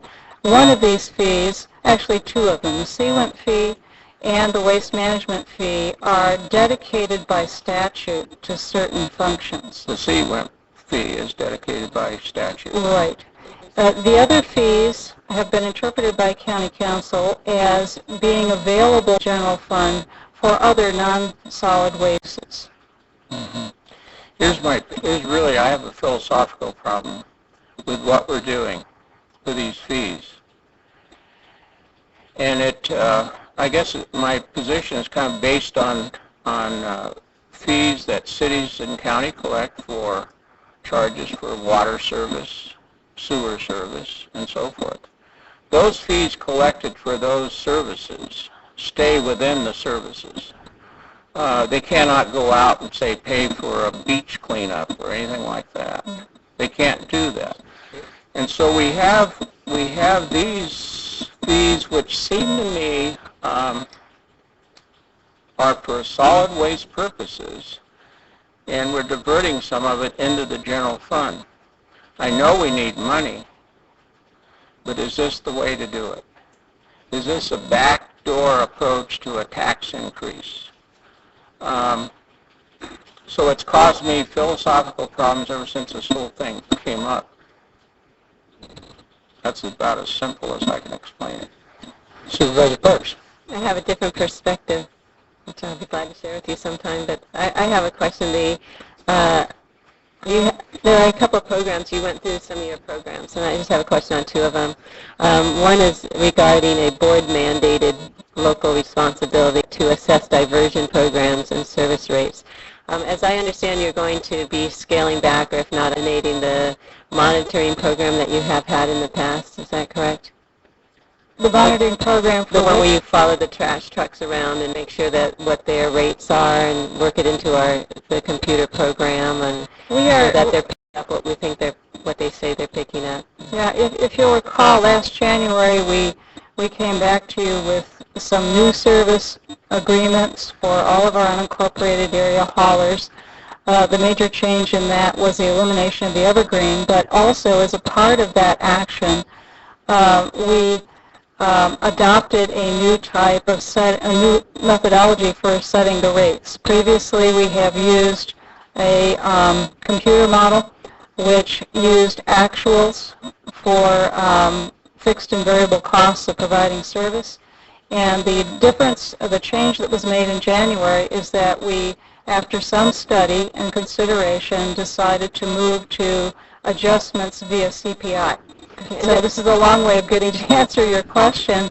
In terms of the field audits that we do, it will not be necessary for us to do as extensive as field audits as we did in the past, because that was done in conjunction with the old rate model, where we wanted to verify things like set-out rates and the weights that were put out in certain service areas. So it isn't as employee-intensive now, the new process? No, it will not be. It will not be. We have some field operations that we'll still have to do with regard to things like green waste exemptions.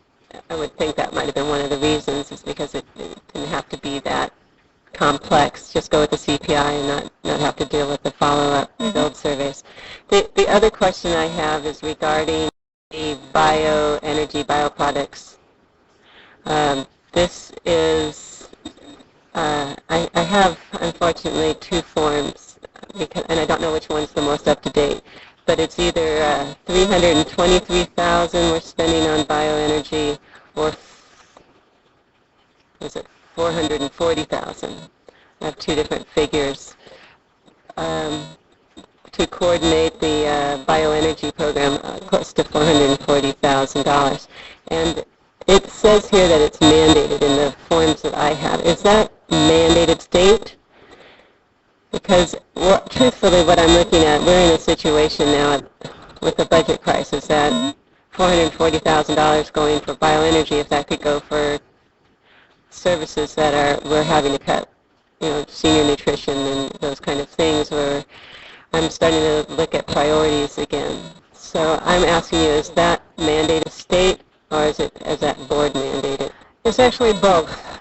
Board mandate in the sense that your board adopted a comprehensive bioenergy platform in October of 2001 and directed the department to pursue certain programs, which we are doing. But we got out of the program with the state, would we be violating a state mandate? No, the connection with the state mandate is that we have incorporated these programs or elements of these programs into our AB 939 implementation plan.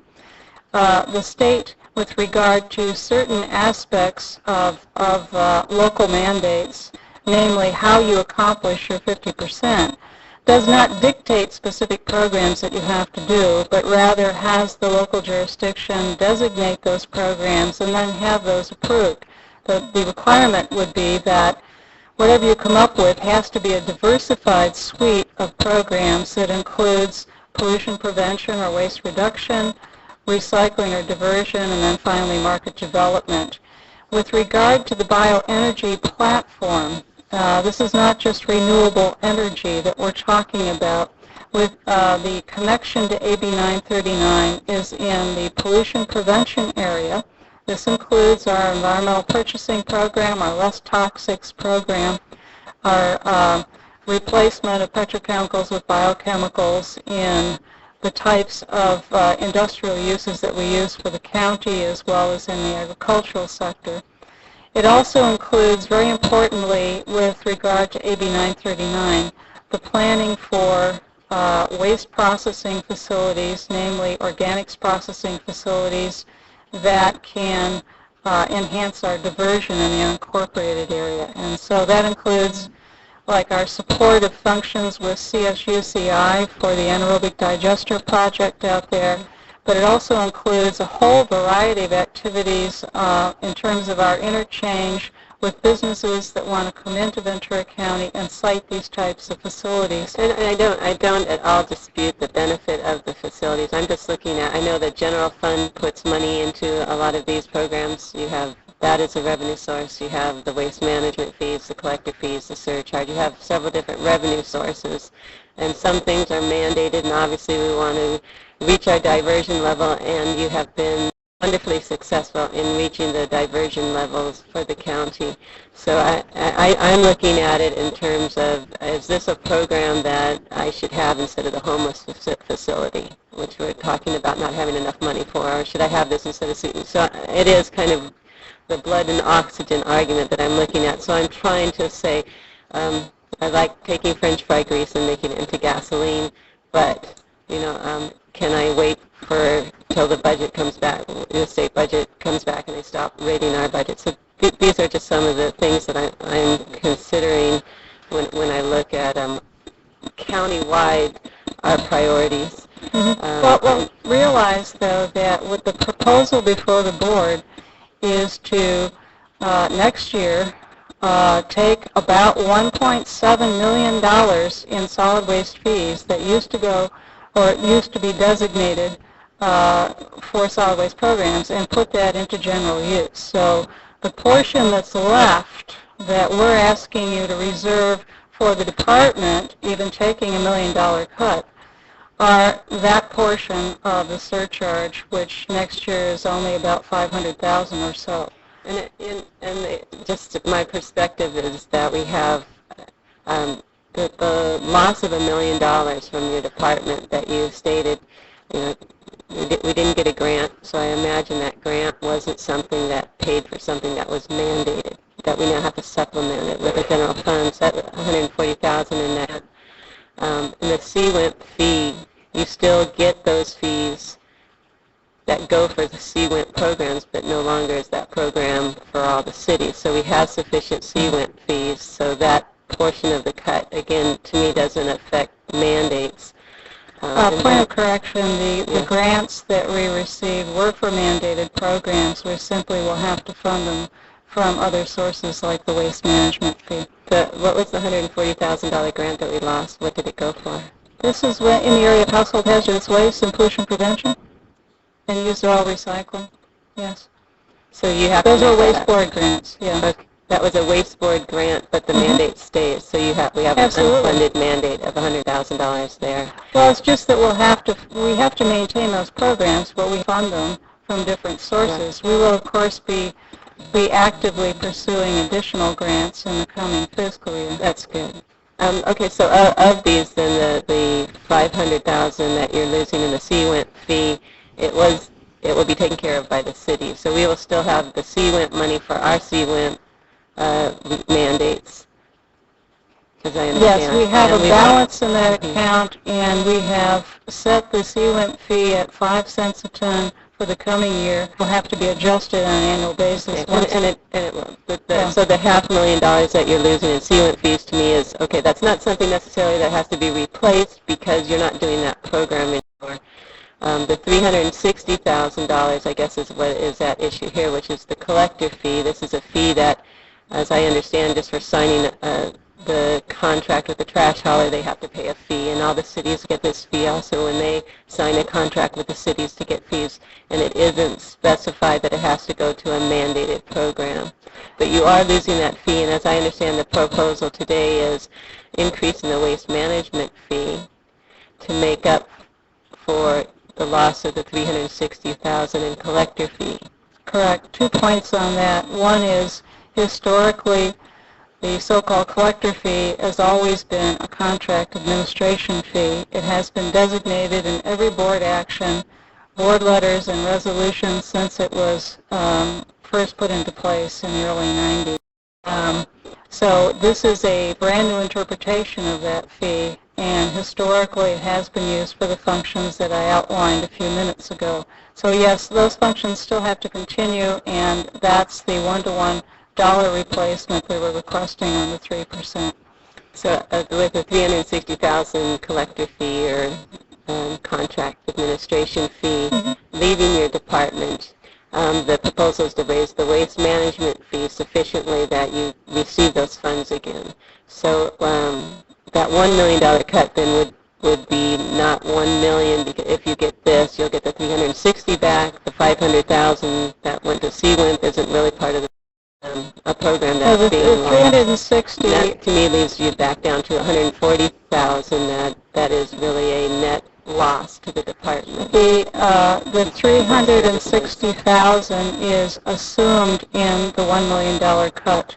If the $360,000 were not to be given to the department via this fee or some other mechanism, then we would be reducing the $1 million. Okay. I mean, we would be increasing the cut by that much. Okay, that I didn't understand. So when you say it was $1 million cut, we got $360,000 for the collector fee, $500,000 for the CWIM. Yeah, the 2.8.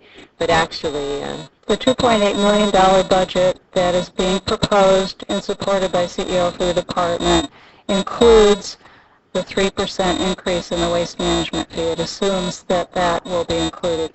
That's what's being recommended. Then I guess I haven't quite got all the figures that add up to the $1 million cut.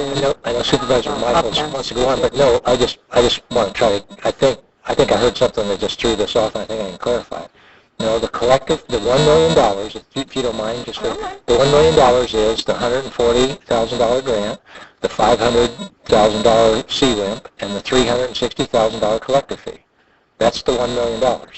What I think I started to hear Ms. Martin start to say is she wanted to point out that the 3% waste management fee is already built into their increase, and so there'll be an increase. It doesn't mean that the hit becomes more than $1 million, because the 3%, the hit still is $1 million. If we didn't do the 3% increase here, the hit would be $1 million. But if we do the 3% increase, you could theoretically say the hit is $700,000. No, that's not correct. Good. That helps. That's not correct, right? The billion that's being supported by CEO includes 3% increase in the waste management fee. The million. He's not proposing. I mean, the budget that's being Yeah, the proposed, the 2.8 2.8, includes, includes 3% increase. right, right. If the 3% increase were not approved by your board, then the cut would be 1 million plus 360. Is that not correct? Can I just add, the million is a reduction in the total appropriations from this year to proposed next year. That is achieved by a combination of the move to the general fund actually reduced some of our costs. By virtue of going to the general fund, we no longer pay cap that we had to before. We no longer were allowed to have a contingency appropriation, which we had to before. So effectively, we had cost reduction simply by moving us into the general fund as a result of the CEO's recommendation. So the million comparison simply compares appropriations to appropriations, this year to last year. With respect to revenue, if you want to look at that million, it's broken down as we've indicated to you. But the proposal that the CEO, or what's in our budget, does assume a 3% increase in the waste management fee. Now you have the other option. If you wish not to approve the fee, and you still wish to make us whole, then you can increase the $531 you're choosing to give to us by that dollar amount. So the key question is whether you wish to make us whole, and the second question is how. But just for Supervisor Parks to get her hands around it, she needed to know what made up the $1 million, which was early difficult to try to get that. We finally, I think we'll go to Supervisor Michaels and let you at least germinate for a while if you need to, and then come back. Supervisor Michaels. Ruminate. Ruminate, there you go. It's been so long now I forgot my, no. First of all, I think you hit the key question. Is this board in a position to or willing to make the department whole? That's it. But my question goes back to your response on the bioenergy program. Even though it's in the county's plan, the county does not necessarily have to be the one that's operating. We have a new, what do you think? Energy, yeah, that thing. It seems to me that it would still be part of our accomplishment and part of the plan, whether it was run by the new energy consortium or a city coalition or whatever. We would not be out of compliance with our plan as long as the program is still going. Doesn't matter who's running it. Am I correct? Well, the Regional Energy Alliance doesn't do the same thing that we... I didn't ask that question. I asked a very simple question. It doesn't matter what they're doing now. What they might do in the future is a different situation, and maybe it's not them. Maybe it's some other entity. But if it's in our plan and someone is still accomplishing it, no matter where its home is, we are not out of compliance with our plan. Is that correct? No, I would not say that was correct. Our plan indicates what the county is going to do, what the county itself as an entity is responsible for in achieving its goals for the unincorporated area. So we can't hold the Regional Energy Alliance responsible. I didn't say I was going to hold them responsible. There's a way to, in my mind, after all of the years of doing this, there would be a way to identify who will be doing this process on behalf of the county's accomplishing its diversion and waste plan. I don't think there's a requirement. We'd have to take the steps to do it, but I don't think there's a requirement that we physically do the effort. We only make sure the effort is being done on behalf of the county so that the diversion is still the diversion. If I may, I question whether you have to have the program. You don't? Because we are exceeding our diversion requirements now. I question whether you have to do the program to begin with. You know, it's nice to be able to do it in good times, but in lean times, I don't know if that program is having to be done in order to meet our requirements. Clarifying question. Yeah, because I'll ask a clarifying question here with regard to that. Does the state care? Is the state's issue that the material get recycled, or does the state care who actually does the recycling? The state just wants to see the diversion occur. It does hold jurisdictions individually responsible for accomplishing diversion. Certainly, if your board wants to change its policy direction that it gave us in October of 2001, you can do that. you can approach the Regional Energy Alliance to see if the various jurisdictions in that alliance want to look at different types of facilities that may or may not generate electricity, but may generate some other thing. I mean, there are a number of options. I just used them as an example of something. I didn't intend to go to them. It was just another somebody. Just a clarifying question, you're still on, you still have the floor. No, that was the main thrust of my question, was that, you know, in looking at these, the way that some of them are presented, there's absolute mandates kind of coupled with enhancements to those mandates. And one thing our county has always done, and rightfully so when we could afford it, is put forth more effort. You know, we overmatch, we overprogram, you know, when we can. And so I just, you know, I wanted to make sure, and maybe it's going to take some clarification from county or from Dr. Martin or somebody as to just how these things have to be accomplished. But my basic understanding is that this board can take an action. You know, we can change our policy on any given Tuesday with 3 votes. Let's face it, we just did it this morning. But that would not necessarily throw us out of compliance with AB 939 by just shifting who's doing it, as long as it remains to be accomplished. So, you know, that was the basis of the question, and after other questions are done, I'll launch into my comments. Supervisor Long. I think on the 939 issue, we are in compliance. We've achieved the low-hanging fruit. We have some really tough ones in front of us to continue to stay in compliance.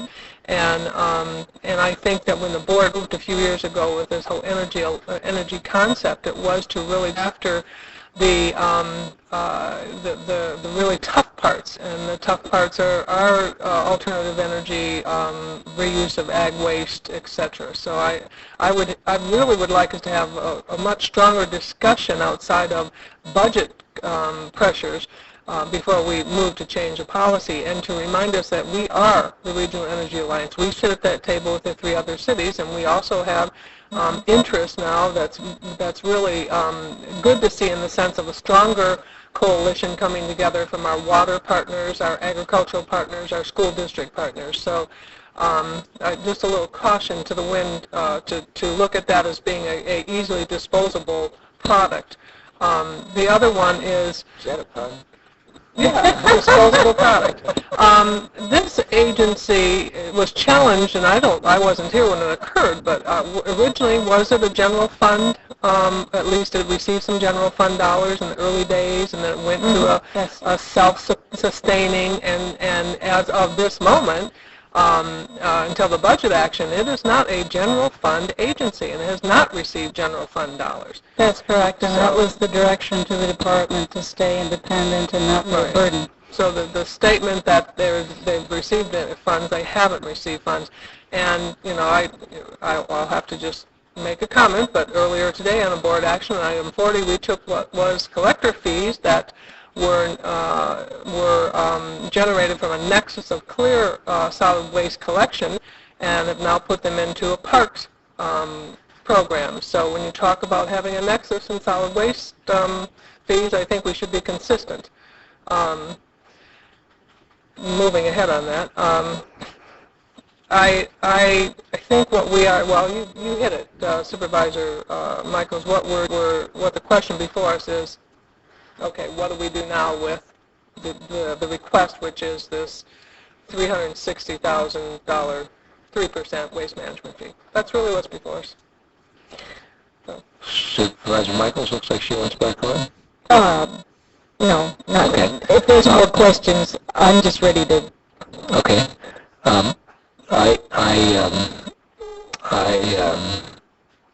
There's been a lot of conversation here. I did hear a thing that I just want to try, because given the situation where we are, statement was made that, you know, the cities, they collect their trash fee and they use trash and they collect that, but I know, and that relates to this issue of the contract fees, we had a department that has generated all of its own revenue. In many government entities, they don't keep them separate. They actually view their trash hauling contract as a revenue generator for their general fund. So what the county is possibly, depending on what they decide to do next week, what the county do that. I know the city of Ventura does it. The city of Thousand Oaks, Simi Valley, Morpeth. I think most cities do that. With that. So to some extent, we're sort of we're considering doing the same thing because we have a. Well, they may do that, but is that right to do that? Well, that's always what you always have to. That's what you always have to question. Sure. I mean, almost if you look at this as a kind of a textbook case of backdoor taxation, smoke and mirrors, this collector fee and the waste management fee just fit that beautifully. This ought to go into a textbook. You just voted for it this morning. I understand that. I said I walked all over this. The waste management fee is specific to waste programs. The collector fee is not specific to anything. So in a way, by taking the collector fee from the department to be used for other things, and instead having the department funded with waste management fees can only be used for waste management, to me is more direct anyway. What the accomplishments a great enough. But as we've said, what's the fundamental question in front of us? I would offer this as we're down the lesson. Fundamental question, from my mind, I view it a little bit differently than I heard there. Are we going to make the department whole or not? In my mind, we have mandated things that we have to do, right? And then we have other things that we think are important, priorities, et cetera. Whatever that list of things is, and that's probably been, it's been healthy for us to start to do this because the board's becoming more aware of that. But whatever that list of things are that we're doing, then we have a second question. What is it that we want to be done? And then how efficiently are we doing it? Can we accomplish those things more efficiently than we're doing that or not? And that comes down to something that every department head has a responsibility to do all the time, but particularly during this tough budget time. They have to convince the board that they're spending all of their dollars just as efficiently as possible. So I would throw a little bit different question. One is, are we going to make them whole? Sort of like would say, are we going to do all the things we've listed?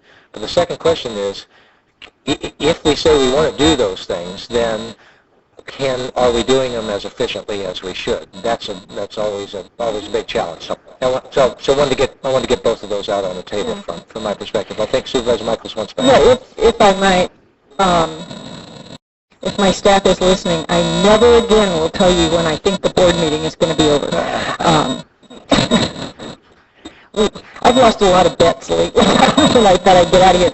But one of the things, that going back to this city issue, when I was on the city council, and of course my community feels a little more strongly because we feel we host the landfill for the entire county, especially after the Weldon debacle and the one in Oxnard closed and all of that. And I was on the city council then, and that was kind of my feeling then. So I can relate to how the cities feel. I can also relate to what the county feels. But we did look at those. In a city, everything goes to the general fund. Everybody works for this, through the city manager, for the city council, for the people and the city council manages the money for citizens. Those host fees, et cetera, were considered much like a franchise fee.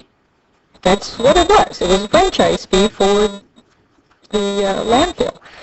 On top of that, the city, when it contracts with the haulers, makes sure it gets its fair share of the pie, which is passed on to the rate haulers, without any regard to the needs county. They take what they want. They know the county is going to do what the county has to do, and so these fees keep growing and growing. And I don't think it could be considered clandestine taxation. It's just, how the cities meet their needs, irregardless of the counties. No, unless they did after I left. I can't speak to that. 10 years ago they didn't. And so just, to clarify that, I think we're fine doing what we're doing. as far as do I believe that we need to raise the waste management fee by 3%, no, I don't. And here's my reasoning. I would like to take action on the budget to bring this department into the general fund, as we've said we're going to, and to actually see the impacts and to do a little more tighten down. Every department has had to tighten down beyond where we ever thought we'd have to go. I do personally believe that some of these programs can either be reduced or perhaps eliminated until better budget time. It's nice of us to help the school districts, but the school districts are getting more money than we are, and so why aren't they running their own green management programs? And I know that goes counter to the thing, but I just believe to put another 3% on all of the fund raises that have happened this year is not wise. And I think it would be incumbent upon us, as we're doing with a lot of other departments, to meet the budget, not increase the fees. I know that's going to change their budgeting, but I noticed in the paper that was given to the secondary impact, if we didn't do the 3%, it looked like all of the people in the department were going to be removed from the enforcement, and all of the ISD people were going to stay. Well, I'm assuming that they all had the same classification, so they can work that out somehow. And I don't see that as a big issue at this point in time. Once we've made the change next year, if Kay and Ron and the people from that department can come and say, look, this didn't work out. It cut too deep. This program really suffered, or 939 really compliance really suffered, then we'll have the proof. But right now, we're riding on what I consider a very lucrative wave that, much to her credit, Dr. Martin has done exactly what we told her to do, and that was to go out, be self-sufficient, and be creative. So that's my position on this. I do not want to support the 3% increase. That's still 5% waste management fee comes to the county. And I do want to keep the board as the final appeal on the enforcement issues, and otherwise I can pass everything else in here. Okay. So I understand, Judy, are you proposing to do anything different with waste management fees than is being proposed? Yes. Yes. 3%. Not, there's already 5%. Yeah. I'm saying keep it at 5% for this year. Do not raise it to 8%. Okay. That's just my opinion. Yeah, go ahead. If I could, I just want to make sure, I strongly disagree, and I just want to get that argument out there on the other side of the table, because we are in a crisis, and I appreciate a concern. But basically, I'm hearing you say is you think they could absorb a 3%. They could absorb this cut, and I would offer this. I don't know, sitting here today, for sure whether they could absorb it. But over the course of this week, I think we're going to spend even more time on this. Let's assume you're correct, and they can absorb it, or they can absorb some of it. Let's say they can absorb 200,000 of it instead of the 300,000. That would be an additional 200,000, just theoretically, the additional 200,000 that we could allocate for those programs that last week we said we need revenue for.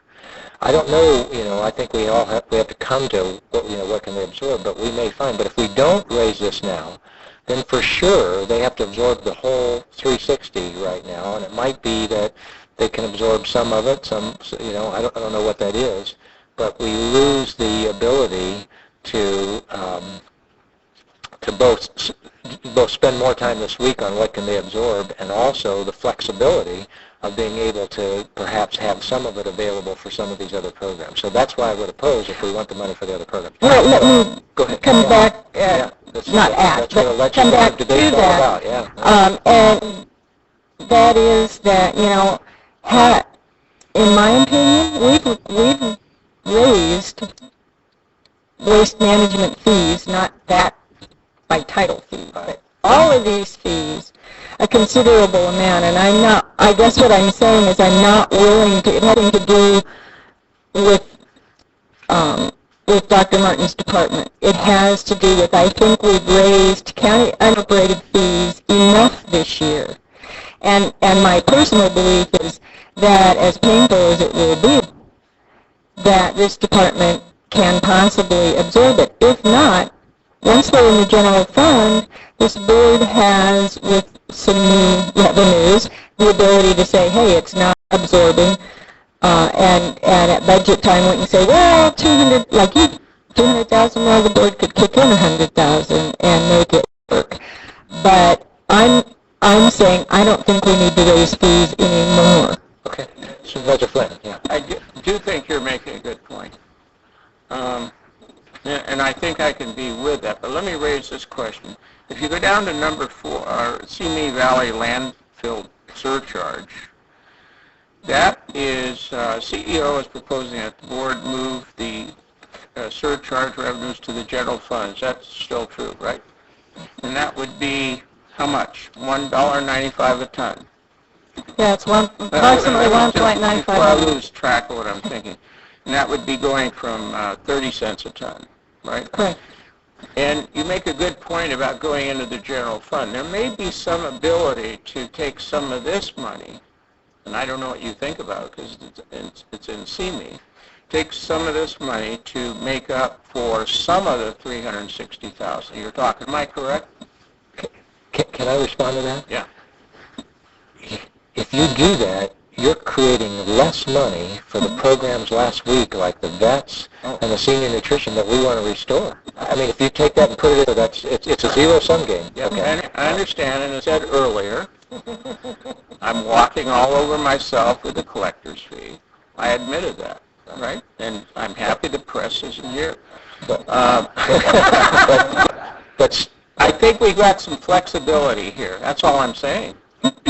And the waste management, you take a look at the waste management and the collector fee, they're both hitting that unincorporated area. In the unincorporated area, and some parts of Ventura County have some of the poorest of the poor living here. That's what I'm talking about. I would offer those poor people would be better served if we can raise our revenue so that we can target programs. I see the flexibility there. Supervisor Long. I was trying to quickly review past memos and information as to how much have we raised. In April, we approved a reduction in the fee rate for CWIMP that went from 50 cents a ton to 0.05 cents a ton, right.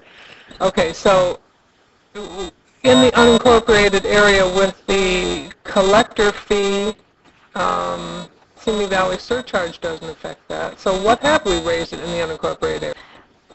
8 of the 14 service areas in the unincorporated area would be impacted by the surcharge increase because those are the service areas that utilize the Simi Valley landfill. If you recall, on the last chart, I indicated to you that the aggregate impact on unincorporated rates is only 60 cents a month on average. That's with the waste, 3% waste. That's with the 3%. But let's take the surcharge fee. How much was it with the surcharge fee? For the surcharge of those 8 service areas, the aggregate increase, the average increase was 24 cents a month. Right, so we've increased to 24 cents so far, and we could take it to 60 cents. Right. Could I make a... Total of 60. To a total of 60, correct? From 24 cents to a total of 60. Right. Could I want you to hold until the board finishes this, please. Yeah, go ahead, Kathy. That answered my question. Okay, all righty. Now, go ahead. I just wanted to make a statement with regard to your very important decision on the 3% increase. One of the reasons why that 3% increase is advantageous to the general fund does free up the collector fee without any adverse impacts on the general fund in terms of funding the department at the level that's being recommended by the CEO. This department has lost considerable revenue. We're losing 6 positions. We're complying with the target budget reduction that has been recommended by your CEO. If you do not choose to raise the waste management fee to offset the loss of the collector fee, what it means to this department is a loss of an additional 4 positions, which means that we would go into next year losing 10 out of 23 positions. And it would be irresponsible of me if I didn't, in my professional opinion, that there's no way in the world that we can maintain our programs by losing almost half of our staff. Thank you. That would, in my opinion, dismantle the department. Okay.